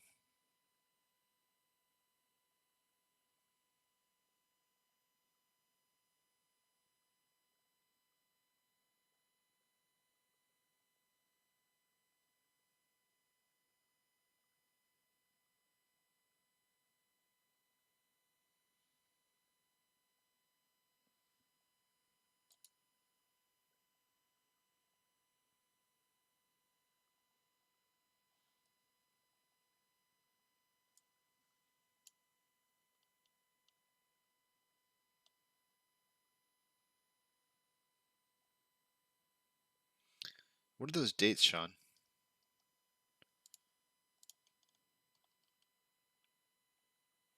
I got 9/29, 10/27,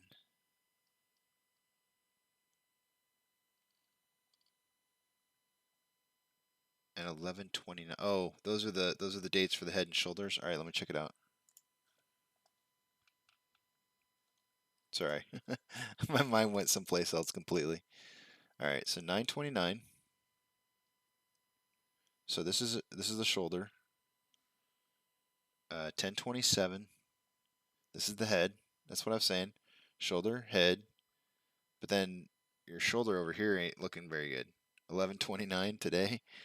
Well, all right. So here's the deal, right? So let's look at it as far as bars go, because these should. I'm not gonna count the spike in price that we had on this day. So I'm gonna draw bars out here, and we got a total of this is a 10 bar, so a 10-day period of time right here. So the head should be about 10 days in time. So there's 10 days there, or sorry, 10 bars. Sorry, 10 bars. So there's the same period of time there. I'm going to scoot it over just a tad to center it. And then the time difference here, we have, let's see, 1, 2, 3, 4, 5. And on the 6th day that it starts the next one. So 1, 2, 3, 4, 5, 6. Your next bar would have to be starting here on this day for 10 bars, which would be the end of today. And I guess what I'm saying is this is just super ugly looking, but I mean, it doesn't have to be beautiful. It really doesn't. So I guess I could kind of see it. And it's certainly not really dipping below it, and the trailing shoulder is higher than the leading shoulder. So I could see it. I could see it. I see it now better. It's just that this second part, the secondary hump in here doesn't really jive real well. I'd like to kind of see it more flat.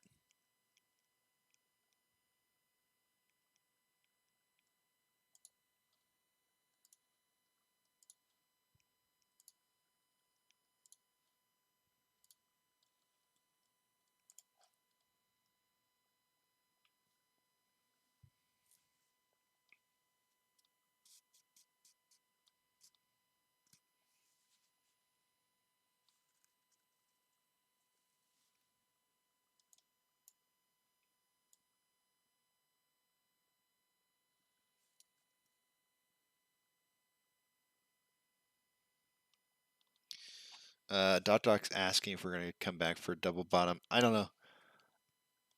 I quite personally feel like they really want to hit that 35.76. They haven't been borrowing a whole lot of shares. Let's see here.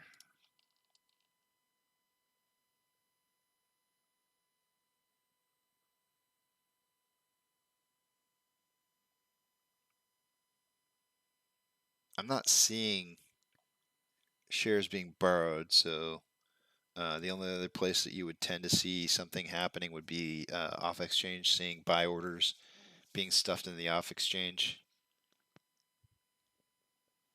That's the truth, ain't it, Sean? That is definitely the truth. Nothing about the stock is normal.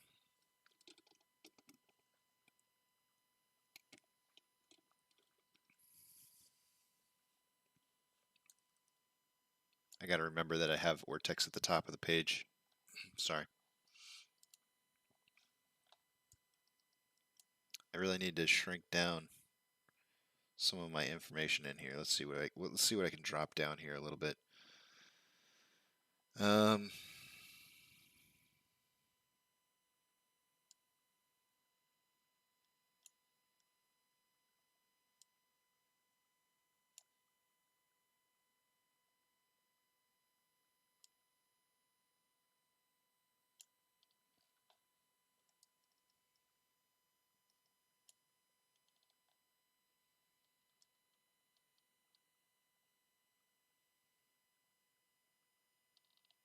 Sean's saying remember that he called for 36.85 for the close for the day today.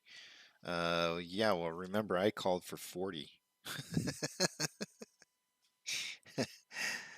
We got I'm 40 to 43. Eric's 37.5 to 45. Eric's been guessing pretty close lately. Duncan called for 38.41 and Monty 39.35 to 42.35. If we break out of this ascending parallel channel, I almost always feel like it's there's a much bigger pattern forming. So we'll have to see what happens with this. I mean, this technically speaking, this should break out going down at some point.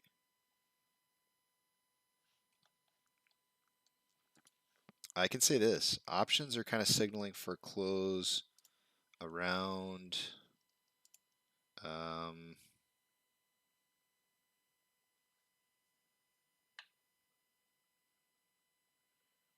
37.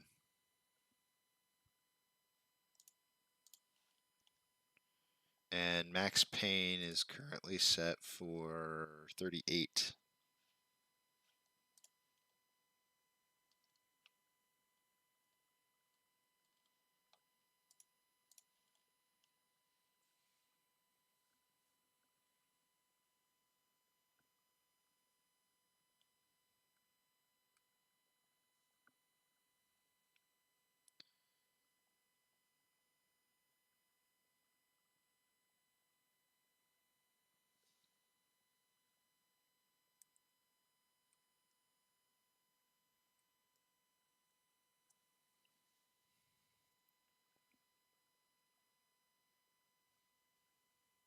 You know, one of the things that I find really odd is who was mentioning about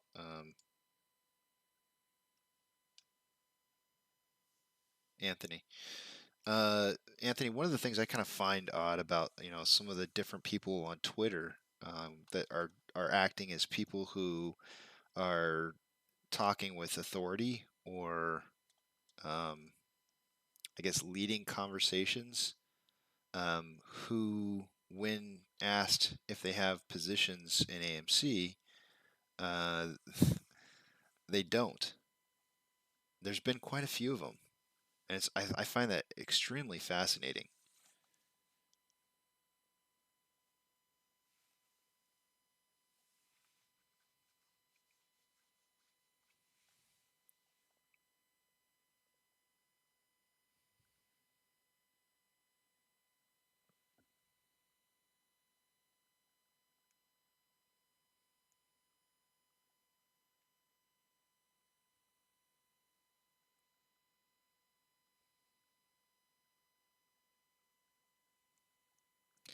I know at least once a long, long time ago, I know I've at least once flashed accidentally my position in AMC, just being a dummy.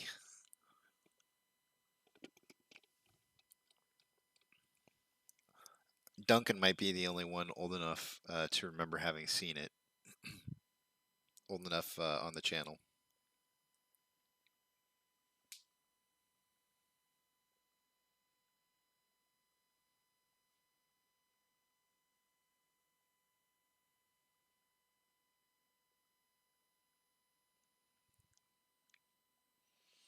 I think that was something that was really important to me.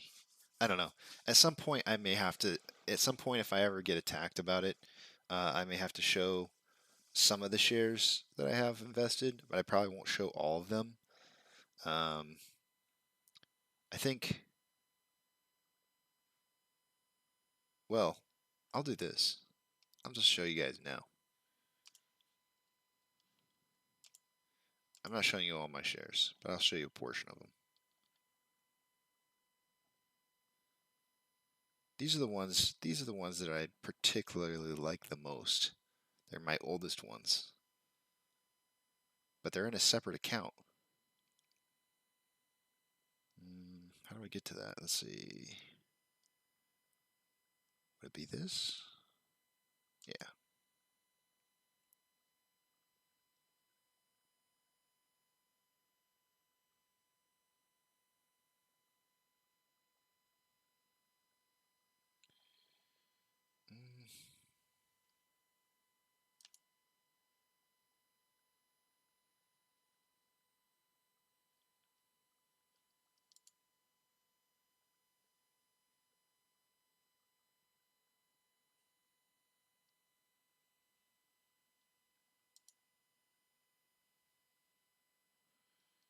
Trying to figure out where to find my. I'm really bad at finding my. Oh, I think it's under positions.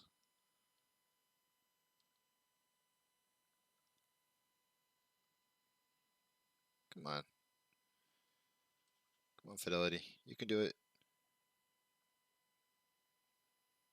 Oh, it is 12:09. It's past time for. Here we go.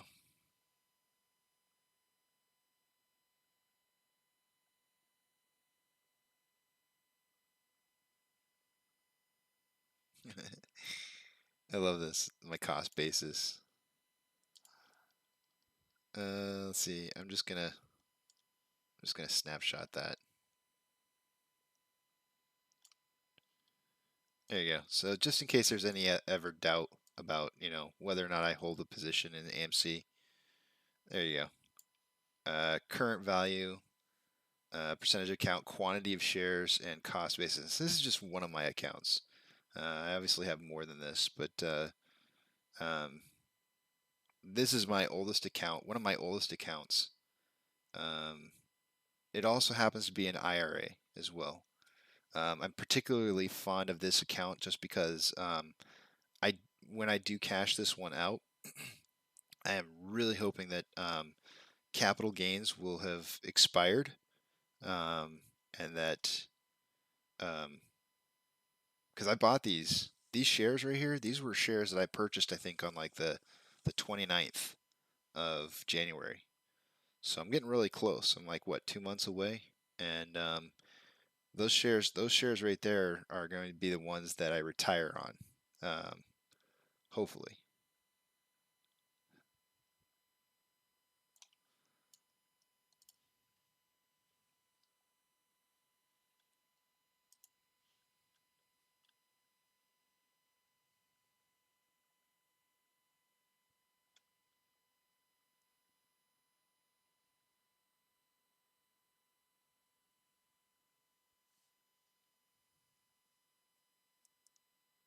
I think it was the 29th. What was the share price back then? January 29th.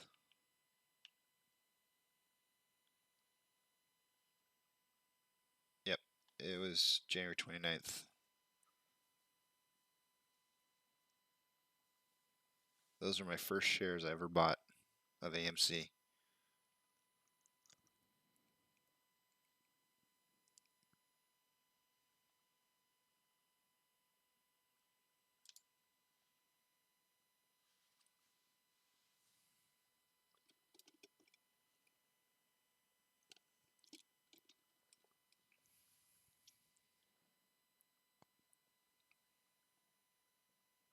All right, let's do a little technical analysis, guys. I know, bad timing.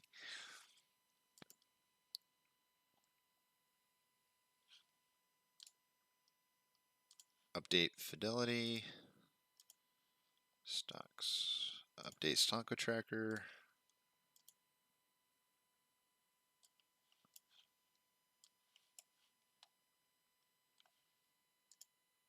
And let's take a look at how much is going into the... See, I would imagine that the off exchange is going to start going down. So 55.21 to... If it goes up, we're... Yeah, okay, so 54.81. So they're definitely not stuffing away more buy orders into the off exchange. So that's that would be more than likely why we're seeing price increase. Price discovery. Let me update Ortex.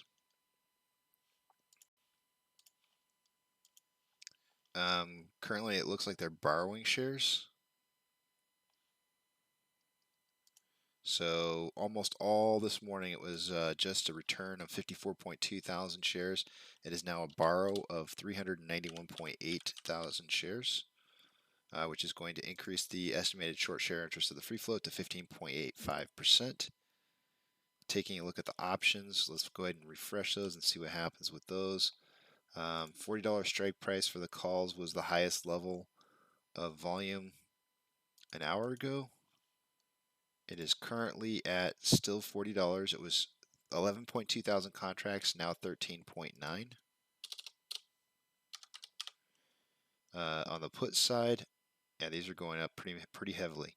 $34 strike price. It is now 14.3 thousand contracts. Here comes the big down, guys. Here comes the big down. The volume is getting really super heavy on the $34 strike price. If I had to guess, you're going to see some really heavy borrowing going on here in just a little bit. They'll try to push this, if I had to guess, down to that 34 something range. So let's watch this here. I'll go back to the price here in just a second. Orders by Fidelity customers. AMC in 13th with 67% buy orders to 33% sell orders, and GME with 29th position with 69% buys, nice, to 31% sales. And here comes the borrowing. Let's see where it happens here. Nothing yet. Only returns so far. Expect to see some borrowing come in.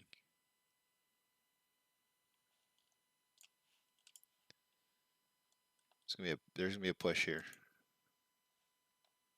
This is gonna be the big hard push before we get to the big positive return. The big rubber band snap. NASDAQ is up 2.13. Dow Jones is up 0.99. The S&P 500 is up 1.59. The market is starting to advance over decline. We have 4,027 advancers to 3,322. The market has flip-flopped. Currently, we see Tesla heading up 5%. 5.06. Hood is down 6.92. Amazon is up 2.34. Cinemark is up 1.94. Doge is up 4.58. GME is up 2.7. AMC down 1.47. We currently have more outflow than inflow by 2 points. And current volume at 16.61.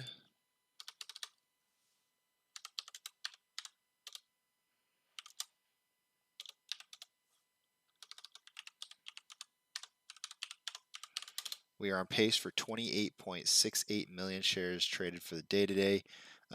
If we do have some sudden movements in price here in the next hour or two, I would suggest about an hour and a half from now, we'll probably be seeing volume starting to spike up. I am predicting 30 to 50 million shares traded for the day today. We are currently averaging underneath that number. On the daily interval, currently have more selling pressure than buying pressure with an RSI of 41.91. On a 1 hour, we're currently seeing more buying pressure than selling pressure with RSI at 43.44. On a 30-minute interval, we have more buying pressure than selling pressure with an RSI of 44.38. And on a 5-minute interval, more selling pressure than buying pressure with an RSI of 54.97. It could go either way right now. RSI is not super low. It could go either direction.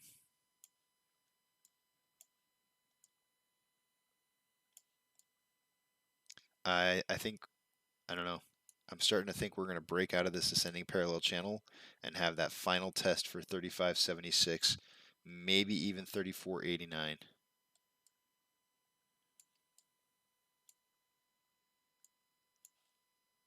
Bunch of news coming out. Oops. Tesla taking a hit.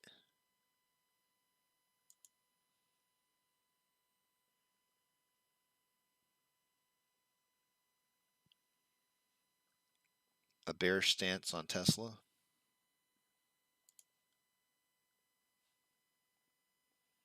Giant U.S. pension fund bought AMC's Snowflake Tilray stock.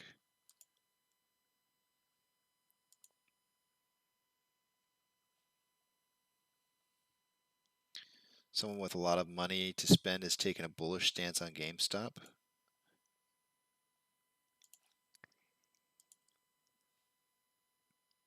Cinemark,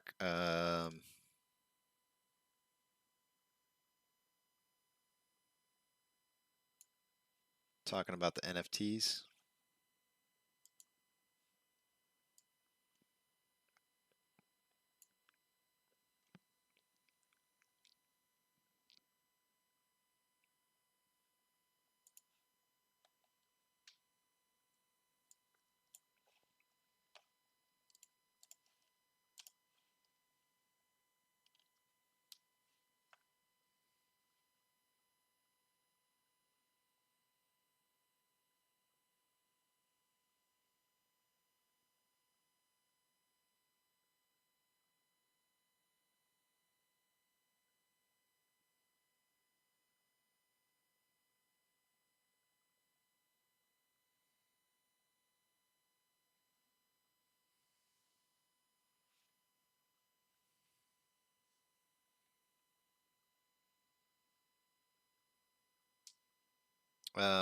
You all said 3 p.m. Eastern Standard Time, I would assume, for Adam Aaron's interview.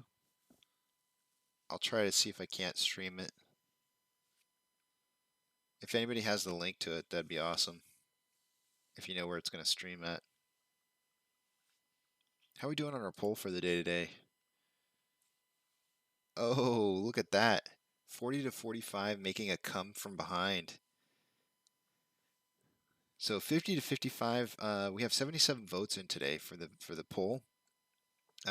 It's a tie between 50 to 55 plus and 40 to 45. I'm kind of guessing 40 to 45 to 50, I think was what I had said earlier. By the end of the week is what I was kind of thinking. But we have 40 to 45, and 35 to 40 was actually kind of a strong runner in the beginning of the morning. And I think the more people had a chance to let the day kind of go by, they started leaning towards other values. Very interesting.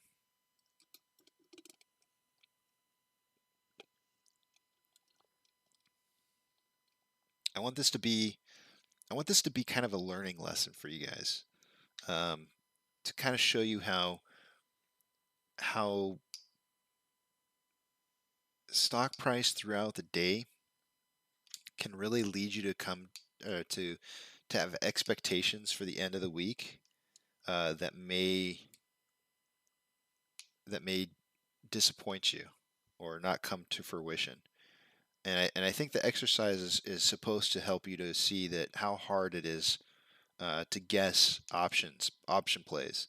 You know, if you're going to try and guess, you know, what the price is going to be this week and on a Monday, based on Monday movements, and then seeing what the price actually comes out to, whether or not you guys are getting close.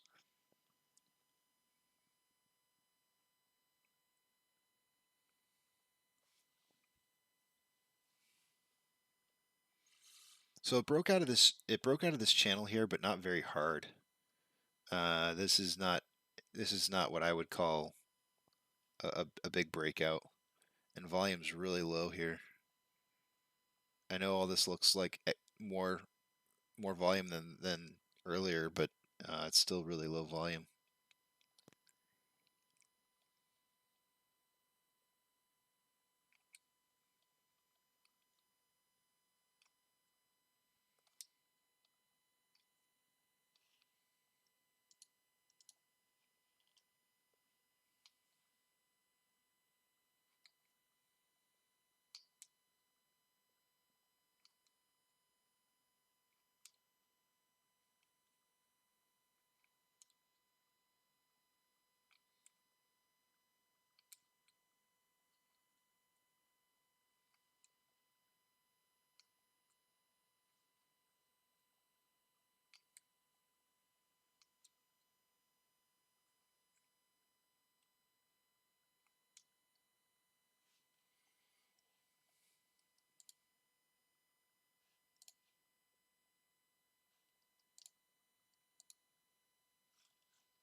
Wait a minute. Oh, no.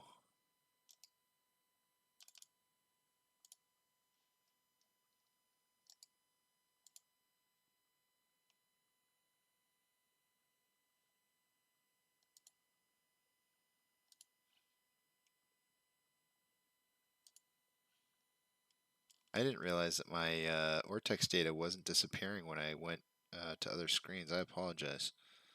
When I tried to fix things earlier this week, I had to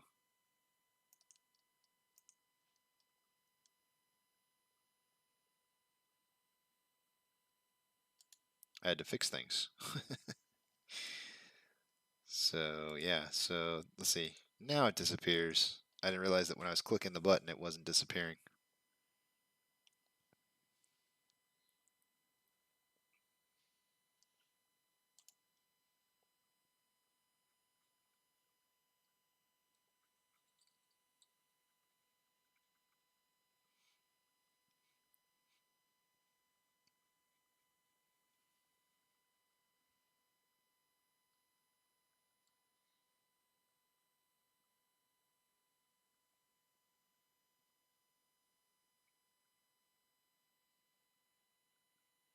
Man, volume is just really, really not good right now. Come on, volume.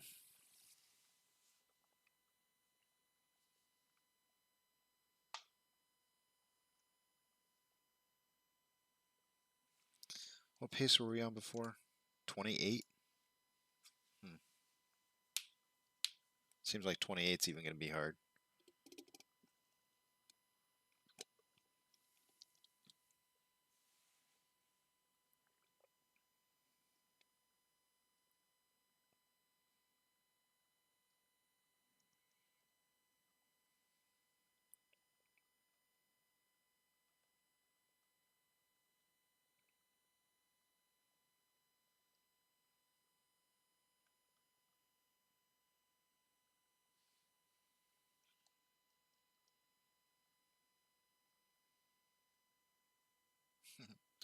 I'm with you. I'm with you, Monty.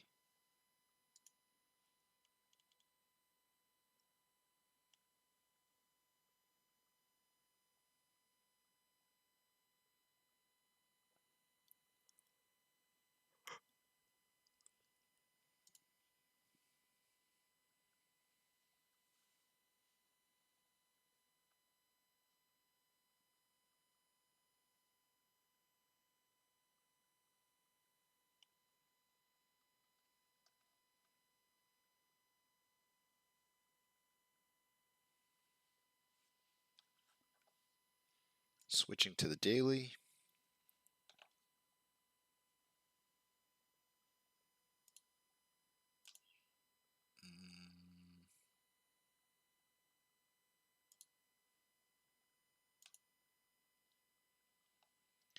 Lion style.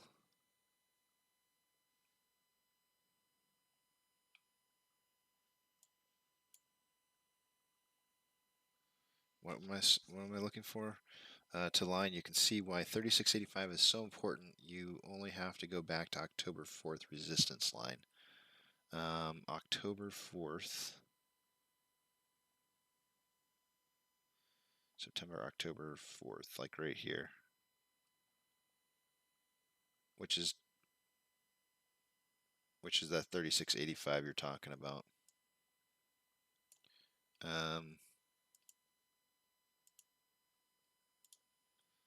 So right there, right there is basically where I have the. So you have 3 touch points right here, and then you have upwards movement, and then price. They got it down on the 4th touch point. They got it down. It came back up and then blew past it. Yeah, 3684 is definitely a point of a strong point of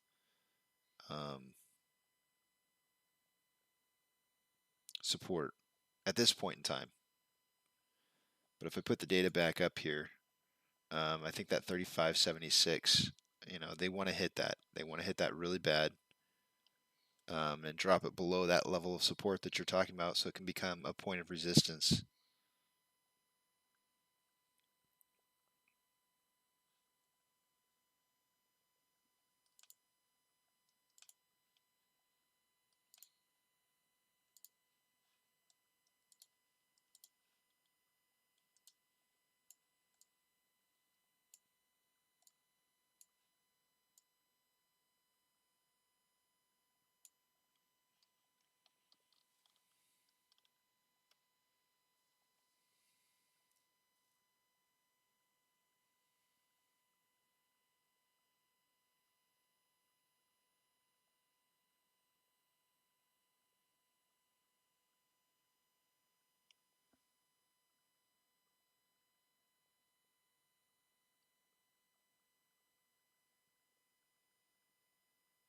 I'll tell you what, man.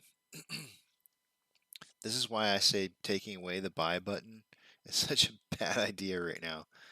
I really feel that we're at a very crucial point in time, super crucial point in time, to where we need as much buying pressure as possible because we need to hold certain lines. There's certain lines that we need to hold, and if we're not holding them, if we allow the price to drop below them, then we lose a lot of ground that we've been working so hard to keep.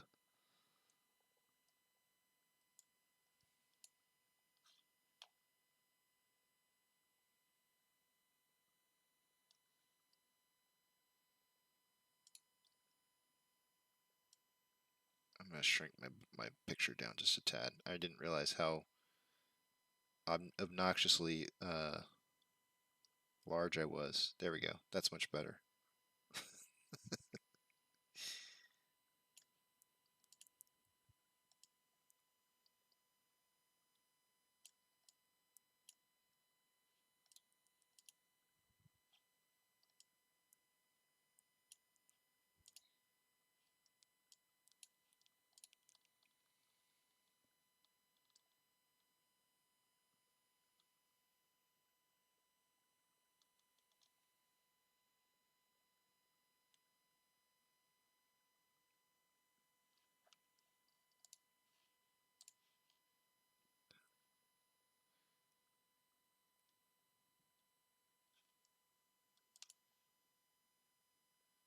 They just borrowed more shares. Another 100K. We hit the average.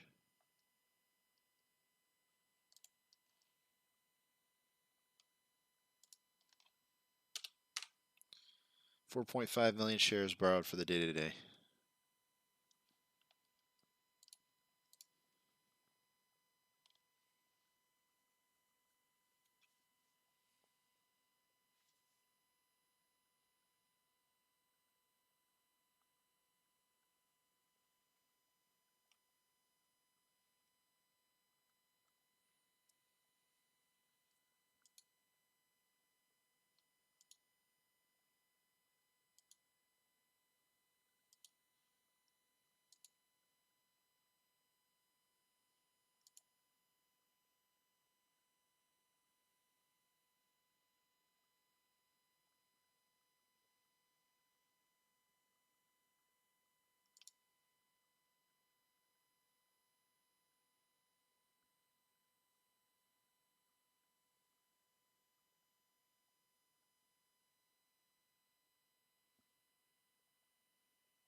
You know what would be more annoying, Anthony?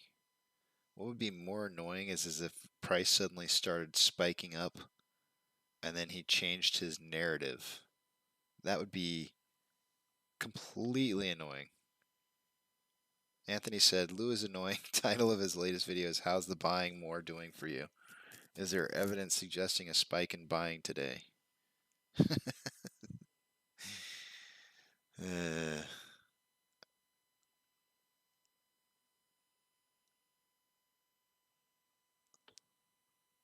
I mean,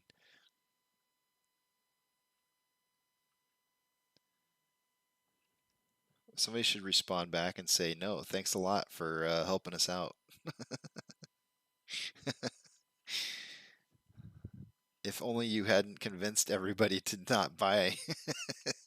Oh, I shouldn't say everybody. If only you hadn't convinced however many followers he has to not buy.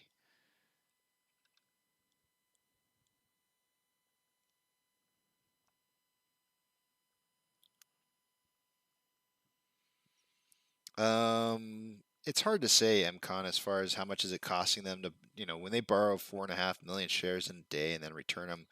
I don't know what the operational costs are on something like that. I really don't. But I do know that the more shares that they have to borrow and return, it's more, that's more money out of their pockets that they're spending to get this thing, down further and further and further, and that's good. You want them to be spending money. You want them to be borrowing shares. That's, that's the whole that's the whole reason why this whole thing works in the first place is them borrowing shares.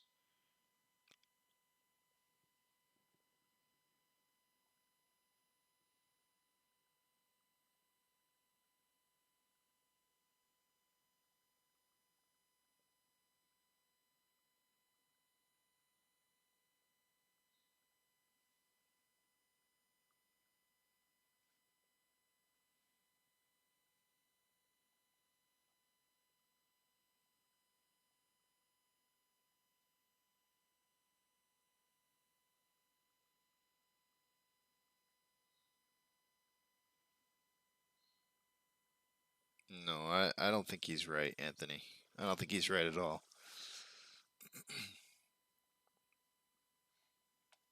In fact, somebody should say, like, thanks a lot for suggesting not buying anymore. Look how much the price dropped today. That was the irony. That was the irony that when I was sitting there, I mean, I don't know. They took away the buy button in January and the whole squeeze for GME ended. Like that. It was just like, I mean, that thing should have taken a lot longer to squeeze. It stopped it in its tracks. And it's like, if we continue to see price falling on AMC, it's going to be rough. It's going to be really rough. It's going to be months worth of price discovery that we've lost.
I used to say it on this show for a while.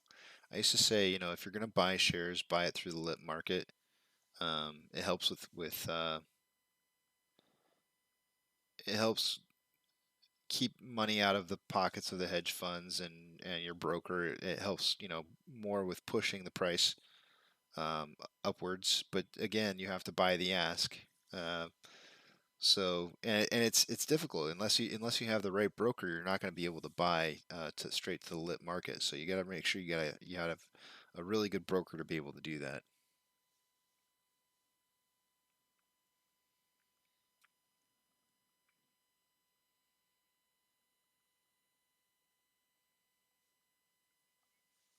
I had noticed Monty. When did he said when did he say that? Oh, he said it on 11/5. It's like a month ago.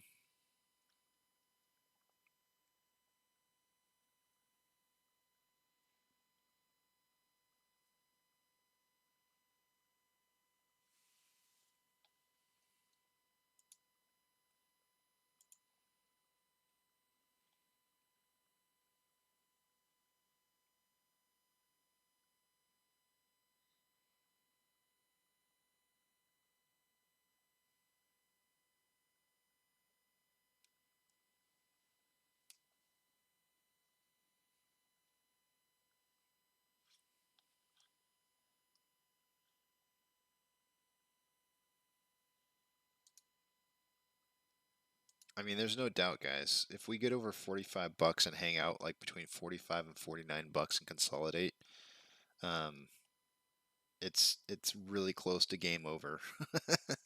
So, I mean, we just got to get past that 40 to 45 range. We did a really good job of filling the gap on our way down here. So hopefully this next time that we run through 40 to 45 bucks, it won't hurt as hard. You know, it won't be as hard for us to get through.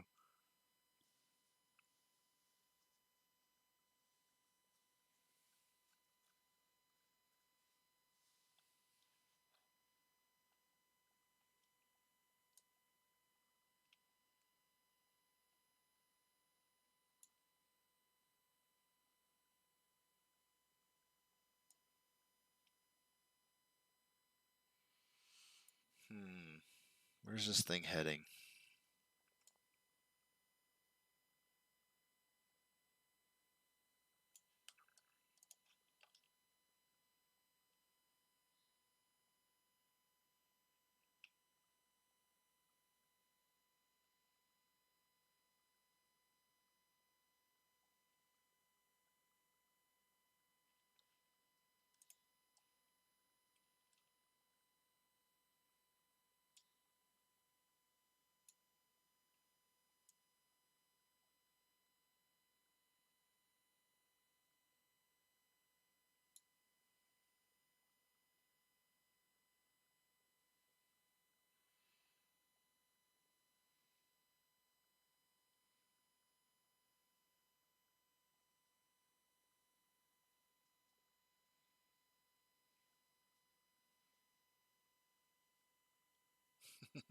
Sean says 36.85. That's where it's heading. Sticking to it. A little bit of downwards action, upwards action, then ending at 36.85. I want to draw something here, but so here's the problem, right? So I've got on a 30-minute interval, I've got a wedge that ends, possibly Thursday or Friday this week. Um, it could actually go into next week. I mean, the wedge doesn't actually complete until the 13th of December, but I have a feeling that we'll finish this wedge before then. Um, I know the end day. So let me scan back out to the day. Originally, I wrote the dates down because I didn't want to have the box drawn in there because we'd just be staring at blue all day long. But originally, I had drawn a box, a rectangle, from 11:10 to 11:30, and said that we would be breaking out sometime in this time frame. Now, we did break out. We did break out, and it happened inside the box. It happens to be on the back side of the box, but we did break out. But I think that this could very potentially be a false breakout. Now, what's the actual end of this pennant? The actual end is like 12.9, right? So if this is a fake breakout, You know, let's say we test this like 35.76, or we'll just go with your 36.85, somewhere around there. Let's say we keep it around there. Price starts to move back up.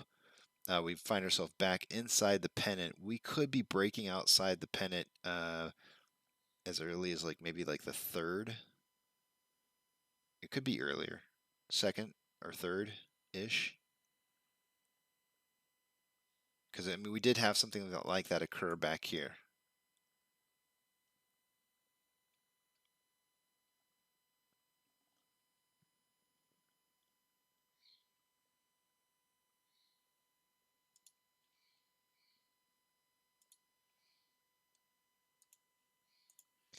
So I almost don't even want to draw anything on today just because I hate to.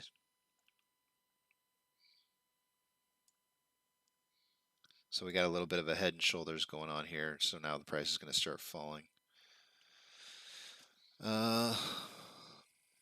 are we going? I don't know. I really feel like we test 35.76. I think that's the objective.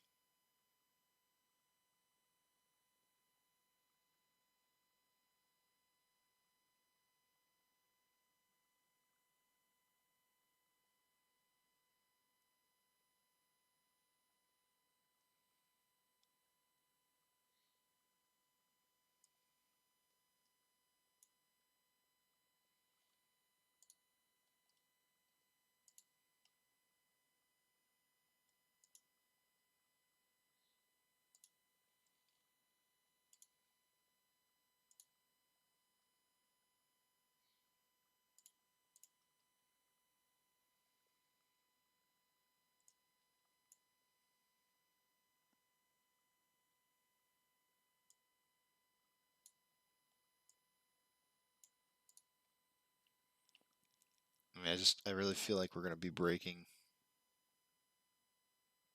What did you guys say? 36.85? Right there. I'll tell you what. Let's get some Fibonacci retracements in here that are actually decent, that we can actually see what's going to happen. Because what I have right now sucks. Let's get rid of this junk.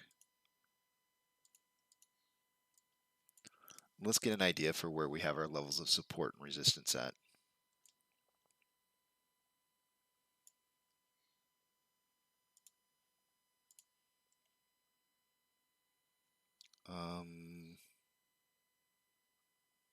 Let's just pull this run up right here.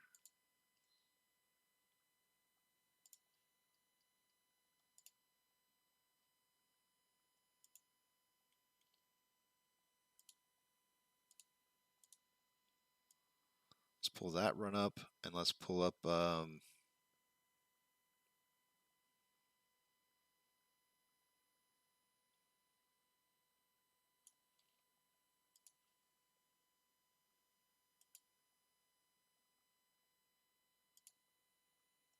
see how those overlay.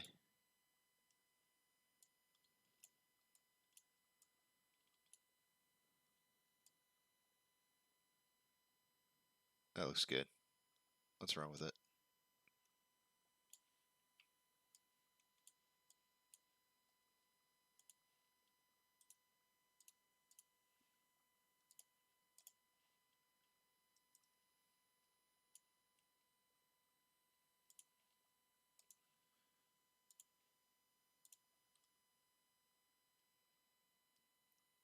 It's so much nicer when you have like it's so much nicer when you have levels of support and resistance to see, and they actually look good. These are drawn out pretty well. It kind of helps to see everything a little bit better.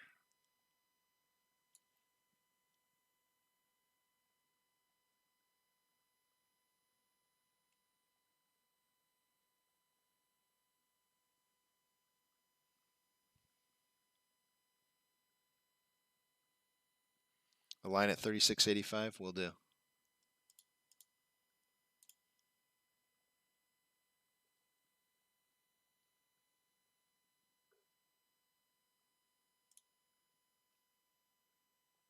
What the heck?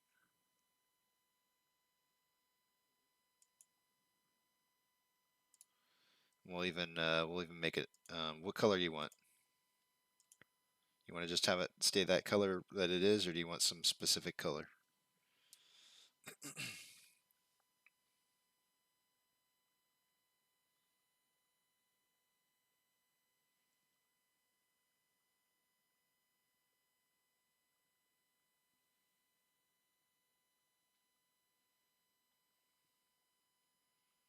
You better not say some jacked up color like teal.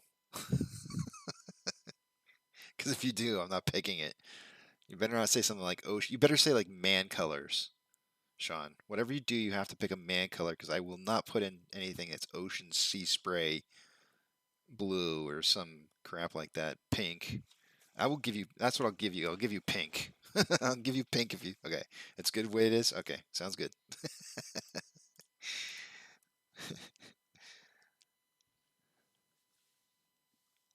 No, they have not hit SPF yet, Ezreal. SPF is at 3576. Burnt sienna. Son of a. I'm putting in pink, damn it. I'm gonna give you your pink line. Burnt sienna.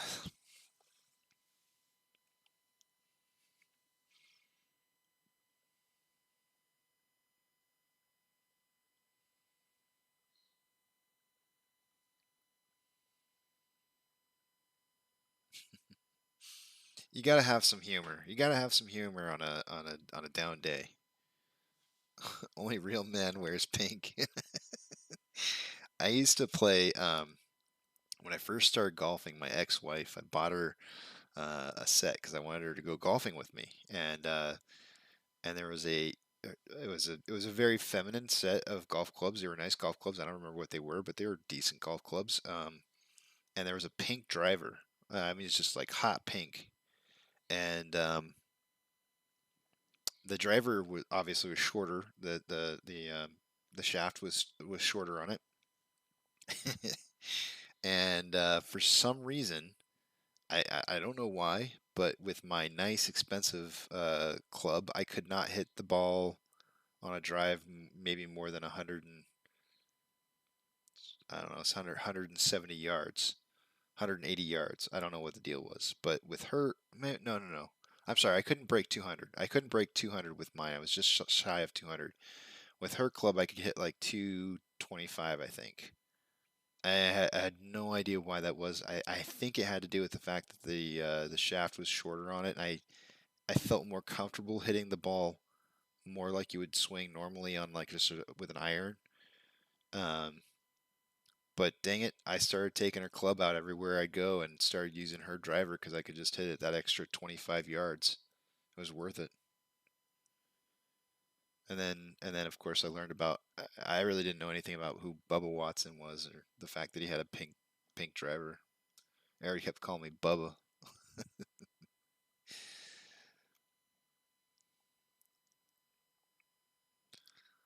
But I graduated to my own clubs. I finally worked my way into I worked really hard on my driver, and I've actually hit a 300 before. I have managed to hit a 300. Of course, the wind was at my back, but I did hit 300 though.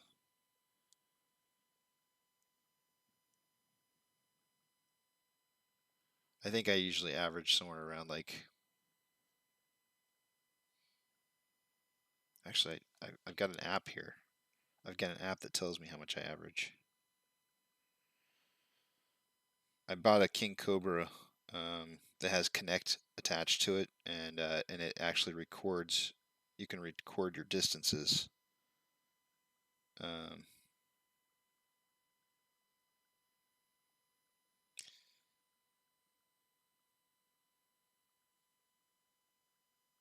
oh, it just crashed.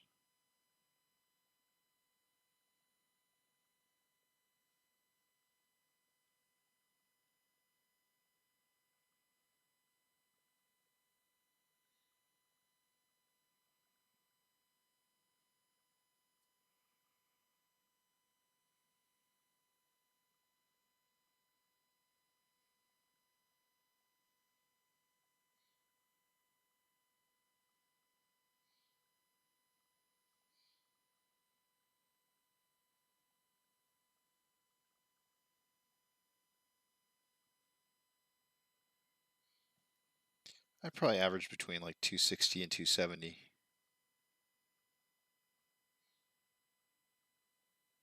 It depends on my day. Here's my 301 though. Just in case, I'm not BSing you. 301. The wind was definitely at my back that day though. I've had some other ones too, some other good long distance drives. 295, 292, 282. So I don't know. It just kind of depends on the day how good my back's feeling. I'd say about 270 is kind of average. But I do love me some golfing.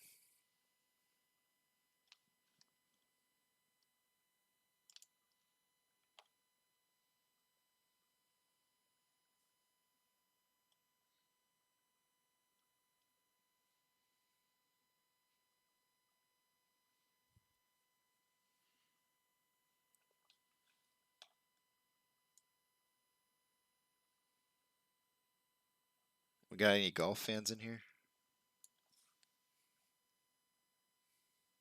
I used to think growing up that golf was a game for wussies.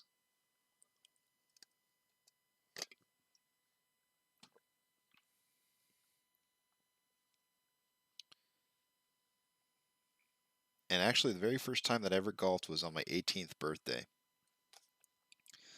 I asked one of my buddies to take me golfing. Yeah, Brett, I know. Anthony came over and had mentioned that a little bit ago. Somebody needs to write back and say like, wait a minute, I thought everybody wasn't buying. I thought this is what we were supposed to have happening when we don't buy. Is this what we wanted?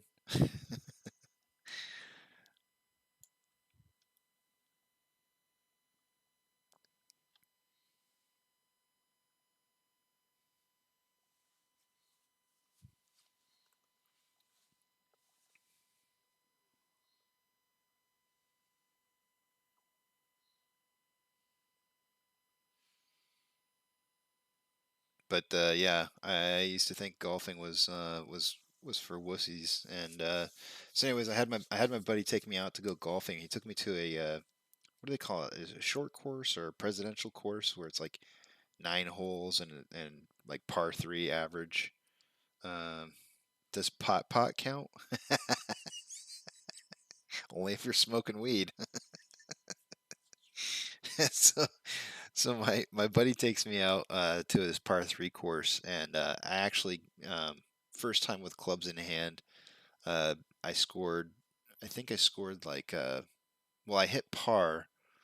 No, I'm sorry. I hit a birdie on the very last hole, which he was incredibly shocked by. He's like, I've never seen somebody go out the very first time swinging a club and hit a birdie on the first round. He goes, even though this is a shorter course, that was amazing.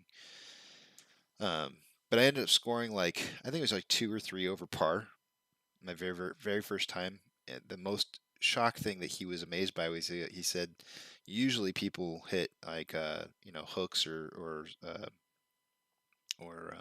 slices when they first start golfing. But for me, I had a straight arrow shot. It wasn't very far, but it was a nice straight shot every single time. And then I was like, well, this game's easy with I hit 3 over par my very first time out on a short course, and I thought I was the master, so I never played again for like I don't think I picked it back up again until I was probably around 30, maybe 35. And yeah, so I went back out, decided to try my hand at it again, and very quickly developed a hook.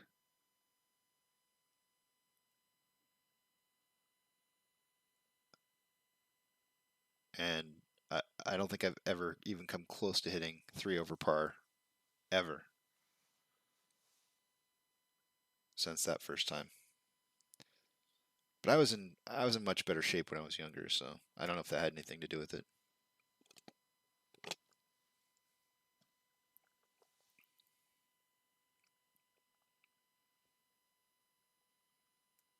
Well, here comes your price. Here comes your price, Sean.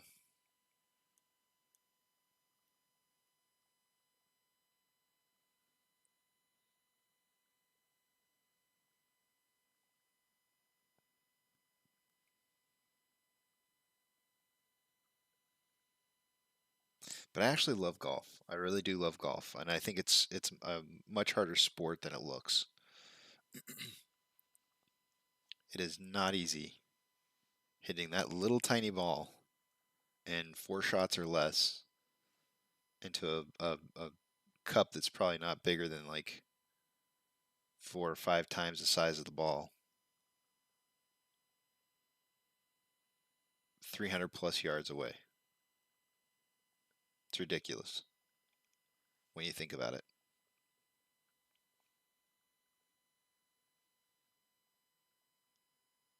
I don't know why I don't like absolutely go nuts every time I hit par on a hole.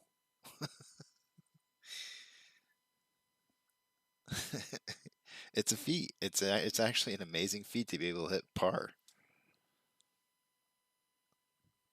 I go nuts when I hit a birdie. I never go nuts when I hit a par. I'm like, that was pretty good.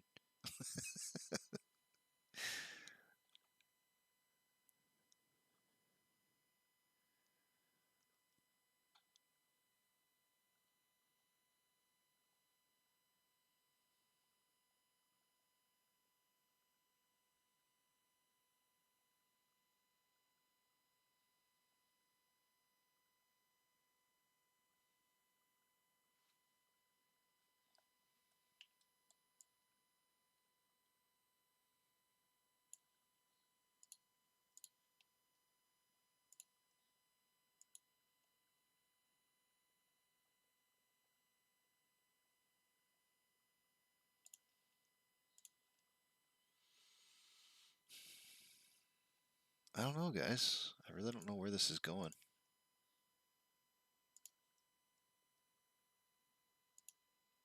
I know Sean knows.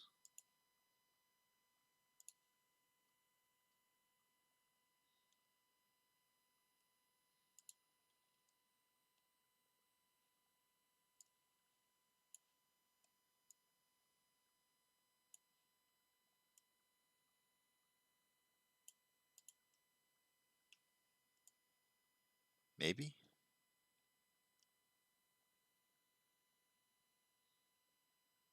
I mean, overall, I want to say that, on the 30-minute interval, I think it's going to stay inside this wedge, this kind of wedge pattern that we've got going in here.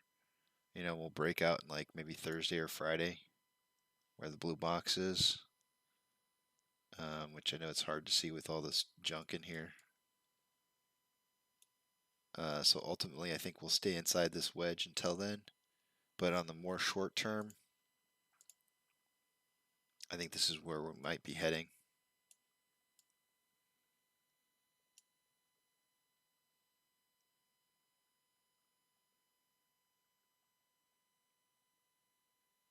Yes, I have been to Topgolf. It's going sideways. I have been to Topgolf. It's weird to me. I absolutely do not like hitting off a turf. Um, and I don't know why, but I feel like in a normal game of golf, I would normally be able to hit any of those targets like pretty close to like right in the center. But for some reason when I go to Topgolf, when I hit off their turf, like I think my club bounces off of it a weird way, and so I never actually hit the ball just right. And I hate it. I like playing though. I really do like playing there.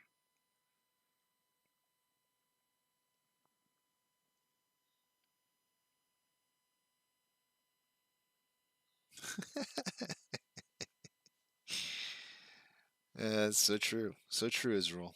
So true.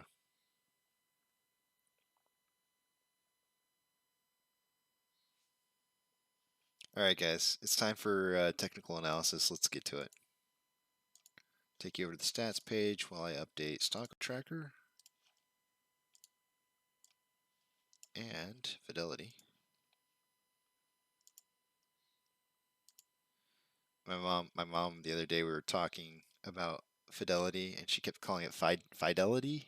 Fidelity? I don't know. I think it was her. Maybe it was somebody else. I don't know. I'd never heard it referred to as fidelity.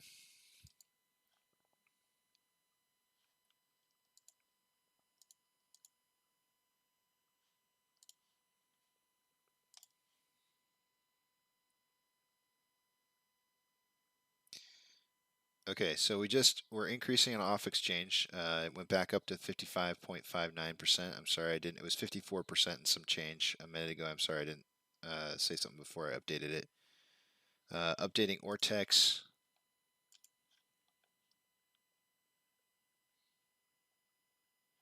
Borrowed change amount has slightly decreased. It was 391.8 thousand shares borrowed. It's now down to 311.4. Current short share interest of the free float will have decreased because of that to 15.84%. And updating the options chain.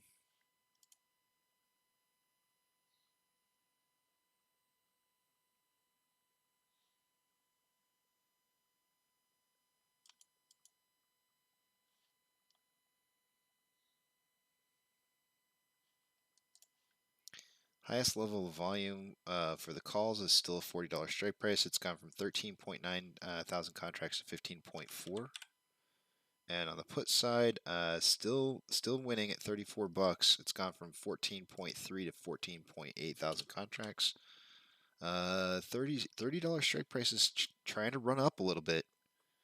Trying to run on those puts. The call volume is now, the call strike volume at $40 is starting to beat out the puts. Taking you back over to Fidelity. The orders by Fidelity customers currently at I think we're in 14th position, or maybe it was 16th position an hour ago. Currently we're in 14th. 66% buys to 34% sales, which is good. I think GME was in 29th. Off the list. Low volume.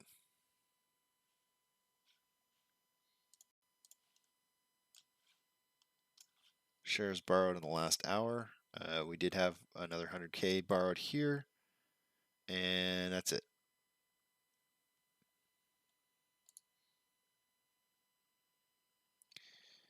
4,000 contracts in the money on the calls. 42,000 contracts out of the money on the puts. 97,000 contracts out of the money on the calls.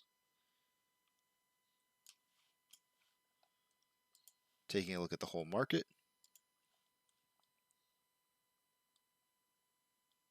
NASDAQ is up 2.09. Dow Jones is up 0.96. S&P 500 is up 1.57. The market is slightly advancing over declining with 3,730 advancers to 3,618 decliners. Tesla is up 4.16. Robinhood is down 5.19. Amazon is up 2.27. Cinemark is up 2.19. Doge is up 4.41. GME is up 1.68. And AMC is down 2.01% with a inflow over outflow spread of 3 points. 18.3 million shares having been traded so far.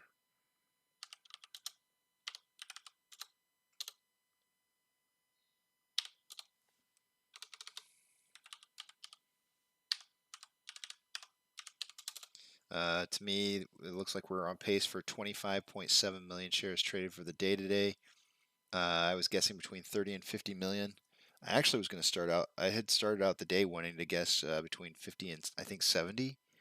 Then I dropped it to 40, 60, and then as I finally settled on 30, 50. Looks like I'm going to end up being a little bit high. I don't like being high. Not that kind. Let's see here.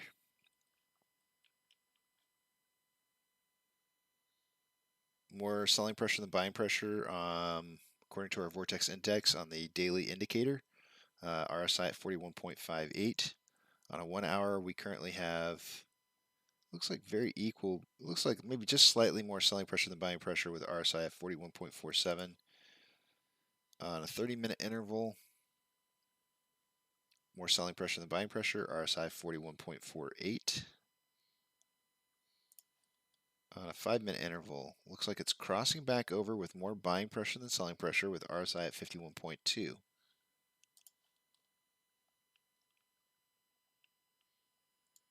Starting to see a trend, trending upwards here a little bit.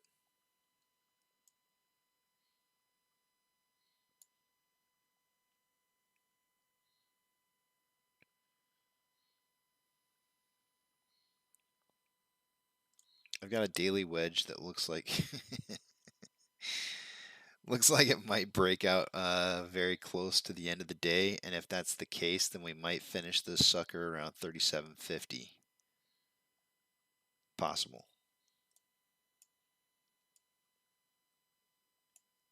Possible. It'll be close.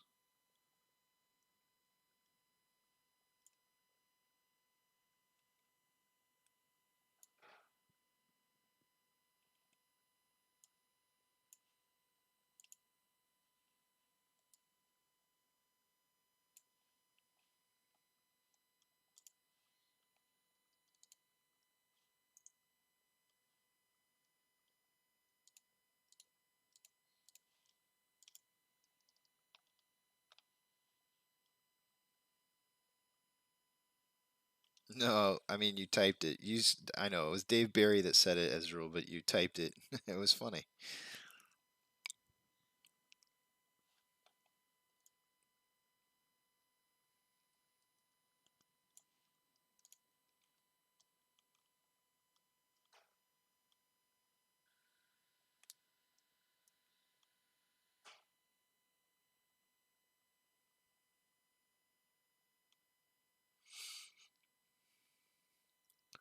Excuse me. Ugh.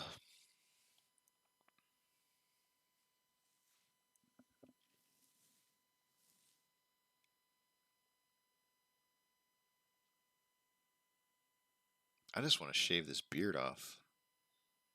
Gee whiz.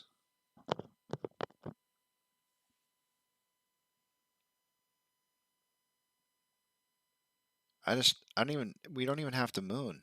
Can we just get to 90 bucks, please? Duncan's gonna be like, look, Duncan. I don't know if Duncan's listening. I'm just gonna throw it out there. Duncan's like, well, you can't shave if you're gonna pass out gifts to kids on Christmas. And quite frankly, I do believe that this, when we do start to moon, I think it'll take longer than a month. So if we get into December and we hit 90 bucks, I'm shaving. I'm shaving because I don't think we'll have the money and time to give the kids at the hospital presents. So I will be shaving the heck out of this beard. Oh, Brett. No. There's so much more. There's so much more out there. You changed your icon again, and now I don't recognize you. I almost don't recognize you. It's a good thing that I didn't recognize you last time you did that to me. I'm like, what? What is that? A chair? I can't even tell what that is. It looks like a. It looks like a chair with maybe the beach in the background or something. I can't tell what that is. I gotta click on that. What is that?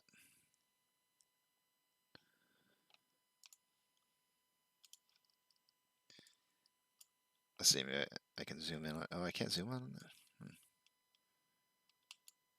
You think the beard's holding us back? Shave it, shave it. Man, I'm not opposed to shaving it.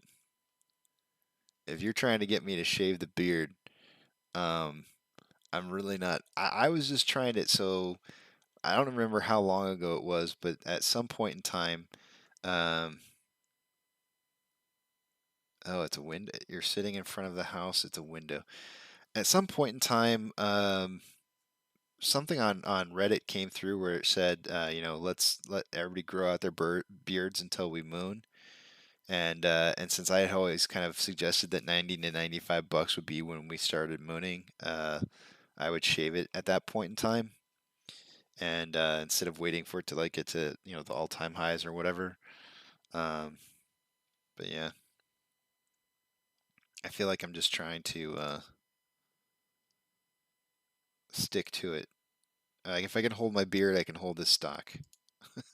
It's like the dodgeball. If you can dodge a car, if you can dodge a wrench, you can dodge a ball. Oh man, we're definitely diving outside of this wedge.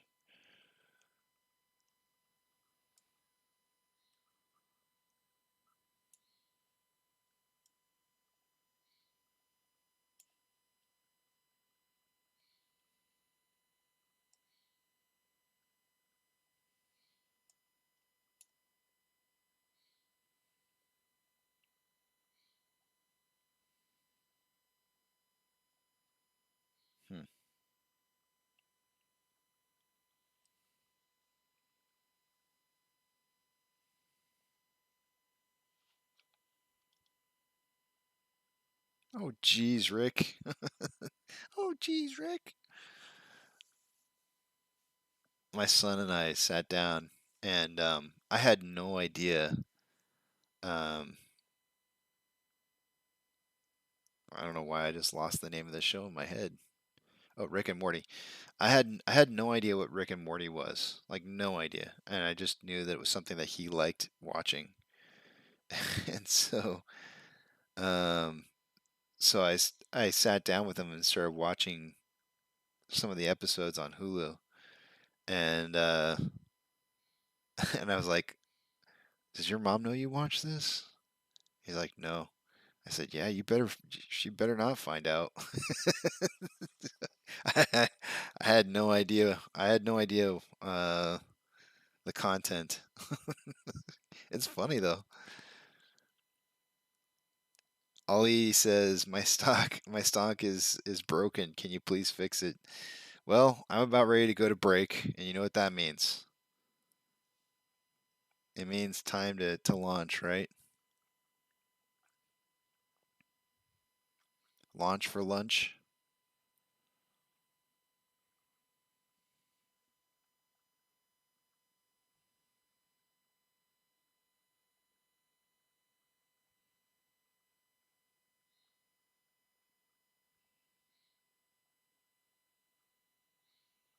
What does the voice actor look like for Rick?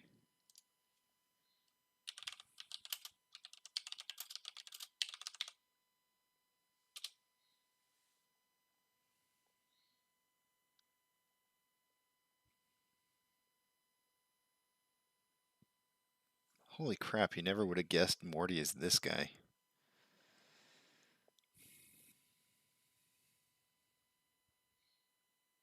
Where the heck is Rick?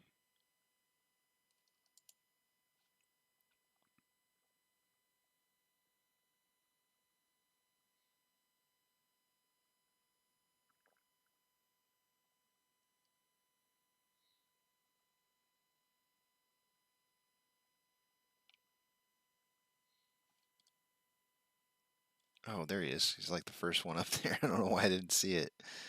Justin Roiland. Here's Morty. I never would have guessed this was Morty.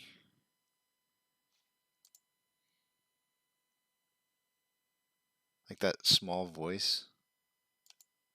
This guy doesn't look like a small voice kind of guy. Come on, open up.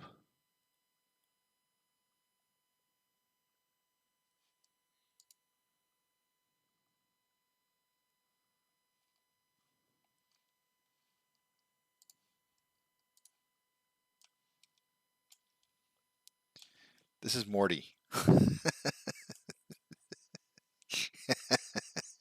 That's Morty. It just totally ruins your whole like concept in your mind of what who what Morty looks like. This is Rick. I can actually see this. This makes sense to me.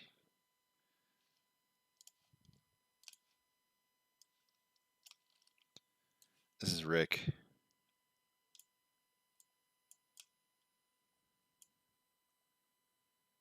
Is my face in there? Yeah,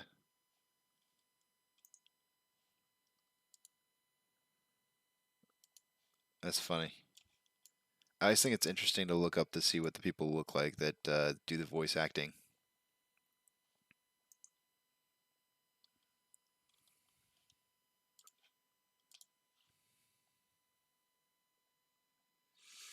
You know, Sean, it took me a while. It took me a long time to get to like South Park.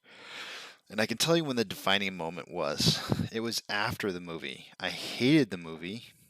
The very first South Park movie, I absolutely hated it. And I want to say it was like in 2000 and like, what was it, 2000 maybe? Might have been 2000. Somewhere around there. No, no, no, no, no. It had to be 98 or something. Maybe 97 or 98 when the movie came out. Because I remember I first got into the industry that I worked in when that came out. And I could not stand it. I absolutely could not stand South Park. And after the movie came out, The reason I couldn't stand it was because I couldn't understand any of the words that was coming out of the voices of the people. And then something happened after the movie. After the movie happened, I could start to understand everybody. And I was like, oh, this is so much more funnier when you can understand what the hell they're saying.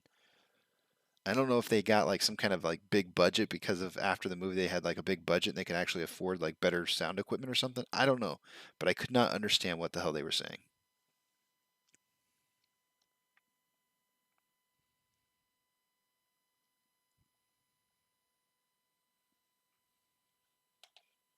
Yeah, Bart Bart Simpson was a woman.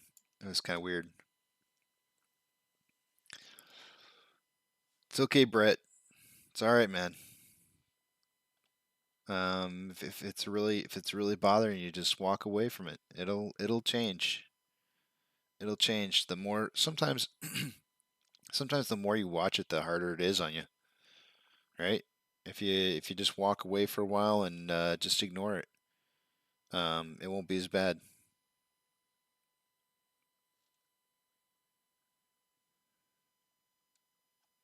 Yeah, you probably speed every day, right, Brett? You get ticketed for that every time. No, I get you though. I totally get you, man. I'm with you. I hate this corruption.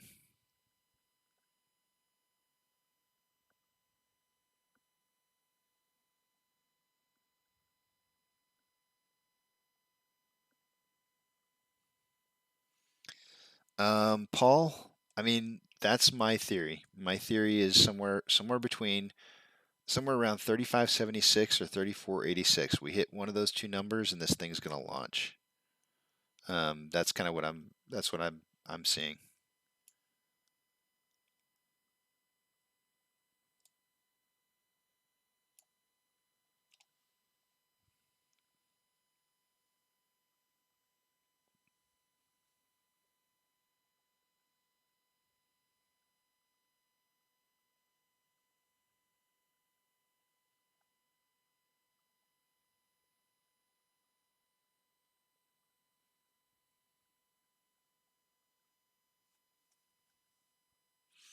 All right, guys, it's time for break. I'm going to leave you a little bit of Christmas music. Brett, try to get in the mood, man. You know, Christmas is right around the corner. That's completely different, though. My speeding doesn't equate to ripping off billions of dollars from retail investors.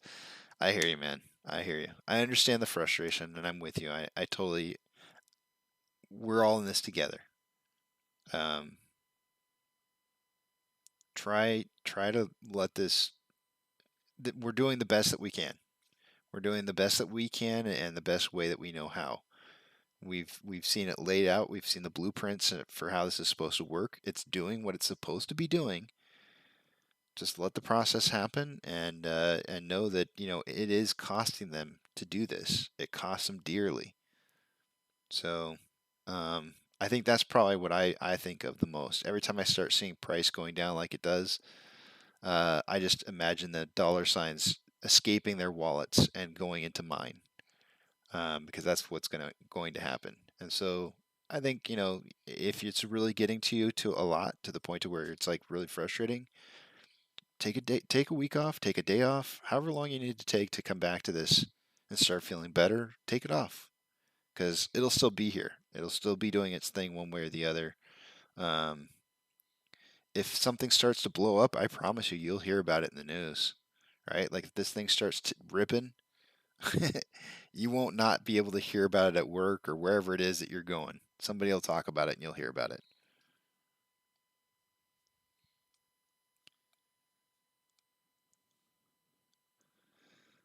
It could go down to I see there's 2 points of turnaround that I see 34.89 and 35.76.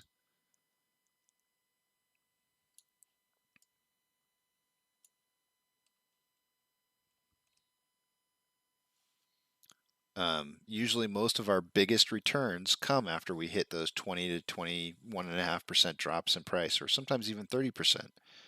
When we see those big, huge drops, that's typically speaking when the rubber band snaps and the price goes the other direction really quickly.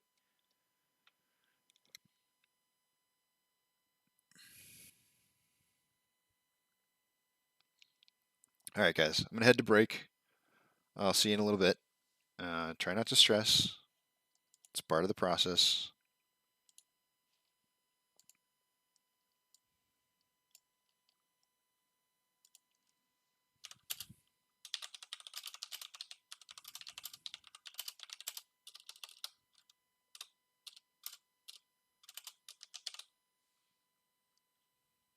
I don't know why I just typed that. Whatever.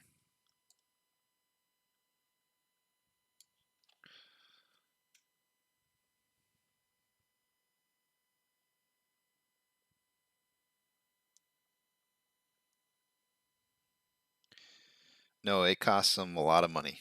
It costs them a lot of money to do this. Absolutely. It costs them a lot of money to do this. Anybody who's trying to sell you on the idea that them trying to attack the price down like this, it doesn't cost them a cent, is selling you bad information, super bad information, because this does cost them. It costs them dearly. So it's part of the main reason why the price usually rubber bands off the bottom of this 20 to 21 and a half, even sometimes 30% drop in price. They run out of ammunition for a bit, and don't worry, that's all I gotta say.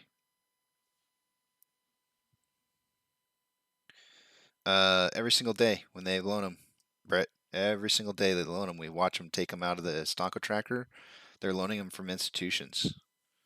And that's the part that's costing them, right? So they borrow those shares, and that turns into, if they don't return the shares and they actually use the shares or lose them because we're buying them off the market, right? When we buy those shares, that's when they suddenly now have shares that they were supposed to.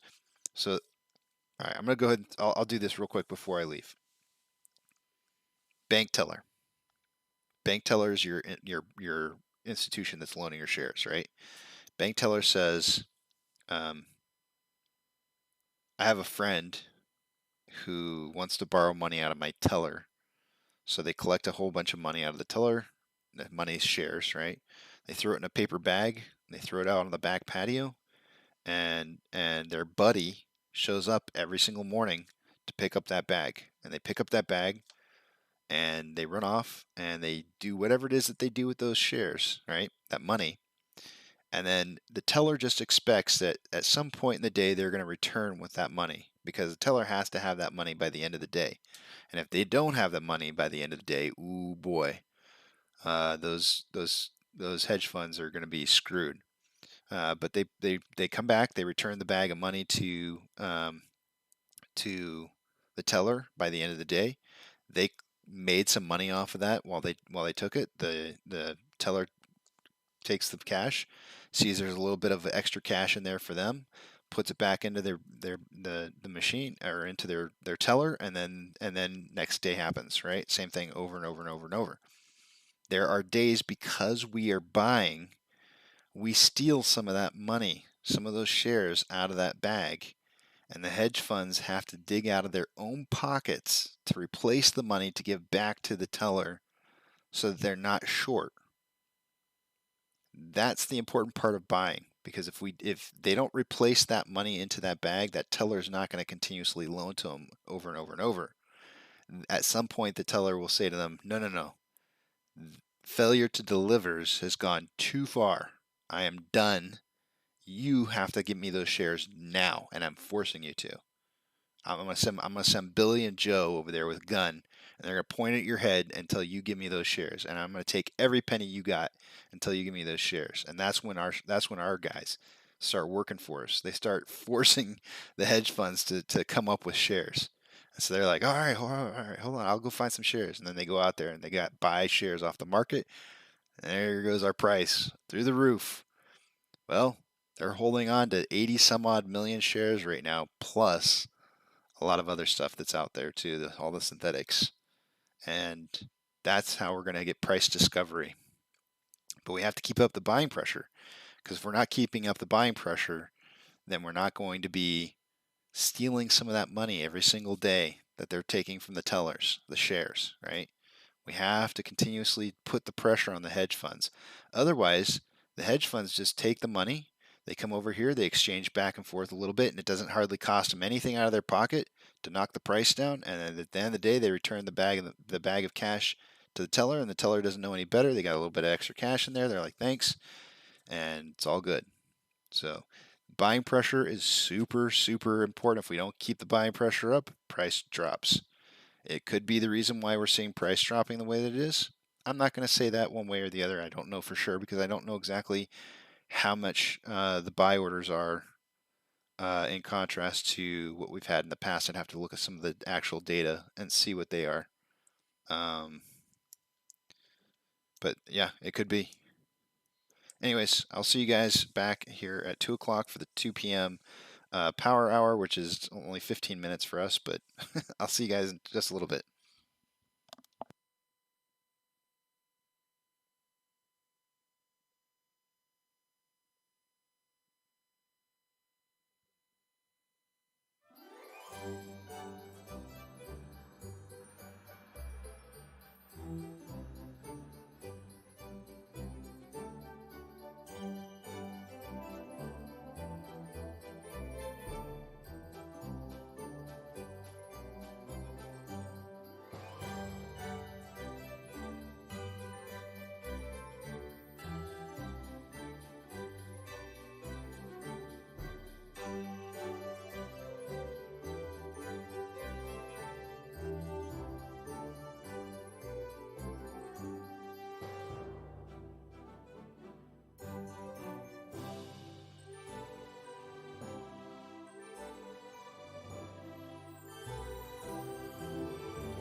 Alrighty, guys, welcome to the Power Hour.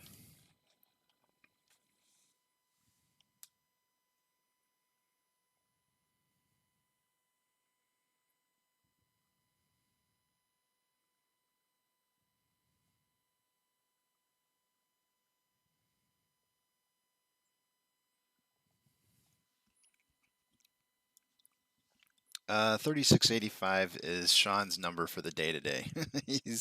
He really wanted his number up there, so I got it up there. That's what's going on with 3685. It's time to toast. It's time to toast. And I know it doesn't reflect it in price movement currently, but I think AMC just had a really successful launch on their first NFT. I mean, it was rough. It was rough trying to buy tickets last night. Let me tell you, so rough. I fell asleep on my break, and I'm still trying to like catch up on sleep because I was up so late last night. Hopefully in the future they can get those NFTs or buying periods of time at a more reasonable time of the day um, instead of like way late in the night like that. But anyways, I want to toast to that. That's what I'm going to toast to. To NFTs, the future of our stock, and future NFTs hopefully turning into dividends for us eventually here. That would be really nice. Cheers to that.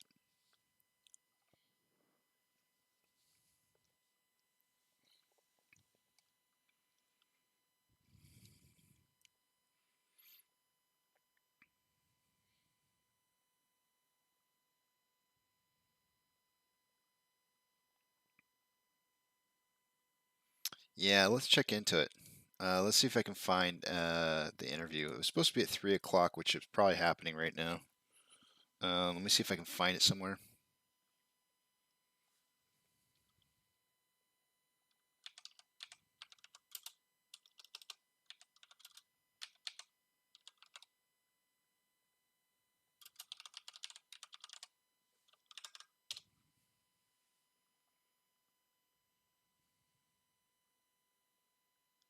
If you guys know of a link to a direct link to it,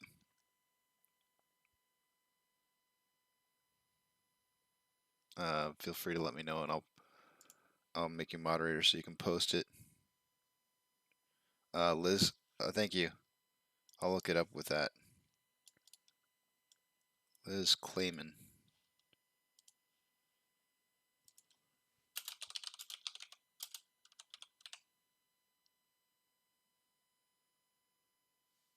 Maybe Claiborne.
Here we go. Got it.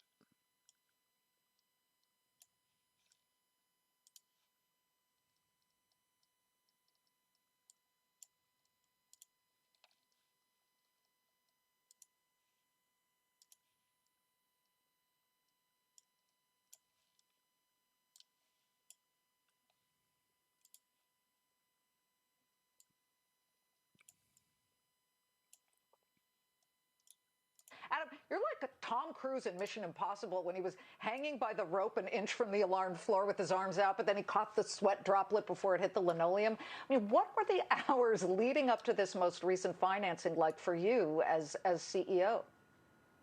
Well, you know, first of all, it's a great week, obviously, because it raising close to $1 billion per our announcement yesterday morning. We've got some runway now, but it wasn't the hours leading up to this financing. It was the year leading up to this financing. We went from being the largest movie theater chain in the world, most successful. Did he just say they raised $1 billion? In a blink of an eye, last March, we had to shut all of our theaters. We normally have about $5.5 billion of revenue. Our revenue went to nothing overnight. The press was filled with talk about our running out of cash in 2020 and the possibility of bankruptcy. 4 different times in 2020, we had to raise hundreds and hundreds of millions of dollars of cash to prevent a bankruptcy filing. In fact, we raised $1 billion between April and November of cash. We got $1 billion of assistance from our creditors and from our landlords. Our theater landlords have just been spectacularly understanding over the past year with us. And that takes us to the end of 2020. We were out of cash again because the virus is still raging and theaters are still closed. But sure enough, with hard work and a lot of will, we put together $400 million more debt and a $500 million equity raise on the New York Stock Exchange. Got us the cash to live to tell the tale. Okay, but were you sweating it out, Adam? Because at this point, your 5th attempt, and you're asking people to throw money into something that they don't know how it's going to come out in the end. Is it going to come up in a little shriveled pile of smoking green money that is no longer existing? I mean, talk about that challenge and how you did it this recent round. Well, look, it wasn't that we were sweating it. I think my senior management team and I wanted to really power through this crisis. We knew what we had to do. We had to raise money, and we set off to do it. And we had done it 4 times already, so we thought we could do it again, and we did it again. I wasn't. My bad. What does it say on there? My bad if that's the case. Okay. Let's see here. Let me see if I can find a different one then.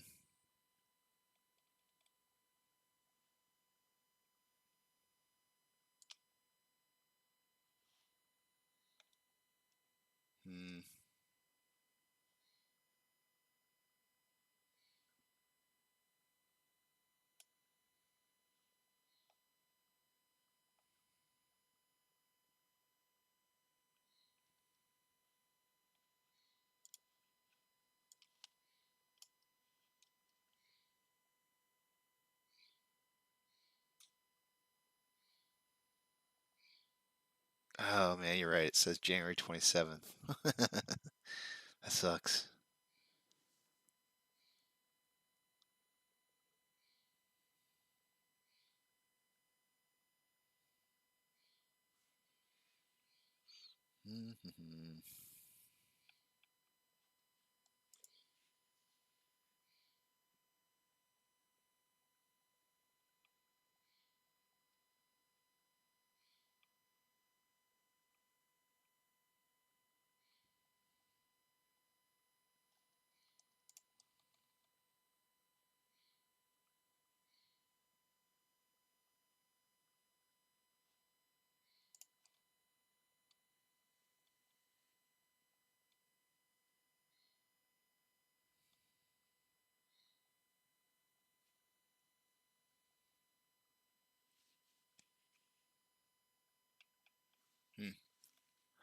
I don't know, unless somebody's got a link for it.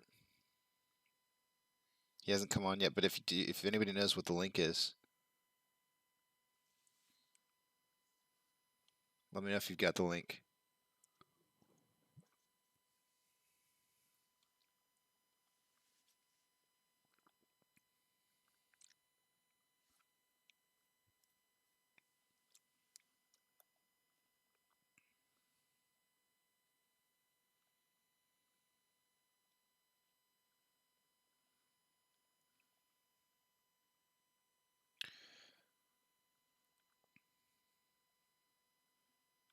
All right.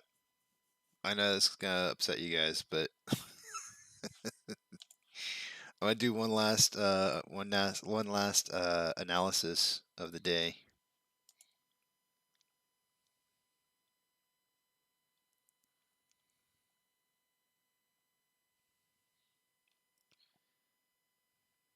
I'll try to make it really quick.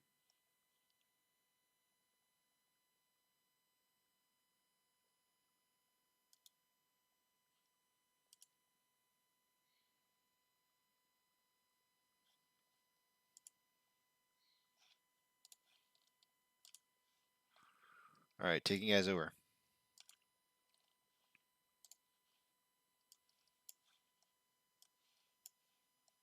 Updating the off exchange, it was 55.59. Now showing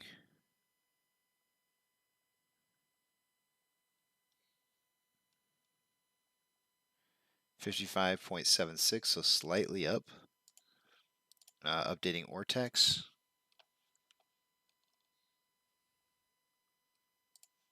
That's down. It was 311.4 thousand shares borrowed. It's now down to 247. I'll just call it 247 even. That's going to decrease the estimated short share interest of the free float to 15.83%. Updating the options chain.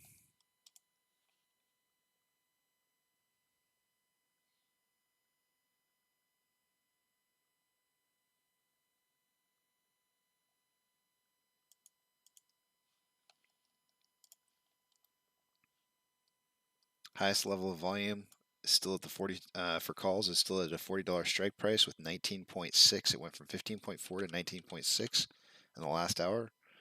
On the puts, 34 still the highest level of volume. It went from 14.8 to 15.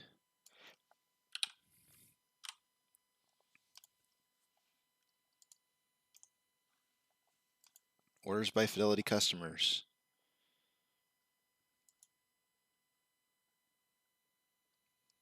AMC in 14th position. 66% buys to 34% sales. And I did not see GME on the list.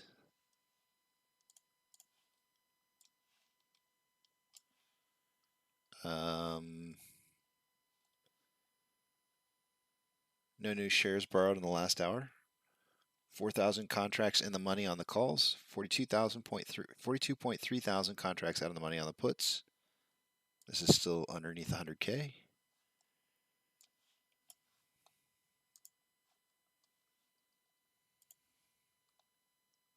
NASDAQ is up 2.15. Dow Jones is up 0.91.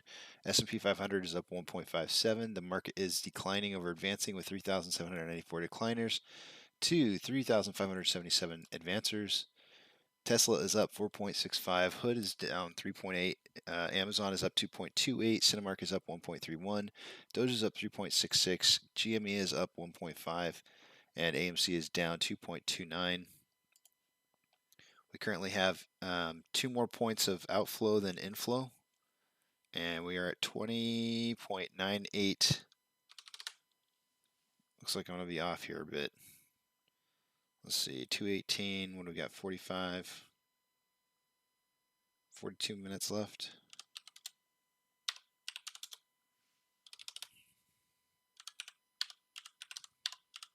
Looks like we're on pace for about 23.5 million shares for the day today.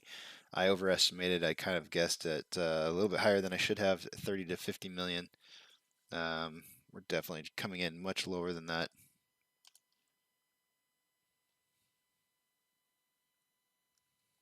I can play the game loose plan. Guess that no buying is really working. Yeah. He just changes what he says based on how it works out for him. Guess that no buying is not working. Time to start buying again, guys. It didn't work. The not buying did not work.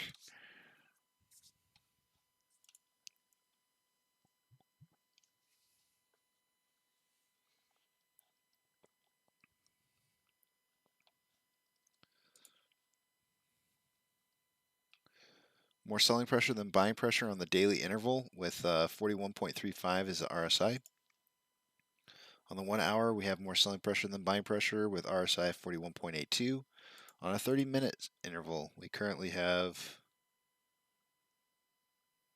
more buying pressure than selling pressure with RSI of 42.65. And on a 5-minute interval, it crossed over here in the last 5 minutes with more buying pressure than selling pressure with RSI of 54.53.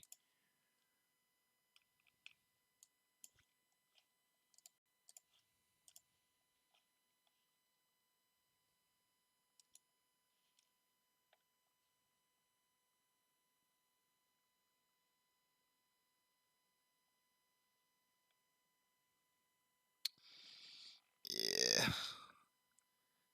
That's a good link. That's a good link there, Monty, but I can't, unfortunately, I don't have any of those. Oh, wait. Yes, I do.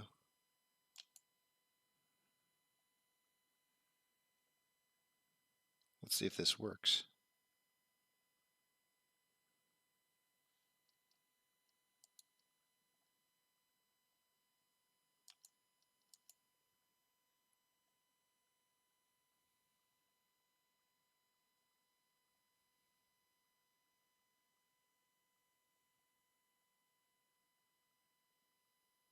It says I'm not, my Uverse account's not valid for watching it. Bummer.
Yeah, unfortunately, guys, I don't have any of those subscriptions.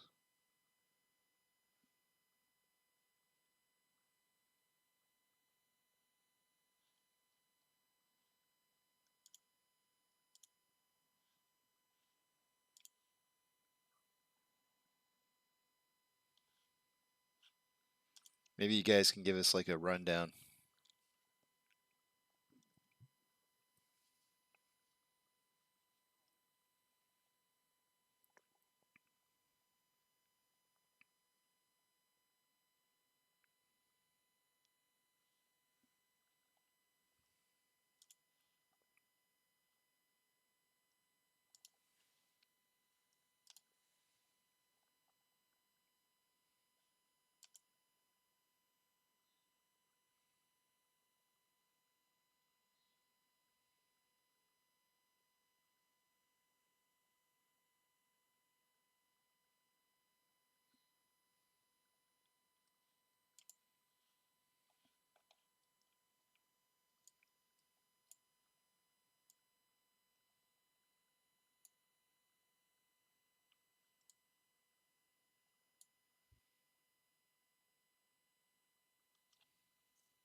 No talk of digital dividend until well into 2022.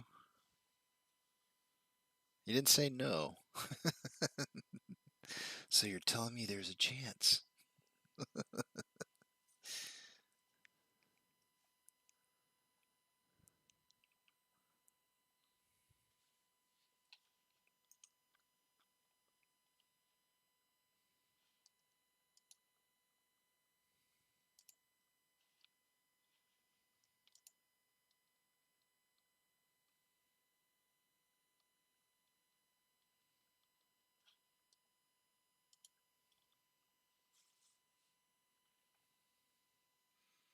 Record sales of tickets for a midnight opening of sales. All right.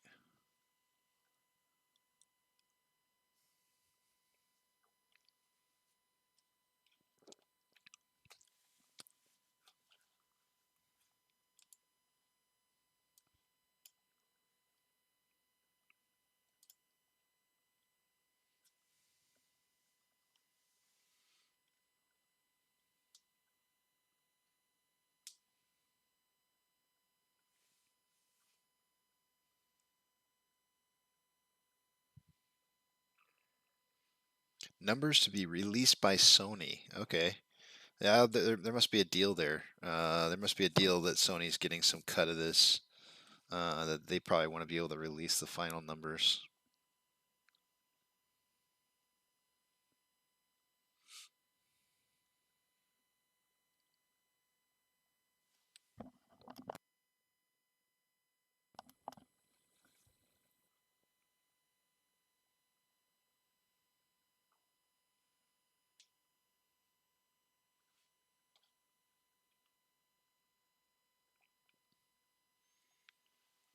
Where did we have a day like this? I feel like there was a period of time where we had a day very similar to this. Where was it?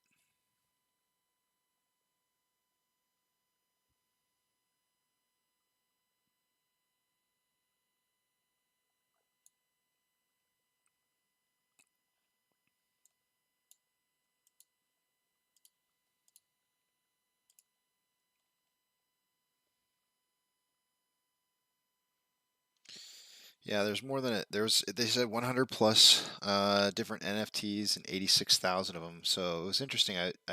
For the most part, I feel like most NFTs are just single NFTs. There's not copies. So that means that there's copies of these. There's probably gonna be some that are more rare than others. That'd be my guess.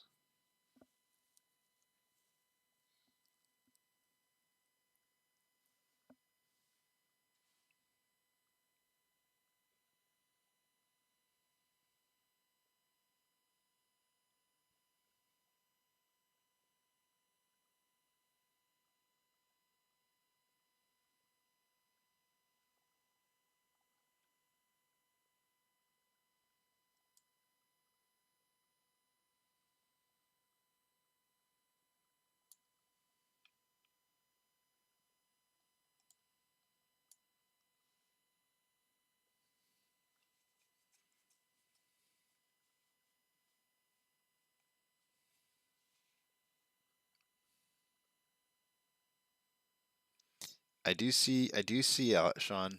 I do see it.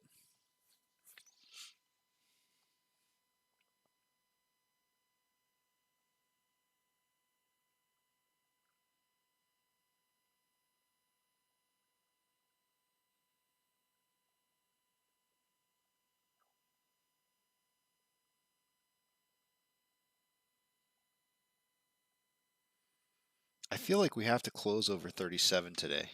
I mean, I feel like we have to.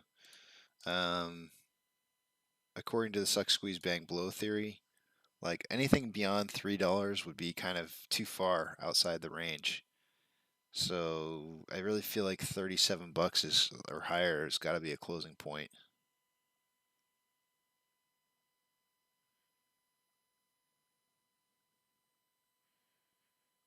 Gasparino fudding. Uh-oh.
If a tree falls in a forest, doesn't make a sound.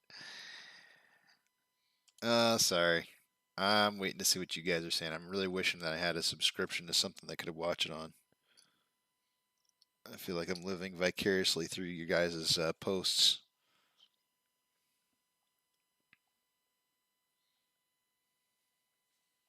It's like I'm waiting for the next thing to come through.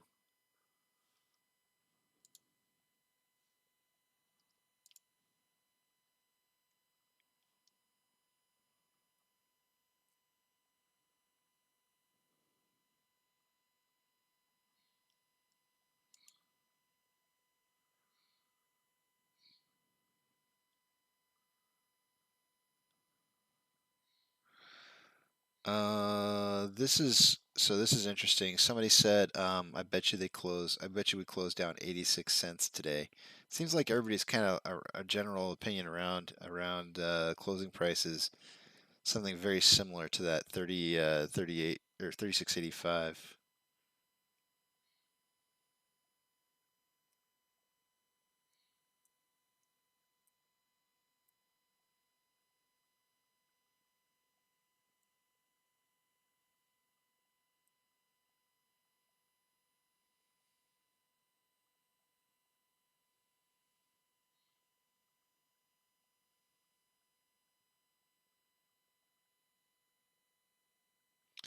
Apparently he said 86,000, not 86,000. So apparently there's something there.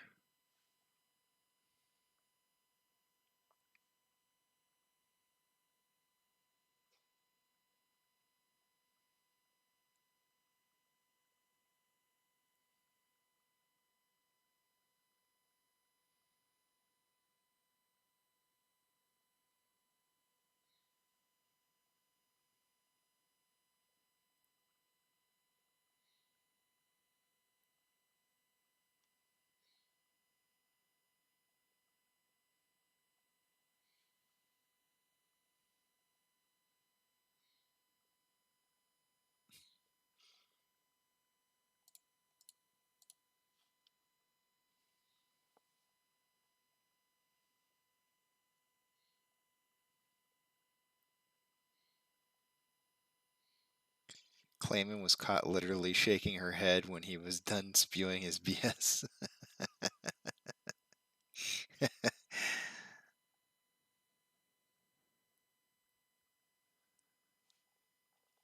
This is let's see here. This is posted by Sir Jake Stewart. Not sure if they're the actual original poster of this.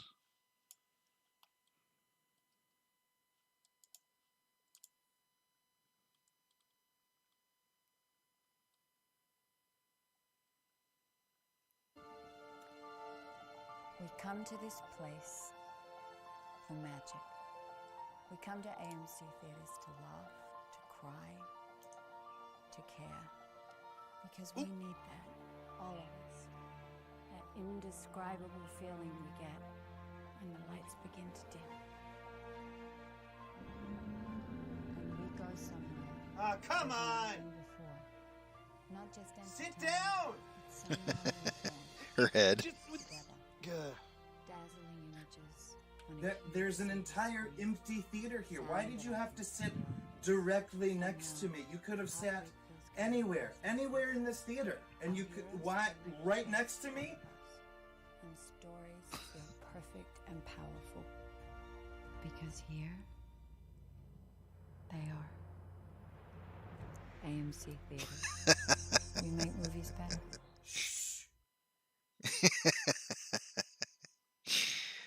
Oh man, that's funny.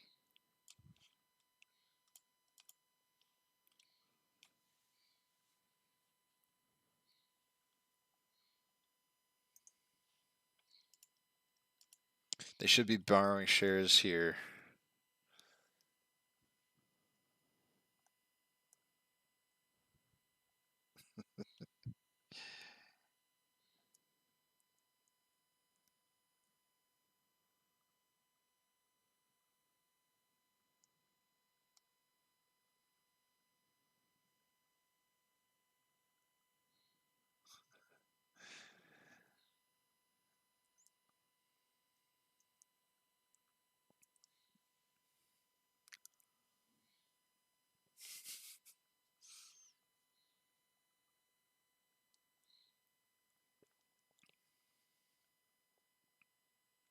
What Liz said and what Adam said did not match.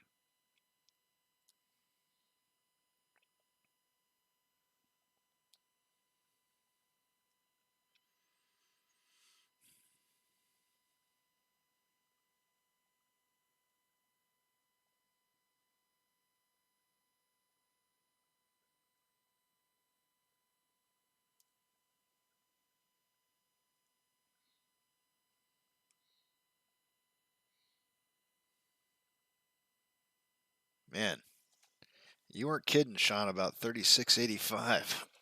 Holy Toledo. How did you, I mean, it's the lower band of the Bollinger, I understand, but my goodness. Oh no, that wasn't the lower band of the Bollinger. That was a support line that we had from several months ago.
All right, here's a push.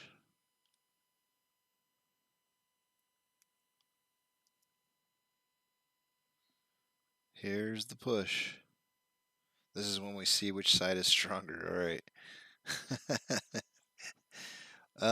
Did they borrow more shares? That is the question, right? It doesn't look like it.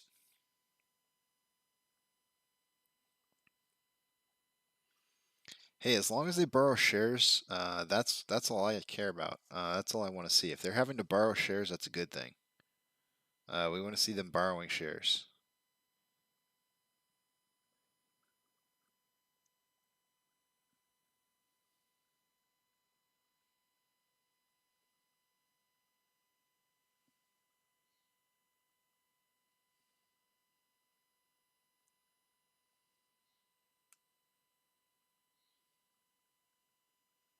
We got about 5 more minutes before the apes really start kicking in.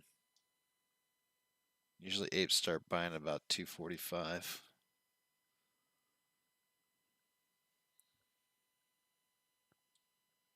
Yeah, I am glad I put in the line.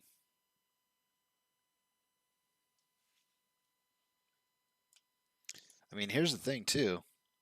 You could potentially draw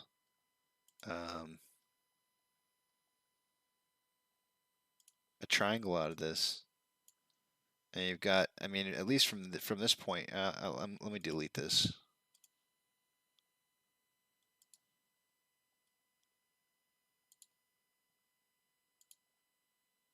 You know, you've got at least 2 touch points here in just this portion of the triangle, but you've got a couple other touch points back here, a breakout back here.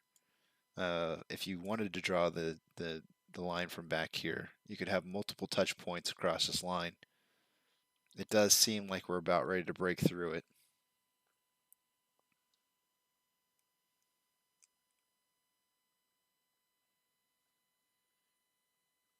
Usually the last 15 minutes are ours.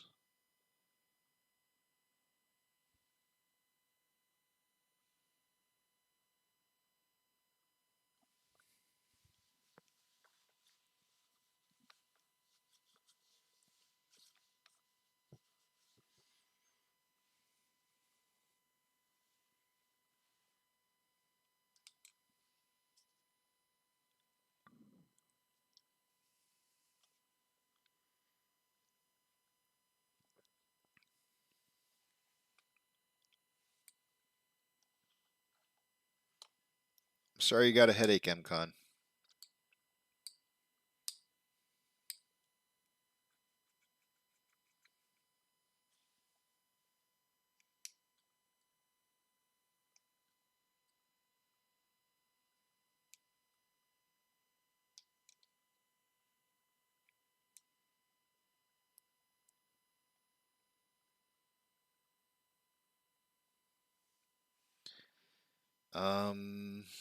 Who guessed what for prices today? Eric's got 37.5. The lowest anybody picked was Eric at 37.5. So today will be a complete airball for all of us on price predictions if it closes lower than 37.5.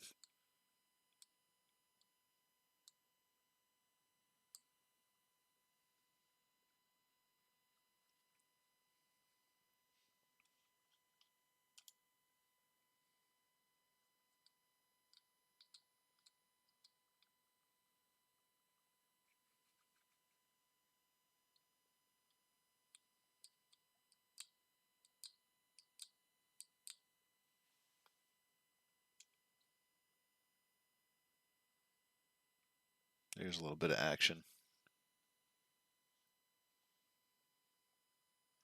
The order book started kind of ticking away pretty quick there.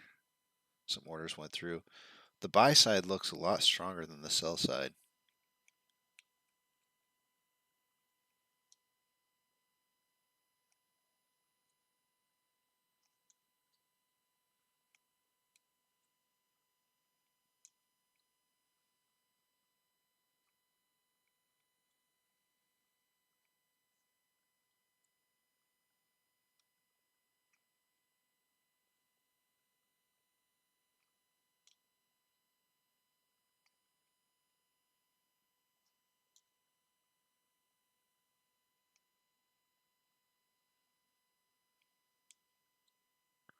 Two more minutes.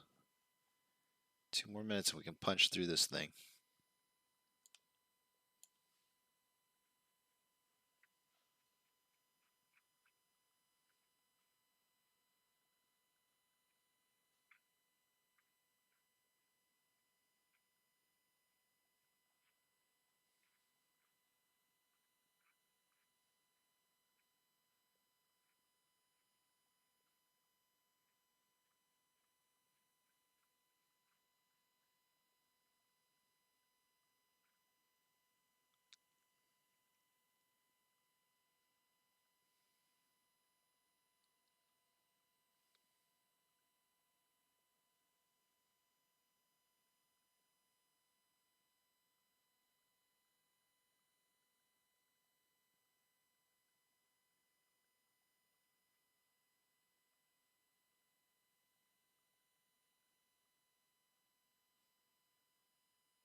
All right, let the bodies hit the floor.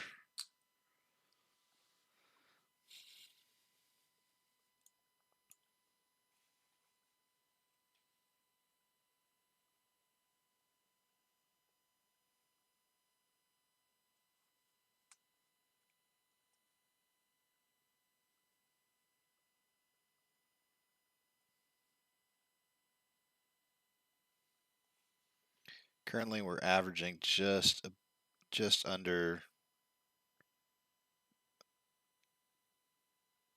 probably around 53 million or 53,000 shares a minute, which is barely anything.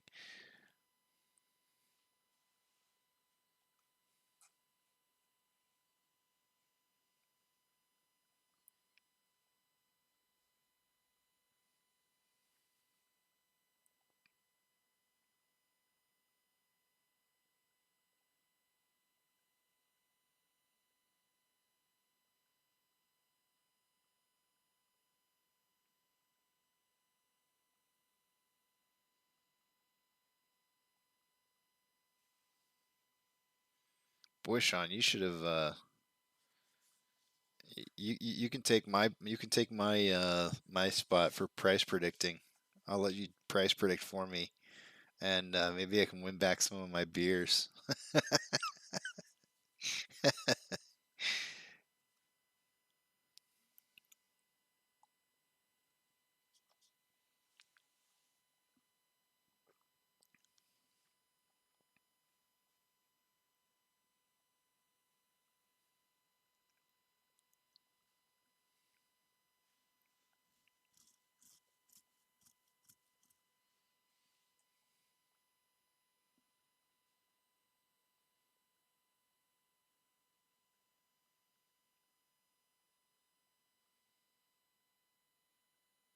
Yeah, it just seems so. It seems so ridiculous. They're just gonna close it out like this.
Well, I see the full interview now. They're showing. If you guys want me to play the full interview, I will. It's 6 minutes long. Let me know if you want it.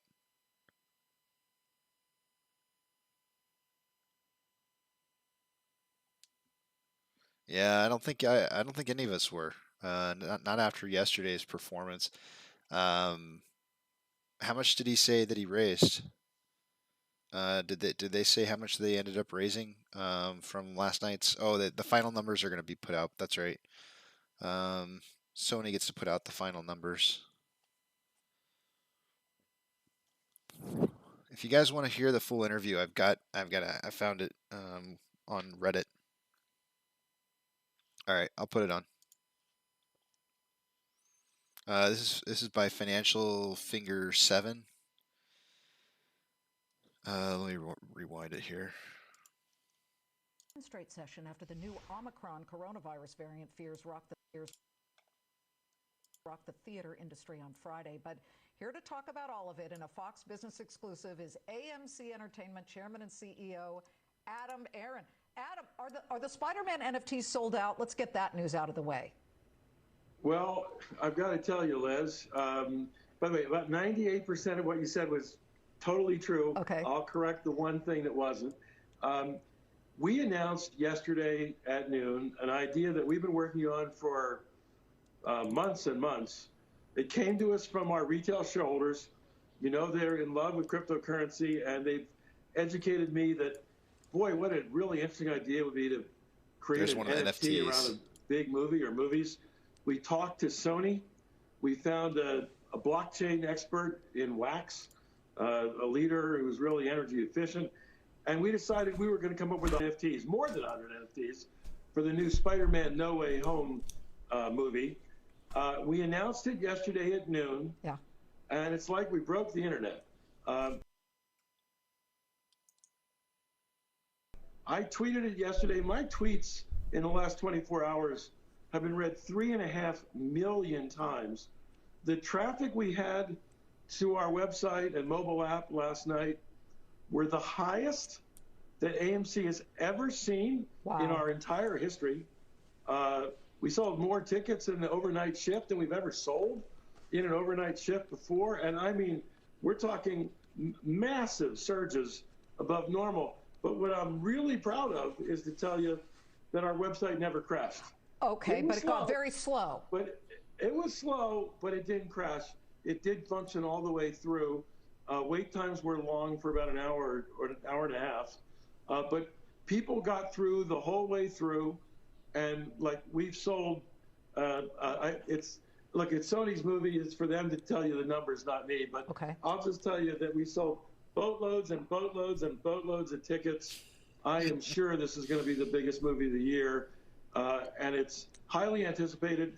And if you're an AMC guest, you might be one of those lucky ones who got one of the 86,000 of our Spider-Man No Way Home NFTs that we launched for ticket buyers last night. Okay, so you didn't crash, but can we split the 2% difference on where I was wrong? Because I was seeing from a lot of people on Twitter that they were getting error messages once they spent the $45 on the ticket. tickets that they had bought. Will they eventually get an NFT if they were in line fairly enough and managed to book when one was available? Yeah, we ought to be able to make that happen. I'm not worried about that. Well, I got an error message, but I was never able to close out my. It kicked me out before I could close out the order. It's a huge number of tickets that we sold. The 86,000 NFTs were just for members of our VIP programs, AMC Stubs Premier, A-List, AMC Investor Connect. We sold far more than that last night because the demand is not just coming from people in our VIP groups, but the demand for this movie is going to be huge. Okay, but you're saying that you've never sold this many tickets upon a release overnight on the website ever. So this is a record breaker so far. Yes, it was. Avengers Endgame was a daytime release. Right. So at some point during the day, I think Avengers Endgame would pass Spider-Man No Way Home, but it's really close. And the point is, it's a really big movie. It's going to be a really big movie, and we sold a tremendous amount of tickets. The interest in the AMC NFT is off the charts. The interest in the movie is off the charts. And, you know, this is part of a trend that's been going on since last February. If you look at the visitation to AMC movie theaters, it was much larger in the second quarter than it was in the first quarter, much larger in the third quarter than it was in the second quarter. The fourth quarter is not over yet, but October was huge. And we did say on our last earnings call that we expected the fourth quarter to be bigger than the third quarter. If you look at the flood of movies that are going to be in our theaters in December, it's mind-blowing. You get the Thanksgiving movies of Encanto and Ghostbusters Afterlife and House of Gucci will still be around. 3 huge new movies released in a couple of weeks. Spider-Man No Way Home, of course, Sing 2, and the new Matrix movie. There's some really interesting sequels and remakes, like the third Kingsman movie and Stephen Sondheim's redo of West Side Story. And just, if I can squeeze 2 more in, we also have some original movies like American Underdog, which is the Kurt Warner story, famous NFL quarterback who was came from nowhere to be a Super Bowl MVP. And maybe my favorite of them all, because it's written and directed by Aaron Sorkin, but more importantly, it stars our very own Nicole Kidman, heroine of the AMC television commercials, in Being the Ricardos. There could be a lot of great movies that are coming into our theaters in the month of December. They're going to cut me off, but I just want to quickly ask, you've had so many great ideas. This is almost like the Happy Meal digital version of the toys in conjunction with movies, but any other ideas, any plans on, say, a digital dividend or anything like that? Any other ideas? Well, our documents don't allow us to issue a dividend until well into 2022. So all dividend decisions are for another day, not for now. But we have a lot of ideas. Crypto is one. Yep.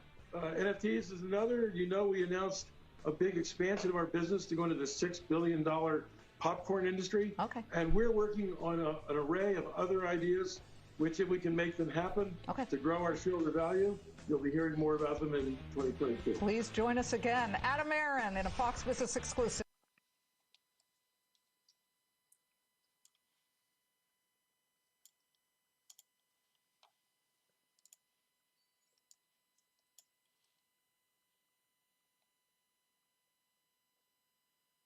Omicron. This winter, prepare. It's coming your way.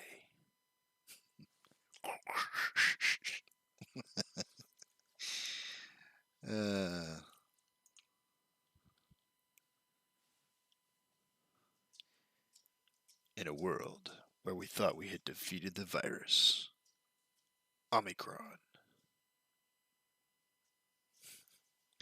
That would be Sean Alexander, called the 3685.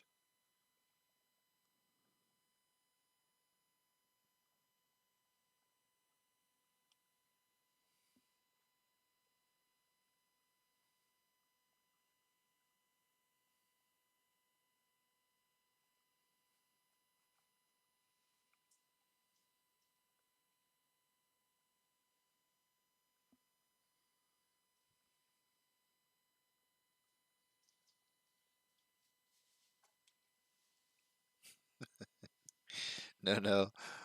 Lure the ruler of Omicron. Percy I8.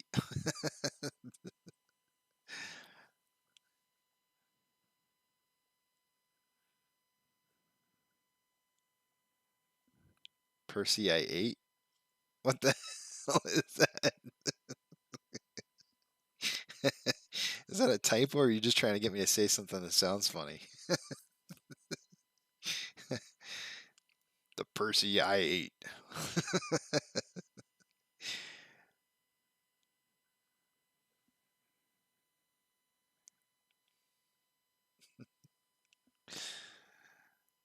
Guys, it's been wonderful. I know it's been kind of a slow day today, and you know, the price wasn't exactly what we wanted to see it, but it's always fun. You guys always make it entertaining. Eat, sleep, drink, spend time with family, spend time with friends. See the link? Okay, I gotta open up the link before I end up. Oh, you guys didn't remind me. I almost closed out. I almost closed out without ending the poll. There it is. Ending of the poll. There will be no chances, no takebacks. The poll has ended. There it is. The big wiener, $50 to $55 for the week. We had a total of 83 votes. That is 2 votes up from last week. Thank you, Salty Dog. Thank you, all of you. Eat, sleep, drink, get plenty of rest. Spend time with family, spend time with friends. Get your mind rested. Be ready for tomorrow. But above all else, don't have a good day. Have a great day.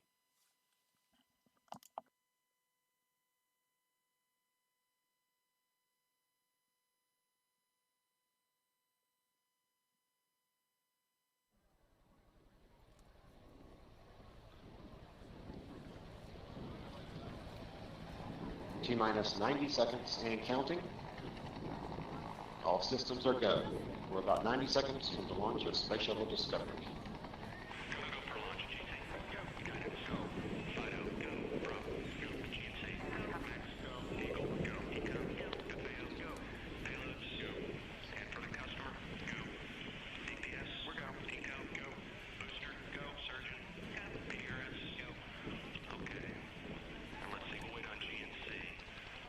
T-minus 60 seconds and counting.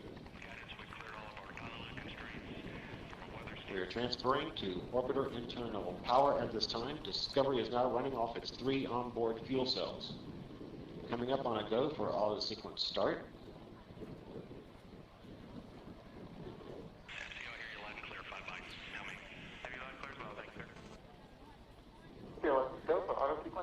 And we have a go for auto sequence start. Discovery's onboard computers have primary control of all the vehicle's critical functions. T-minus 17 seconds and counting. 15, 12, 11, 10, 9, 8, 7, 6, start, 2, 1, booster ignition, and liftoff of the Space Shuttle Discovery, returning to the space station, paving the way for future missions beyond.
separation confirmed. Guidance now converging. Discovery's onboard computers commanding the main engine nozzles to swivel, aiming the shuttle for its precise target in space for main engine cutoff. Should have a good forward leg now at S10. Dan, you sound good.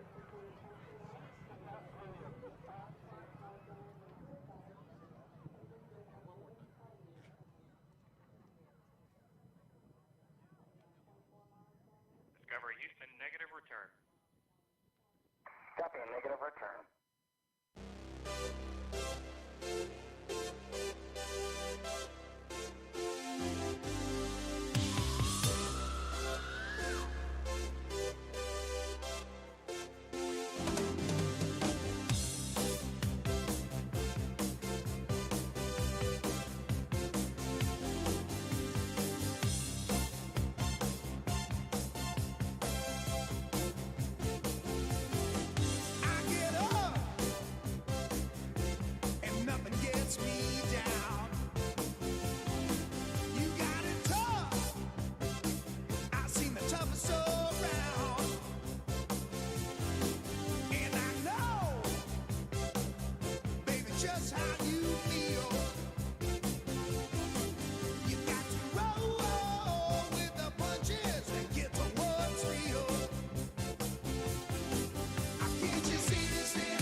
Who said